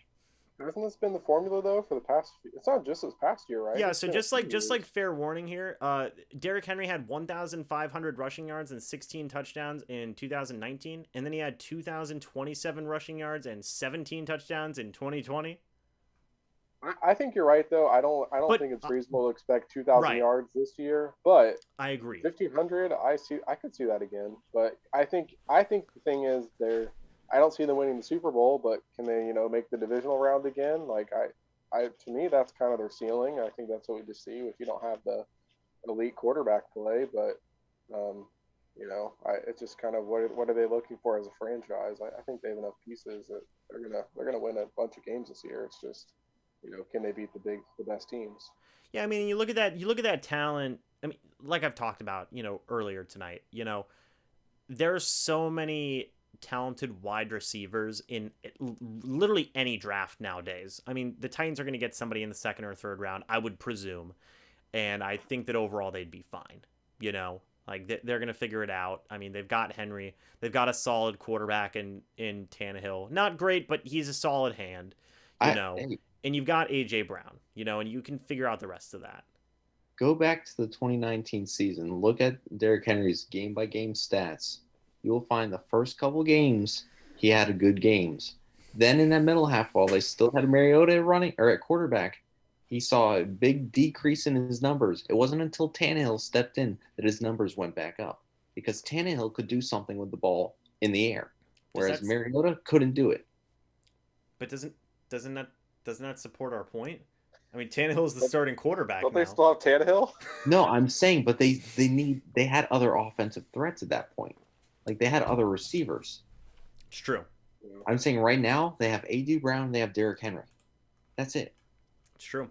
Like, it doesn't matter how good A.J. Brown is. Like, you only need one person to cover him? 2? So A.J. Brown had 1,051 receiving yards that year, and the number 2 wide receiver had 601 receiving yards. Don't they have, what's their tight end? Don't they have a... They don't have Jonnu Smith anymore. He is now a member of the New England Patriots. Okay. But they only won 9 games that year. So maybe that formula, maybe their ceiling's only 9 wins. I don't know. I see them, like I said, into the playoffs, but I think the Titans, they'll get a wide receiver at some point in the second round. Maybe they'll get 2, second and fourth round. Who knows? But they'll get weapons. I mean, honestly, like, for the value that was there at that pick, I think that it was a good pick for them. James, is the Vikings pick in? Yes, their pick is in. I asked Danny if he wanted to be on, and he said no. Is he in the chat? He was earlier. He might have work at like 3 a.m. tomorrow, so we'll have to wait and see if he's going to be here. So we will see. Godwin was a third rounder. I'm just saying. I agree. I was going to say, what do you guys think the Vikings do here? Somebody said Asante Samuel Jr. What? I'm sorry. Hold on. That's an option? That is accurate. Did you want the Patriots to take Asante Samuel Jr., Kyle? Yes. If the Patriots take Asante Samuel Jr. and they have Asante Samuel Jr. and Antoine Winfield Jr., I'm going to be the happiest human being in the world. Just for the memes. Just for the memes, guys. Come on now. We will see. But still, we have 110 people in here watching, guys. As they actually show Cliff Kingsbury's pick, or Cliff Kingsbury's draft room from last year, which will be... Don't they have like a beach house this year or something? That was the Rams, I think. Oh, that was, yeah. The other young guy that everybody... And somebody was making fun of it. I can't remember off the top of my head, but I know somebody was making fun of it. So we look at the talent that's still available. I mean, Jeremiah Owosu, Koromoa. I mean, that could be a guy that they pick. Trayvon Morig. I mean, that honestly might be the pick. Gregory Rousseau. What position is he at? The safety. Morig. Okay, safety out of TCU. Safety's off the board yet. Yeah. So we'll see what they do here. They are going to go with. An offensive tackle, Christian Darrisaw, offensive tackle out of Virginia Tech. I mean, I could understand that. People might say that's a reach, and maybe it is. Maybe there's better talent on the board. But, I mean, they need. If Danny was here, he could attest to that. I mean, they need more offensive linemen. Yeah. I mean, they need more offensive linemen, and they got one. So, I mean, like, I don't fault them for that. Again, it's always that argument of, draft need versus best player available, but solid pick. So we will see. Also, if I may, real quick, James, shout out to Emma. She's been in the chat. She's never watched the NFL draft before in her life, but she's watching this year, learning what it all means. We love to see it. What a day to start. What a day to start here, hanging out in the live stream with the boys. Watching this. Darrisaw is not a reach. He was projected to go mid-first on the average. See, I'm sorry. I was looking at the best players left, and Darrisaw, at least according to NFL.com, Daniel Jeremiah is all the way down at. I mean, he wasn't even the highest rated tackle. I mean, Tevin Jenkins and Dylan Radins were rated above him, but he was the 38th ranked prospect. So I don't know. That is according to Daniel Jeremiah. Yeah. I just think that shows what we've been saying all night. After about pick 15, every pick, it's like, well, who's it going to be? It could be one of about, 30 different names. It's just a lot of guys with very similar grades, and it's just kind of what does that team specifically see that fits into their scheme, and, that's what it's going to be. Yeah. By the way, Steelers pick is in. Najee Harris. I haven't said it for like 10 picks. It's time. James. I believe now. It's time. It's time for Najee. Unless they go Travis Etienne. But it's time for Najee. We need some hype. I'm ready. Let's go. Let's get Najee Harris to Pittsburgh with Big Ben. Did they already announce the pick? The commissioner is walking away. The Steelers fan has been left in the chair. I don't know. The Draft Network had Darrisaw as their number 12 overall player. Those are some very diverse draft rankings then for Darrisaw. I mean, my gosh, to be number 12 on one board and number 39 on another board, that's a big jump. Pittsburgh needs O-line. They can draft a running back in round 2, or they can get Najee Harris. Or they could get a quarterback. Who are they going to get? Kyle Trask. They have Dwayne Haskins. They're fine. They have their quarterback of the future. I hope so. Indeed. So this is going to be... Kyle Peak says this is going to be Najee. Somebody said I can see Pittsburgh taking Dickerson. By the way, again, guys, nobody's off my board. Jason Away, Joe Tryon, Najee Harris, Christian Barmore, Levi Onwuzurike, Travis Etienne, Greg Newsome II, Gregory Rousseau, Landon Dickerson, and Wyatt Davis. Guess what? They're all still on the board. So Is Wyatt Davis on the board, James? I did have Wyatt Davis on the board. I'm proud. Thank you. Oh, no. Hold on. Where's this music coming from? It ain't coming from me. Is it coming from you? It's probably coming from you. Yeah, the Pittsburgh Steelers pick is in, though, and the Oh, now he's back. He ran back. He figured it out. He's like, they sent me back, and now I'm back again. So let's see. I bet the crowd is booing pretty loud right about now. Probably. Pittsburgh has selected Najee Harris, running back out of Alabama. I knew it would be Najee Harris. I told you guys. There we go. That's a good pick for Pittsburgh. Yeah. I mean, that's good. I mean, that makes about as much sense as any pick. No, that makes more sense than some picks that have been made, in my opinion. But absolutely, overall, yeah. I mean, he is honestly, man. You know who he reminds me of? Well, obviously Derrick Henry, but you look at like New England, or sorry, you look at Pittsburgh and the guys that they've had in the past. Like maybe like a Willie Parker kind of situation. Yeah. Maybe that kind of old school type of running back where he just. What about like Jerome Bettis?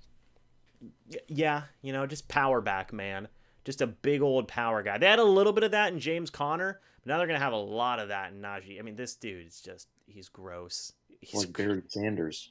Stop it. Stop making comparisons. Yeah, I think Najee is a good guess. There you go. Najee for -200. There you go. Now, Hydra says that's a bad pick. I don't agree with that, man. I think Najee's that dude. I mean, my gosh. He's a pretty good running back. And now you got Jacksonville at pick 25. What are we thinking here for Tebow? Right? No, they're signing. I wonder if they'll actually sign Tim Tebow. Do you guys think? Have I talked to either one of you guys about the Tim Tebow thing yet, or no? You haven't talked to me about anything. Because we talked about the Tim Tebow. I'm ignoring you. We talked about the Tim Tebow thing earlier in the live stream, like really right at the start before the draft started. Tim Tebow at age 33 getting a workout with Urban Meyer, his former coach, as a tight end. What are we thinking? You know what? I think Urban Meyer invited him over to dinner and says, "Hey, you haven't been in the news cycle in a few months. Why don't you come over? We'll have a workout. It'll be great." There's nothing to it. Like, they're legitimately like friends. Like, he hangs out with them. Like, it's not going to amount to anything. Like, it's just Tim Tebow's got to be back in the news cycle every 6 months or so. Like, I feel like that's all there is to it. Yeah. I mean, Kyle, what are your thoughts? Do you think anything's actually going to come of this?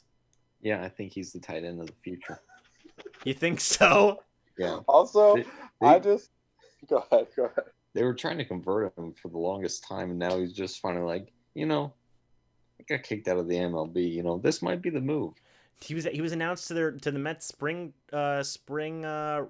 camp roster. He wasn't kicked out. In fact, he was probably getting a promotion. No. And then he said, "No, I'm done. I retire from baseball, and now I'm back." That's just fan service. Okay. By the way, James, we're...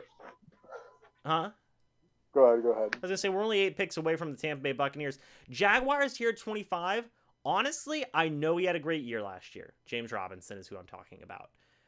Don't disrespect my bell cow in fantasy, James Robinson. Najee Harris. He carried me to the playoffs. Najee Harris is a legit guy I could see. I mean, come on. Trevor Lawrence and Najee Harris together. All right, you mean Etienne. What did I say? You keep saying Najee again. He's on my mind. Trevor Lawrence and Travis Etienne together. Oh, by the way, I have to take. Speaking of Najee Harris, I gotta take him off my board. Yeah. Hey, why not? Just have. Hey, they worked in Clemson. What were you saying, Logan? Though. Oh, I was just gonna say, I cannot wait to see what the Urban Meyer experiment is in Jacksonville. Like, it's either going to be glorious or a dumpster fire. There's no in between, and I'm just ready for it.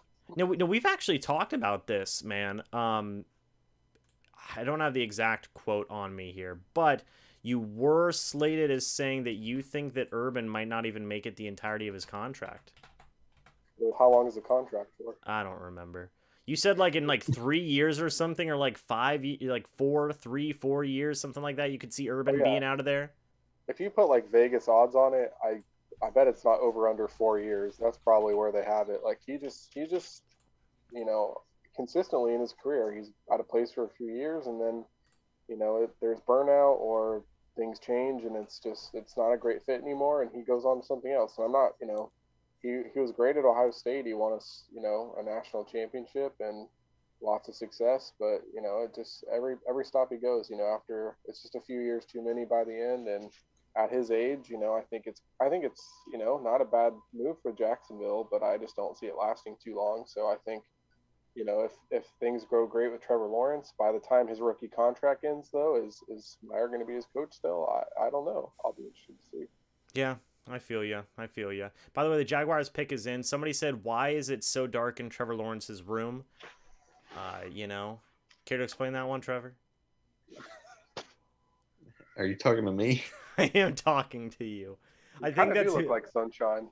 I don't know if that's a good thing or a bad thing. Trevor Lawrence does kind of look like him. That's a good thing, pal. You want to look like a guy who just went number 1 overall and is about to be a millionaire in the NFL. Okay. Why do I want to look like him? I want to have his money, not looks. It's true. Weird connection. My family got photos with the photographer who just took photos for Trevor Lawrence's wedding. I saw pictures of his wedding. I was like, wait a minute, I know that person. She took photos for my family this past summer. Anyway, very random, but interesting connections. But I think Jacksonville. Look, I think Jacksonville's. I see Jags need a wide receiver or a tight end. I think they're going to go with Travis Etienne. What about Kyle Pitts? I think he might not be available right now. He might not be available. Somebody said Urban Meyer loves gadget players, so Rondale Moore has a high chance of being the next pick. Rondale Moore could be fun. There's also, though, Elijah Moore and Rashad Bateman are still on the board. Like, it's crazy. Yeah, I mean, there's still plenty of talent. Elijah Moore could be that guy. I mean, there's still so much talent, man. I mean, Jeremiah Owusu Koromoa is still on the board, and he's Daniel Jeremiah's 15th ranked draft prospect. Now, I do see what you're saying, Leon. They got Robinson, though, but I mean, to get a guy like Travis Etienne, I don't know if you pass up on that. I just don't think you do. I don't know. In the first round, though, with the needs, because I think Robinson and Etienne, they have similar roles for what they do as a running back. So who was the other player you had mentioned, Logan, by the way, who was still on the board? The wide receivers, Bateman and Elijah Moore. Yeah, you're right. Maybe they do go wide receiver. We'll see. I think they're going to go with an offensive player, though. I do think that. I think they're going to try and get Trevor Lawrence as much support as he can on offense. Maybe they go an offensive lineman here. Who knows? But I just think that Clemson connection, man. Why not give him Travis Etienne? We've seen the Eagles. Jalen Hurts. I think they added Waddle, and then Burrow with Jamar Chase. Like this would be interesting considering they're just in the same draft. Like they're literally same exact year. They didn't even have to wait a year. I mean, there's literally no time in between them playing in college and them playing in the NFL. I mean, that'd be an interesting combo. That really would. I think it's going to be Etienne. Nicholas says, I'm going to pull a Kyle and go because my phone is going to die. I got you, man. It's all good. I'm about to do the same, James. My phone's about to die, so after this pick, I'm going to head out. Gotcha. Yeah. Oh, Goodell's in the chair. Kyle's about to pull a Kyle and head out as well. Okay. So Jaguars pick is in. They did go ahead and select Travis Etienne. Wow. Let's go. Well, now I can't go to the Bucs. That's fine. All right, hey, Nicholas, you have a good night, man. So look at that, the Clemson to Clemson connection. Hey, Trevor Lawrence has got to be happy. Rip James Robinson fantasy, man. We had one good year together. I got the Trey Lance pick right. I got the Travis Etienne pick right. What can I say? Pretty good. And you got the Najee Harris pick right. Who got the Najee Harris pick right? You did. It only took like 20 guesses, but yeah. That's right. Right. Give us, gentlemen. I gotta head out of here. James, I'm gonna charge my phone. I'll text you. I might hop back on if you don't have another guest for the Bucs pick, but sure. I'm gonna try a little bit. All right, Logan. You have a good night. Well, I'll see you in a little bit. Yeah. So see you in a little bit, Logan. Later. Thank you. Have a good one. It's nice to talk to you for the first time in like 3 weeks, but okay. No shade. All right, farewell, Logan. Thank you for hanging on. It is now Cleveland on the board. Kyle, are you gonna hang on for another minute, or are you done, Zod? Well, I'll stay on for the Cleveland pick, and then I'll leave. Okay. And then there were just two. I have been going now for 4.5 hours. That's lovely. My throat is killing me, but we're still having a fun time. We're still here talking about the NFL draft, guys. By the way, I haven't said this the entire live stream, but I'm saying it now. If you guys are new, go ahead and subscribe. And if you haven't already, go check out Kyle's channel. It's Elevated Sports. Kyle just uploaded a video today talking about some of the drama in Green Bay.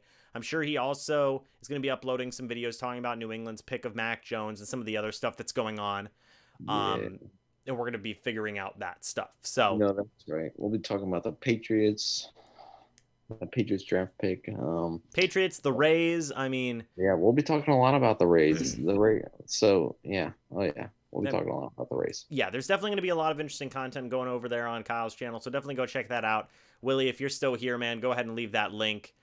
Now we look at Cleveland. This is where I could see an edge rusher go. Well, who do they have at edge rusher now? They have Clowney and they have Garrett. Yeah. I don't see them going with an edge rusher here. Maybe this is where we see the first defensive lineman go. They'd release Sheldon Richardson. Maybe they go with Barmore here. Yeah. That could be a legitimate possibility. I hope Davis falls to the Bucs. There is still some good talent on the board. I know people didn't get the running back they wanted, so sad face for that. But who do they have at corner? Huh? Who do they have at corner? Cleveland? Yeah. Denzel Ward? It's the only guy I know. Regardless, their pick is in.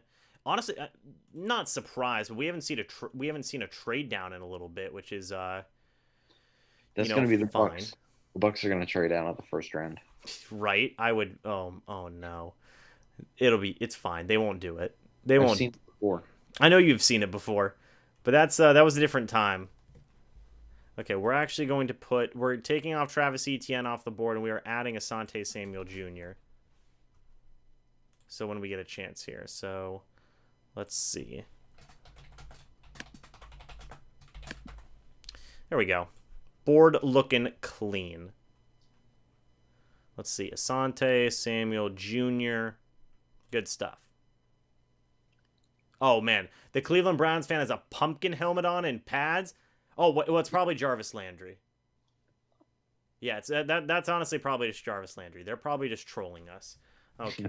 Or maybe it's I'm not sure who it is, but they're trolling. I know they're trolling. It could be Odell. Could be Odell. I see them taking. They have Ward and Greedy Williams. They're fine at corner. I actually see them taking a defensive lineman here. I see them taking Barmore. Yeah, they had a good team last year. Yeah, there's not. I mean, do you trust Baker though? I don't know. It's a good question. I don't know. Kyle Trask? No. Wait, no. Wait, sorry. I'm sorry. I didn't realize what you were saying. No, I don't think they're going quarterback here. Why not? Well, why would they? I'm interested to see who's under this pumpkin head. Is Baker the man? I would say he is, at least for the next year or two. I would definitely say that. You just want your man for the next year or two? Let's see. I don't know about that. Oh, so it's not an NFL player. I guess it's not. They had the pumpkin man. Well, of course it's not. None of these guys are NFL players until they're drafted. Well, actually, until they sign their contract. Okay. All right.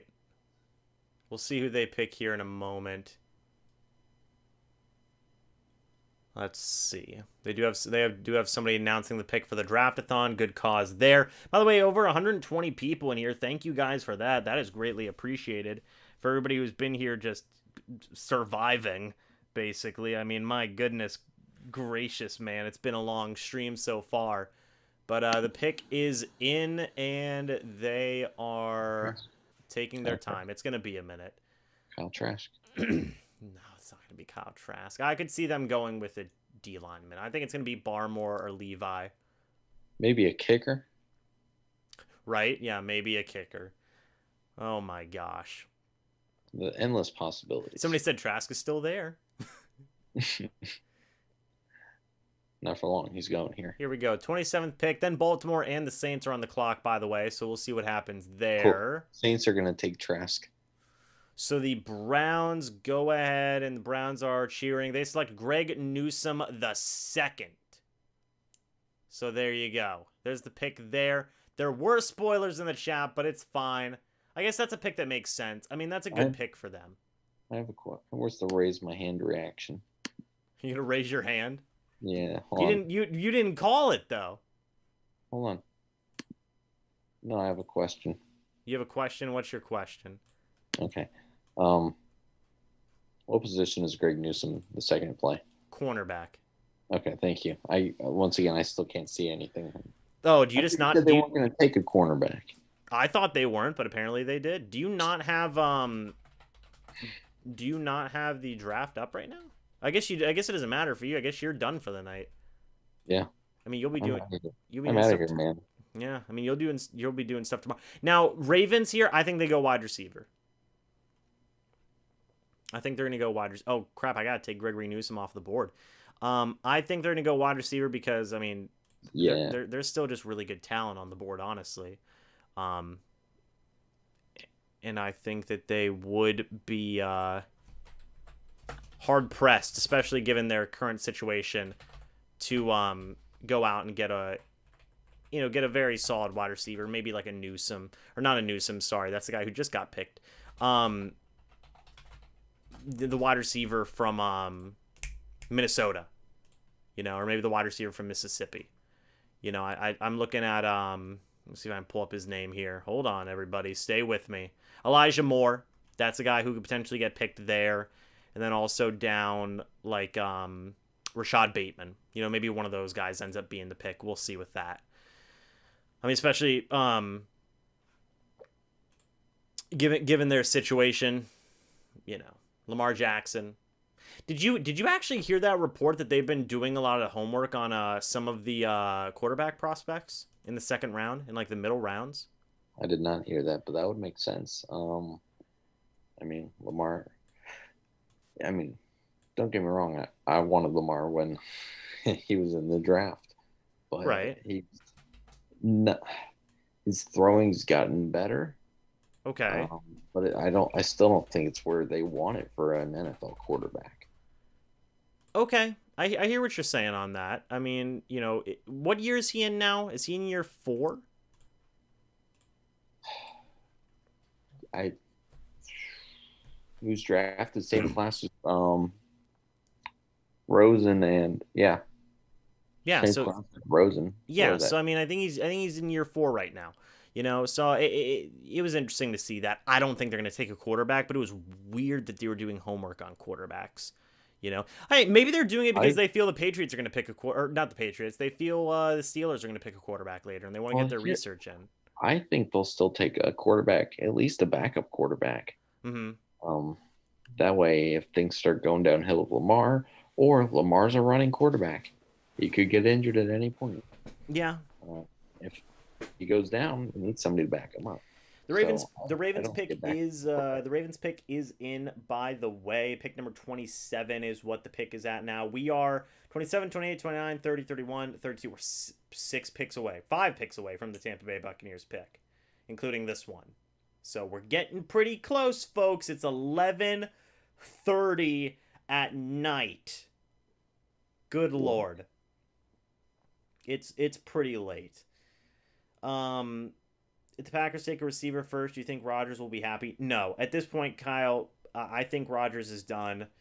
I mean, I made a bold prediction before the stream. I thought Rodgers was going to get traded tonight. You know, it still could. The Saints still haven't picked yet. But if I was the Packers, I wouldn't accept just like a pick 28 for Rodgers. At that point, I would need a couple of first rounders. How old is Aaron Rodgers? 34, 35? You think you're going to get a couple first rounders for a 35-year-old quarterback? I don't know how old Rodgers is. I don't care how good he is. I don't care how good he is. I don't think you're getting that kind of value for a quarterback that old. I mean, hold on. We're going to see what's going on here with Aaron. Aaron Rodgers is 37. Yeah. No. You're not getting 2 first rounders for a 37-year-old quarterback. Hey, you never know. I didn't realize Rodgers was 37.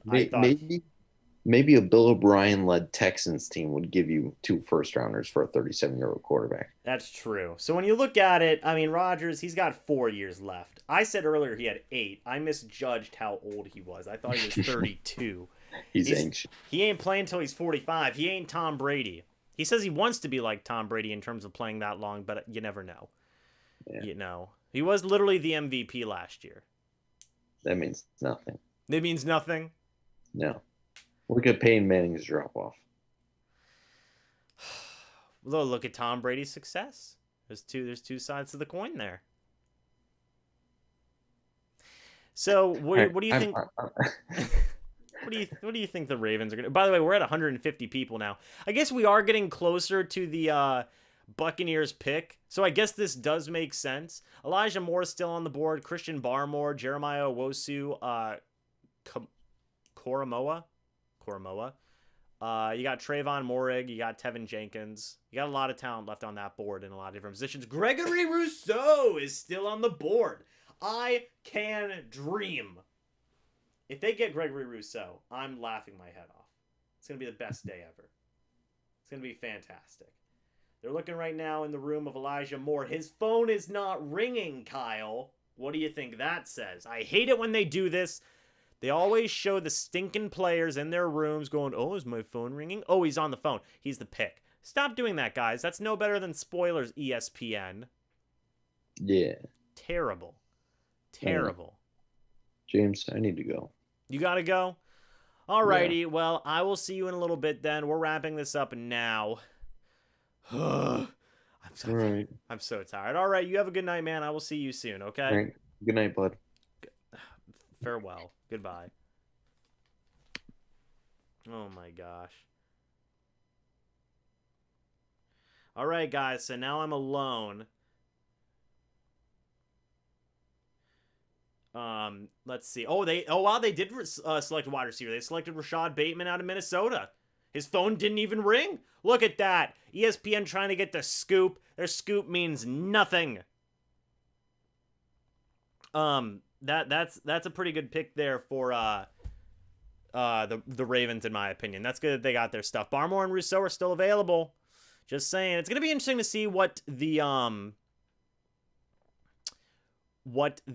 New Orleans Saints do here with their pick. You know, they could go in a lot of different directions. They lost a lot of guys in that purging, essentially, to go ahead and have to clear up that cap space that they needed to clear up, you know? So I'm going to be very interested to see what they do here with this pick. I mean, like I said, I mean, they've got a lot of different ways that they can go, man. They really do. So we're going to see. But, guys, we're still rocking and rolling here. We are almost to the Tampa Bay Buccaneers pick, and it's going to be good, man. I think it's going to be good. There we go. I got the Rashad Bateman pick in. Now the Saints are on the clock. Having to update this can be a pain in the butt, but you know what? It's fine. Let's see. Pick number 28, Saints. Boom. Good to go. So I did not have... So Jason Away, Joe Tryon, Azeez Ojulari, Christian Barmore, Levi Onwuzurike, Asante Samuel Jr., Greg Newsome's not on the board anymore. Gregory Rousseau, Landon Dickerson, and Wyatt Davis are also on the board. I've got to change the big board up here, guys. Who is somebody that you would add to this big board? Go ahead and help me out here. I got to replace Greg Newsome II. Who is somebody that you would put on that board? And the Saints pick is in, by the way. Do they go quarterback here? Who knows? We'll see. It's going to be interesting. I could see them going quarterback. I could see them going a lot of different directions. You know, we're gonna have to wait and see what they've got going on here, essentially. Let's see, James. Who would I like to be there at 32 for us? There's a couple of guys. I mean, a lot of basically everybody who's on the board right now. You know, I mean, my gosh. Javonte Williams. I can put Javonte Williams on the board. Yeah. Well, we'll put Javonte on there. There we go. Javonte Williams now makes his way onto the board, and the Saints are looking to make their way towards their next pick here, man. It's going to be interesting. It's going to be pretty interesting to see what they do here. Let me actually go ahead and change back to my webcam real quick while we are go ahead and waiting for our next guest to join the live stream here. Yeah, they have a lot of different things that they could go here with. I mean, I see a lot of you guys say corner. Corner could definitely be something that they go with. We'll have to wait and see. Yeah, Asante Samuel Jr. is somebody they could go with. Kyle Trask to the Bucs, maybe. Who knows? Yeah, Saints might go Asante Samuel Jr. here. We will have to wait and see with that. Majal, you didn't miss anything crazy, but welcome back. We are almost to the Tampa Bay Buccaneers pick now. We are now at pick number 28. So we are rocking and rolling here, doing some good stuff here. Having a grand old time here on the draft. 161 people in here, by the way, guys. Thank you for that. We've had a lot of people coming in and out. Really not even under 100 in most cases. So if you guys are new here, go ahead and subscribe. That would be greatly appreciated. We have been going for a grand total of 4.5 hours. So that's pretty good. Green Bay's next on the clock, by the way. I wonder what in the world they're going to do. I mean, my goodness. Let me see. Yeah, Ojulari is on the board. He is indeed on the board. Take a look there. So that it's going to be interesting to see what the Saints do here in particular with their pick. We shall see. Personally, I mean, I say they will go cornerback. I say they will go cornerback. Some of the guys that are still I mean, honestly, man, they could go with an edge rusher. I mean, I could see them going a lot of different positions, man. A lot of different ways that they could go. I mean, Trayvon Morig is still there. They don't really need a safety too bad. Jeremiah Owosu Kormoa is still there. Gregory Rousseau, Javonte Williams, Elijah Moore, Levi Onwuzurike, Aziz Ojulari, Jason Away, Joe Tryon. I mean, a lot of the guys that are there right now in terms of value picks, I don't think fit super well with what the Saints have got in terms of needs, but we'll see. You know, maybe they'll pick a safety or something, try and convert him to cornerback. We'll see. Oh man. I see somebody in the chat definitely wants Trask. Oh man. This is going to be interesting, man. This is going to be pretty darn interesting to see what happens here with the Bucs pick. There's still a lot of talent left on the board. Breeze retired in March. It's a good point. They have Jameis Winston. They have Taysom Hill. We'll see. The sport code is getting you through. Barely, Jeremy. Barely getting me through, man. I'm struggling here a little bit, but we're at the end of the day, we're fine. We're rocking and rolling. 165 people in here. 149 likes, by the way. Holy crap. Thank you guys for that. How come they ain't showing Breeze last game? We already know why. We already know why. Oh, my goodness.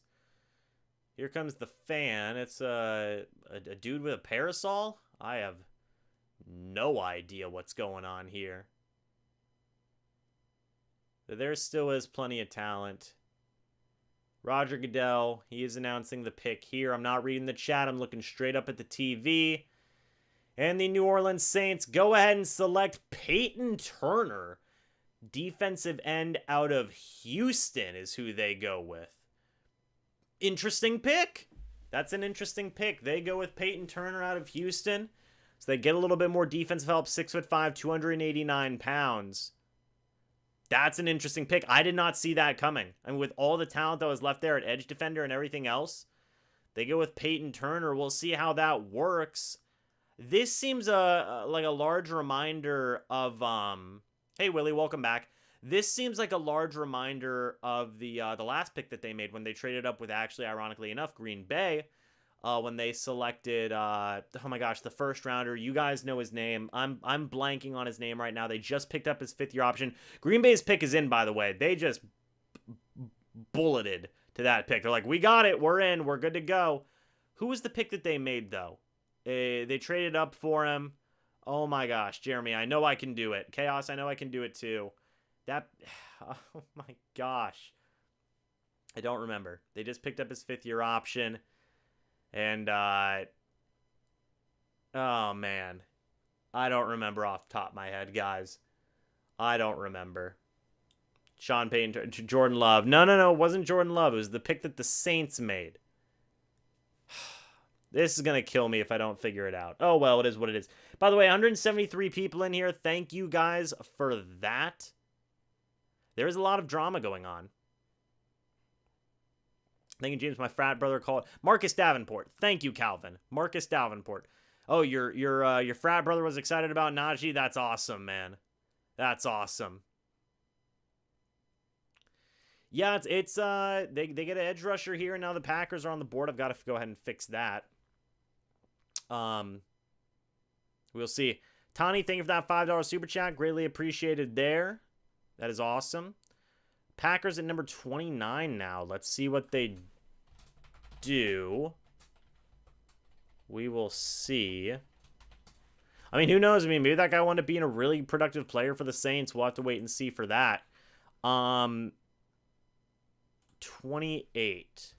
Okay, and then meanwhile... Does anybody remember the name of the pick again? My apologies, guys. Let's see. The Saints got... I literally just had him. He's a defensive end from Houston.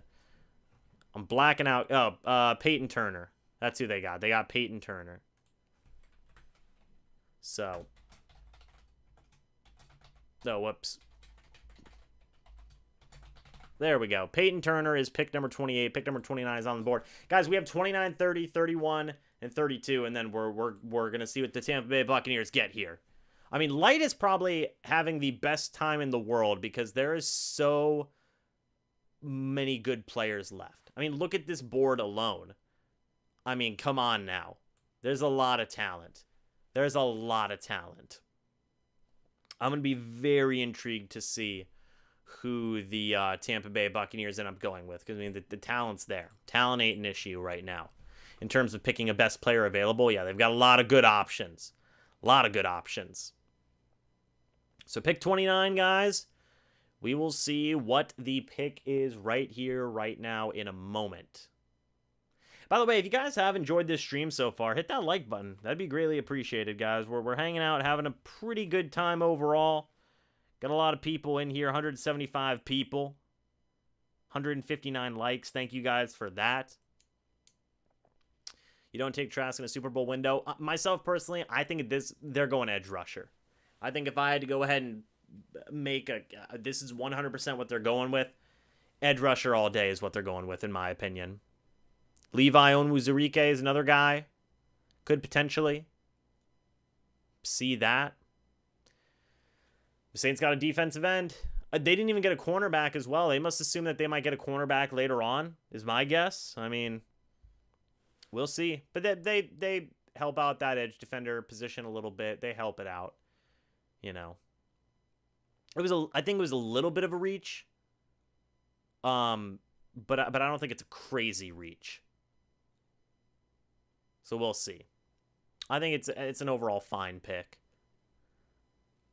So the Green Bay Packers have made their selection. Pick number 29. They have selected Eric Stokes, cornerback out of Georgia. Interesting pick there. They're gonna be getting a little bit more help here. Not bad for the Packers there. They don't pick a wide receiver. Actually, oh my gosh. They didn't pick a wide receiver. I just realized that. They picked a defensive back.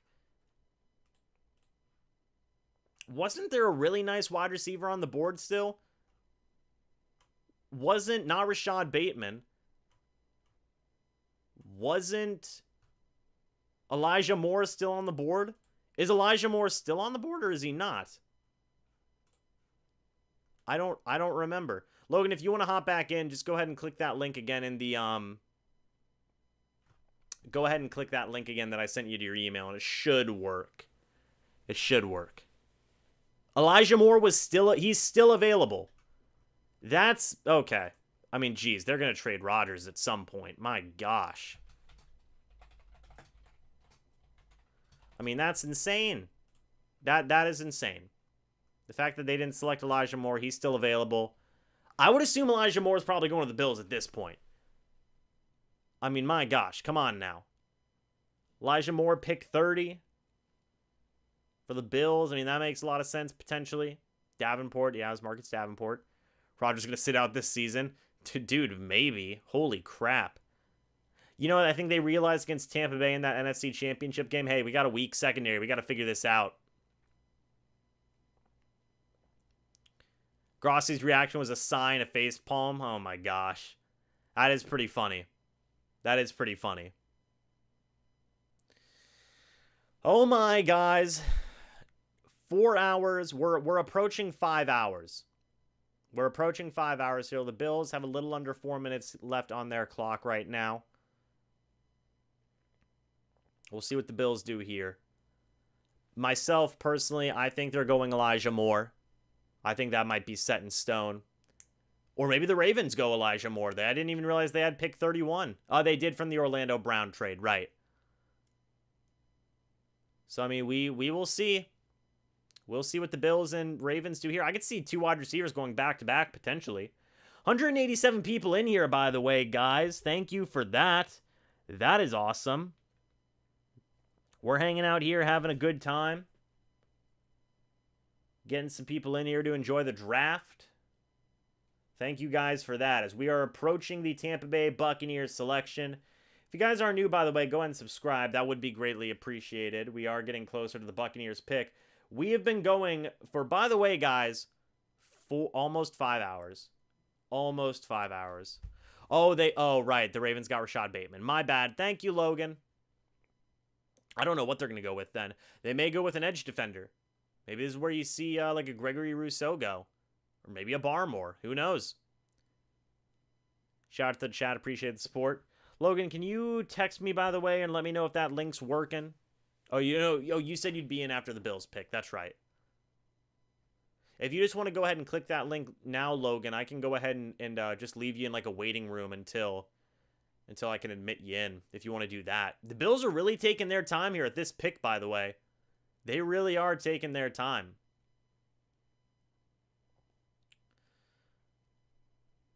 So we'll see what they do here. It should be a very interesting selection. As we almost are to the Tampa Bay Buccaneers pick now, guys. We are slowly but surely getting there. Slowly but surely. Hope we trade down. I would cry. I would cry, Jeremy, if we traded down, since I've been live streaming for so long. I mean, my goodness, that would be a doozy. That'd be a doozy. Psych, Logan, I brought you in early. Everybody, Logan's back. Let me hold on. Let me get the Zoom going. There we go. Logan's back. You guys can't hear him. He's waiting here. Buffalo's pick is in, by the way. So we'll see what they got here going on in a moment. A lot of talent there for the Tampa Bay Buccaneers at a lot of different positions, guys. That's all I'm saying. That's all I'm saying. A lot of talent. Channel's growing so much. Thank you, Jeremy. Greatly appreciated. It's been a long journey here growing the channel, but I'm happy that we're almost here to the Buccaneers pick, y'all. We're almost here. Thank goodness for that. Holy crap. Live stream to trade. That would be cruel. That would be cruel, Charles. But you know what? It's fine. We roll with the punches. That just means that they'd make more selections tomorrow, potentially. So the Buffalo Bills, we are shown the room of Jason Away, linebacker out of Penn State, who doesn't seem to be answering his phone right now. He seems to be a little upset. Which I don't blame him. That would suck not to get picked. I could see this being a couple of things. I could see this being Elijah Moore. I could see this being I don't see it being an edge rusher. I could see it being maybe a defensive lineman. Maybe like a Barmore or a Levi Onwuzurike. But I could also see this being Elijah Moore pretty easily. Light will want that fifth-year option. It's true. Light probably would want that fifth-year option. Like, Green Bay didn't even think about taking a wide receiver. Yeah, I think that I think they're just done. I mean, Rodgers is done, and they're like, fine, screw you, Aaron. If I had to guess, I mean, my gosh. Here we go, the Buffalo Bills pick number 30. It is, let's see, the Buffalo Bills have selected Gregory Rousseau. No! Oh, pain. Pain.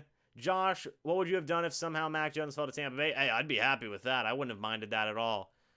Gregory Rousseau is the pick for the Buffalo Bills. Oh, you know, hey, good pick for them. Good pick for them. But there goes one of my guys that I wanted for the Tampa Bay Buccaneers. It's fine. It'll be fine. I'm very surprised to see a couple of the guys that are on the board right now. I mean, the Bucs have a lot of options. Still, even with Gregory Rousseau going, still a lot of talented guys. So, guys, we're going to be putting somebody new here up on the big board to replace Gregory Rousseau, sadly. Who do you want to be up here? Go ahead and let me know. Yeah, there goes our guy. Oh, well. One more pick, by the way, till the Tampa Bay Buccaneers are on the clock. Pick number 61 here with the Ravens. What are we thinking now for, what are we thinking now here for this pick with, or replacing Gregory Rousseau?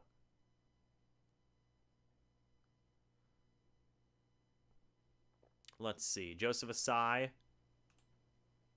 Barmore. Is Barmore? Yeah, Barmore's already there. Honestly, I'm going to put Jeremiah Owusu Komori here because, I mean, he's still there. I mean, that's just surprising more than anything. Oh, his name almost doesn't fit. Logan, welcome back. Yo, what's up? Well, I'm a little sad. I just saw Rousseau off the board, yeah? Yeah, Rousseau has been taken now by the Buffalo Bills, and the collective world cries. Hate to see it. It is a sad time. You can't see Jeremiah Owusu Komora's name on the whole board. It's fine. We're moving on. It's fine. It's not my fault his name's too long. You know? It's not my fault. Okay. The Baltimore Ravens here, I mean, hey, Bucs have a lot of options, man. We sure do. You have Jason Away, Joe Tryon, Azeez Ojulari, Christian Barmore, Le'Veon Wuzurike, Asante Samuel Jr., Javonte Williams, Jeremiah Owusu, Jeremiah Owusu. That's what we're calling him from now on. Landon Dickerson, and then Wyatt Davis. It's interesting. Maybe they want to protect Tom Brady. Maybe they want a third pass rusher, you know? If they pick Wyatt Davis, that's going to be a high pick right there. That's right.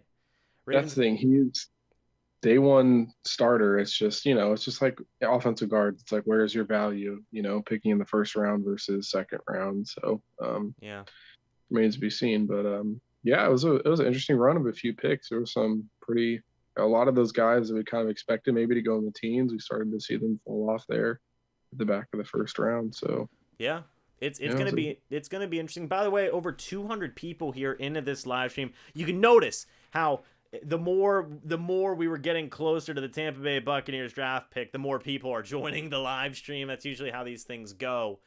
But we're about to be on hour 5. We are 6 minutes away from hour 5. A lot of interesting picks made. Logan, if you had to pick the most surprising pick, what would it be for you? I won't say it's the most surprising given what we knew going into the draft, but I think in a vacuum, not, hearing about all the things before draft, I think to me it has to be the Bengals pick with Jamar Chase when there's just such an obvious pick of Penei Sewell there. That to me is the most surprising, even though we all kind of expected, if you know what I mean. Yeah, I feel you on that.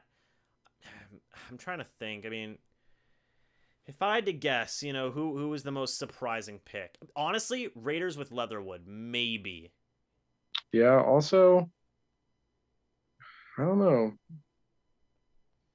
I mean, stuff with the NFC East between like the Giants, Eagles, Cowboys, all that was kind of the Giants pick was definitely one that that would probably be the most just like Toney. That was definitely probably the most surprising pick. But it's such a Giants pick. Like Dave Gettleman does not care. Like he does not care. He does not. I mean, the dude's just wild. Who would you want the Tampa Bay Buccaneers to take right now out of all the available prospects right now? So is that kind of, what would you say your mentality is? Because it is a little unfortunate. They had just a run of several great corners that just went here in the past few picks. Corners, a couple of edge rushers. I mean, it's unfortunate. Yeah. So what are you seeing as is your philosophy more of the best available? Like obviously in that case you're not taking a wide receiver. I would say best edge rusher available. Because I still think they should get a third edge rusher. You look at Jeremiah Owusu, who's still there. I think the Ravens pick is in, by the way. Yes, that is in. So, I mean, if he's still there, Daniel Jeremiah had him literally ranked as his 15th best prospect. He's a Do you see any type of a need at linebacker, or where do you think he could plug in the system? It's a good question, man. I mean, we'd see he's an explosive blitzer off the edge, so maybe they just put him there as like a third guy and just move him around a lot in versatility. I mean, you look at like a Todd Bowles defense. I mean, you could put him in a lot of different places. I mean, literally, Daniel Jeremiah is saying he can play will linebacker, safety, even cover in the slot, explosive blitzer off the edge, and as a zone dropper. I mean, I think that would be a fantastic pick. Yeah, I mean, I think that fit pretty well for what the Tampa Bay Buccaneers are looking for. Maybe not like exactly what they need, in terms of like pure. He's not like a pure edge rusher, But when you're in a team bringing back who did they lose from last year? There's not too many holes that need to be filled necessarily. So yeah, it's just bringing in, like you said, in this case, it's best available at a position where it's not it's not like some of the others where you're bringing in 4 to 5 different guys a game based on the packages. So like for the modern NFL, I feel like it makes a lot of sense. Yeah. So we'll see. I mean, people are saying not Barmore, anybody but Barmore. We'll see. For all we know, is that just based on how stacked the interior line is? Is that why you think people are saying that? I mean, all the starters are set. I mean, also just maybe just in terms of talent that's on the board right now. It's like, hey, don't just take one of these phenomenal guys that's still available. Barmore beast, man. That guy's insane. Yeah. Now Hydra makes a good point. He said that BA wanted more speed on defense. Jeremiah Wosu, Koromoa would make a lot of sense. I'm gonna say Koromoa. Yeah, the safety out of TCU, he's still on the board, right? But there's just no. Yeah, Trayvon Morig, he's still on the board. Gregory Rousseau's off. See that potentially, or you just don't think he just wouldn't be able to see the field enough? I don't think he'd be able to see the field enough, man. I mean, yeah, it's not too much of a position where you swap guys in. Safety's kind of like a glue guy on defense as far as a lot of teams signals and all that. Yeah, I mean, Le'Veon Wuzurike, Azeez Ojulari, Jason Away, Joe Tryon, maybe. I think that the pick is either going to end up being Jeremiah Wosu Kormoa or maybe Levi Onwuzurike. Those would be the two guys. What position is he at, the last guy you said? He is a defensive end in a 3-4. Okay, yeah, I could see that. The only thing is with Owe, I think just on a team like Tampa, if you're not bringing him in for production, then I don't know. And just the fact 0 sacks last year is just concerning, Yeah. For an edge rusher to have any is that sacks, hearing some teams off. Right? Okay, so here comes the commissioner. He's announcing the pick now for the Baltimore Ravens. This is going to be interesting. Man, to see who they pick here. Baltimore Ravens went ahead and selected Jason Away. So they do select an edge rusher. There you go. Which, by the way, I did forget to change this. This was Baltimore, not that. So Jason Away is the pick. Good pick there. Good pick there for Baltimore. They got a good pass rusher there. Jason Away was on the big board, so now we've got to go ahead and change that. I mean, geez, who would be the last guy? Who would be one of the last guys that we could put on here? And the Tampa Bay Buccaneers have already made their pick. Wow. I mean, they literally immediately were like, yep, we got it. We know who we're getting. I mean, if he's been there on the board this long, the linebacker from Notre Dame, I really could see that being the pick. I think I'll throw my hat in the ring as my official prediction. The linebacker from Notre Dame. Mm-hmm. That being, Jeremiah Wosu Kimura. Mm-hmm. Yeah. I mean, that seems like a legitimate possibility right now, guys. I mean, Bucs pick is in. They are officially picking a player, not trading down. They're staying put. How many we got in the chat, James? We got 251 people right now currently watching this. If that number does hold, yeah, it is 250 now. So we're gonna see who the Bucs pick, guys. If you're new, by the way, go ahead and subscribe. That would be greatly appreciated as we find out who the Tampa Bay Buccaneers are picking. No spoilers in the chat. I'm not even gonna pull the chat up. I'm pulling it down. We're not looking at the chat. Bucs pick is in. I mean, I think they're gonna go Jeremiah Wosu Kormoa here. That's who I'm guessing. I agree with you on that, Logan. 268 people in here now, by the way. So the number is going up. Wyatt Davis, just saying. Going to get a little bit of help. A little bit of protection there for old Tommy Brady. That'll be hype for me to end the night. That would be pretty hype. We will see. I'm even taking the phone chat away. We're not seeing anything, Logan. We're not getting any spoilers. For anybody in the chat, I'm not looking. For anybody on the TV, I'm not looking. You can't get me. Not today. Not today. So come on now. It is midnight, by the way. So this has been a long night. But this has been a very fun draft. Here comes the commissioner. To announce the Tampa Bay Buccaneers pick number 32. Last pick in the first round, guys. I didn't even have the Tampa Bay Buccaneers on.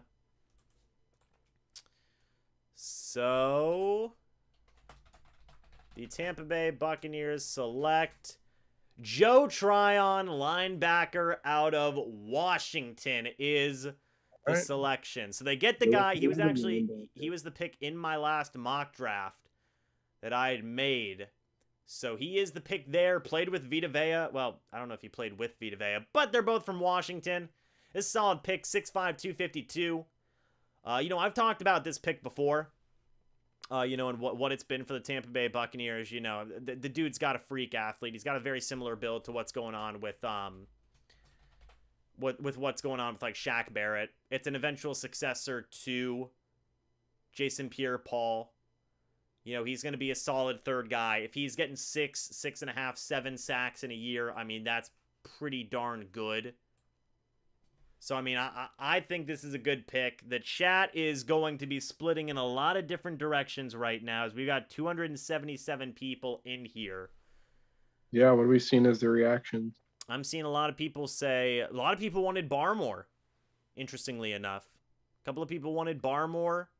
I think at the end of the day, their thought on it was, hey, with the amount of people that we're bringing back, where are places that we know guys could plug in and help on the rotation? It sounds like linebacker is a perfect place for that. Somebody to come in and help with run support, maybe blitz here and there. I think, like you said, it slots in, and based on a few of the guys that are more veteran there, maybe they can take a few less snaps, be on there for more meaningful plays, or even if not, even if he doesn't see the field a ton this year, that's the future right there. So to me, it seems like a smart pick. I'm seeing a lot of people wanted Barmore. I'm seeing people say they could have traded back and taken Joe Tryon. I mean, maybe, man. This is obviously the guy the Buccaneers wanted the whole time. They immediately made that pick. I mean, I really do like Joe Tryon. I really do. But a lot of people wanted Barmore. So, I mean, that's going to be interesting, man. I will be making a video talking about this pick. Just right off the cuff here, man. I'm fine with the pick. I think I like the pick. I mean, like what we talked about, Logan, you made a good point. I mean, the guy's going to help out with pass rushing. He's going to help out with run defense. He's going to be that third guy. If he's getting you 6.5, 7 sacks in a year, I don't think anybody's complaining, I mean, there's definitely there's still a lot of talent on the board at a lot of different positions, I mean, this is a pick that a lot of people were kind of expecting, and getting an edge rusher, Mm-hmm. And the fact that they made it literally immediately, just shows that they really did covet Joe Tryon there. Barmore, he's probably not going to, all the guys that I have listed right now on the big board here for round 1, they're probably not going to be there by round 2, by the Bucs pick. I would be very shocked. So, going into round 2 now, they're probably not going to get a defensive lineman. Or I would, the depth isn't that good. Honestly, guys, in terms of the pick here, with Barmore, take his word for what it is. But Warren Sapp himself was on the Pewter Report Nation podcast, and he had said that Barmore was a 3rd round guy, and that's just Warren Sapp's evaluation. And Warren Sapp worked with him a little bit at Alabama, and that was just his thoughts. Now take that for what you may. I understand a lot of people still wanted Barmore, but I think the Buccaneers made a good pick here. I think they made a good pick, and that's just kind of my thoughts on it. But Logan, we've been going for over 5 hours. I'm a tired man. So I think I'm going to go ahead and end off this live stream. We do have 250 people in here, and I'm very appreciative for that. Looking at round 2 now, what do you think the Tampa Bay Buccaneers might do? I think, like you said, it's just where's the depth and what's available. So I think based on how the rest of the teams look, based on who's there, if they have some edge rushers or offensive guards, the guys that they want still available at that pick, I feel like that's probably the first place that they'll look to add. And if not, maybe that's where they address quarterback based on, after pick 15, no quarterbacks came off the board. And that's kind of usually what you see. There's the first tier of guys, and then after that, there's a gap. And then eventually, there's going to be another wave of Kyle Trask and a few of those others. At one point, a team's going to pull a trigger on one, and then, there might be another 2 or 3 that go off the board. So depending on how all that shakes out, maybe that's where Tampa makes that move and, maybe finds an heir apparent. So that could be something to watch as the night goes on. Yeah. Now, by the way, for everybody watching, we will be going live tomorrow. It's already been, we're confirmed. We're going to be going live for both rounds 2 and 3. And we're going to be rocking and rolling. So round 2 tomorrow, round 3 tomorrow. Honestly, I could see cornerback and then maybe quarterback in that order. Maybe a corner round 2, maybe a quarterback round 3. We'll have to wait and see. Maybe they just do the reverse. Maybe they go quarterback round 2, maybe corner round 3. We will see. But I'll be having a video talking about Joe Tryon out here within, probably within 20 minutes. So we're going to be very good to go on that. Logan, before we go ahead and end off this live stream, do you have any final words? I have no final words, but I do look forward to you making a video grading all 32 picks because that's content right there. So, if you really want to see it, that's what I'm proposing. Oh gosh, I'm gonna be a corpse. Not tonight. You can make it tomorrow. Right. Now I will say I will end on this, guys. Give Joe Tryon a chance. Give him a chance. Come on now. The Bucs just try won him on for a spell. The Bucs just try him on for a spell. See how he feels. I will say the last player the Tampa Bay Buccaneers got out of Washington, people didn't like him at first because they wanted a certain player, and that player was Vita Vea. And I think a couple years down the line, I think people are happy with Vita Vea. So let's give Joe a chance, everybody. Come on now, let's go. In the stream, James. Spit and fire to end the stream. Huh? Spit and fire to end the stream. That's right, man. So let's all support Joe Tryon here for the Super Bowl champions, by the way. Come on now.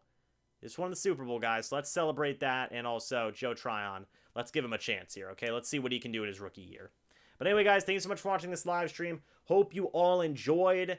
And we will see you all in the next video or the next live stream. Next video being up in like 20 minutes. Next live stream being tomorrow. Logan, you're going to be here tomorrow? We'll see, man. We'll see. Okay. Anyway, guys, thank you guys so much for watching. Hope y'all enjoyed. We'll see you guys soon. But until then, and as always, guys, goodbye for now, and go Bucs. Did you do the salute, Logan? You didn't do the salute. And go Bucs. Thank you. Go Bucs. See you, man. See ya.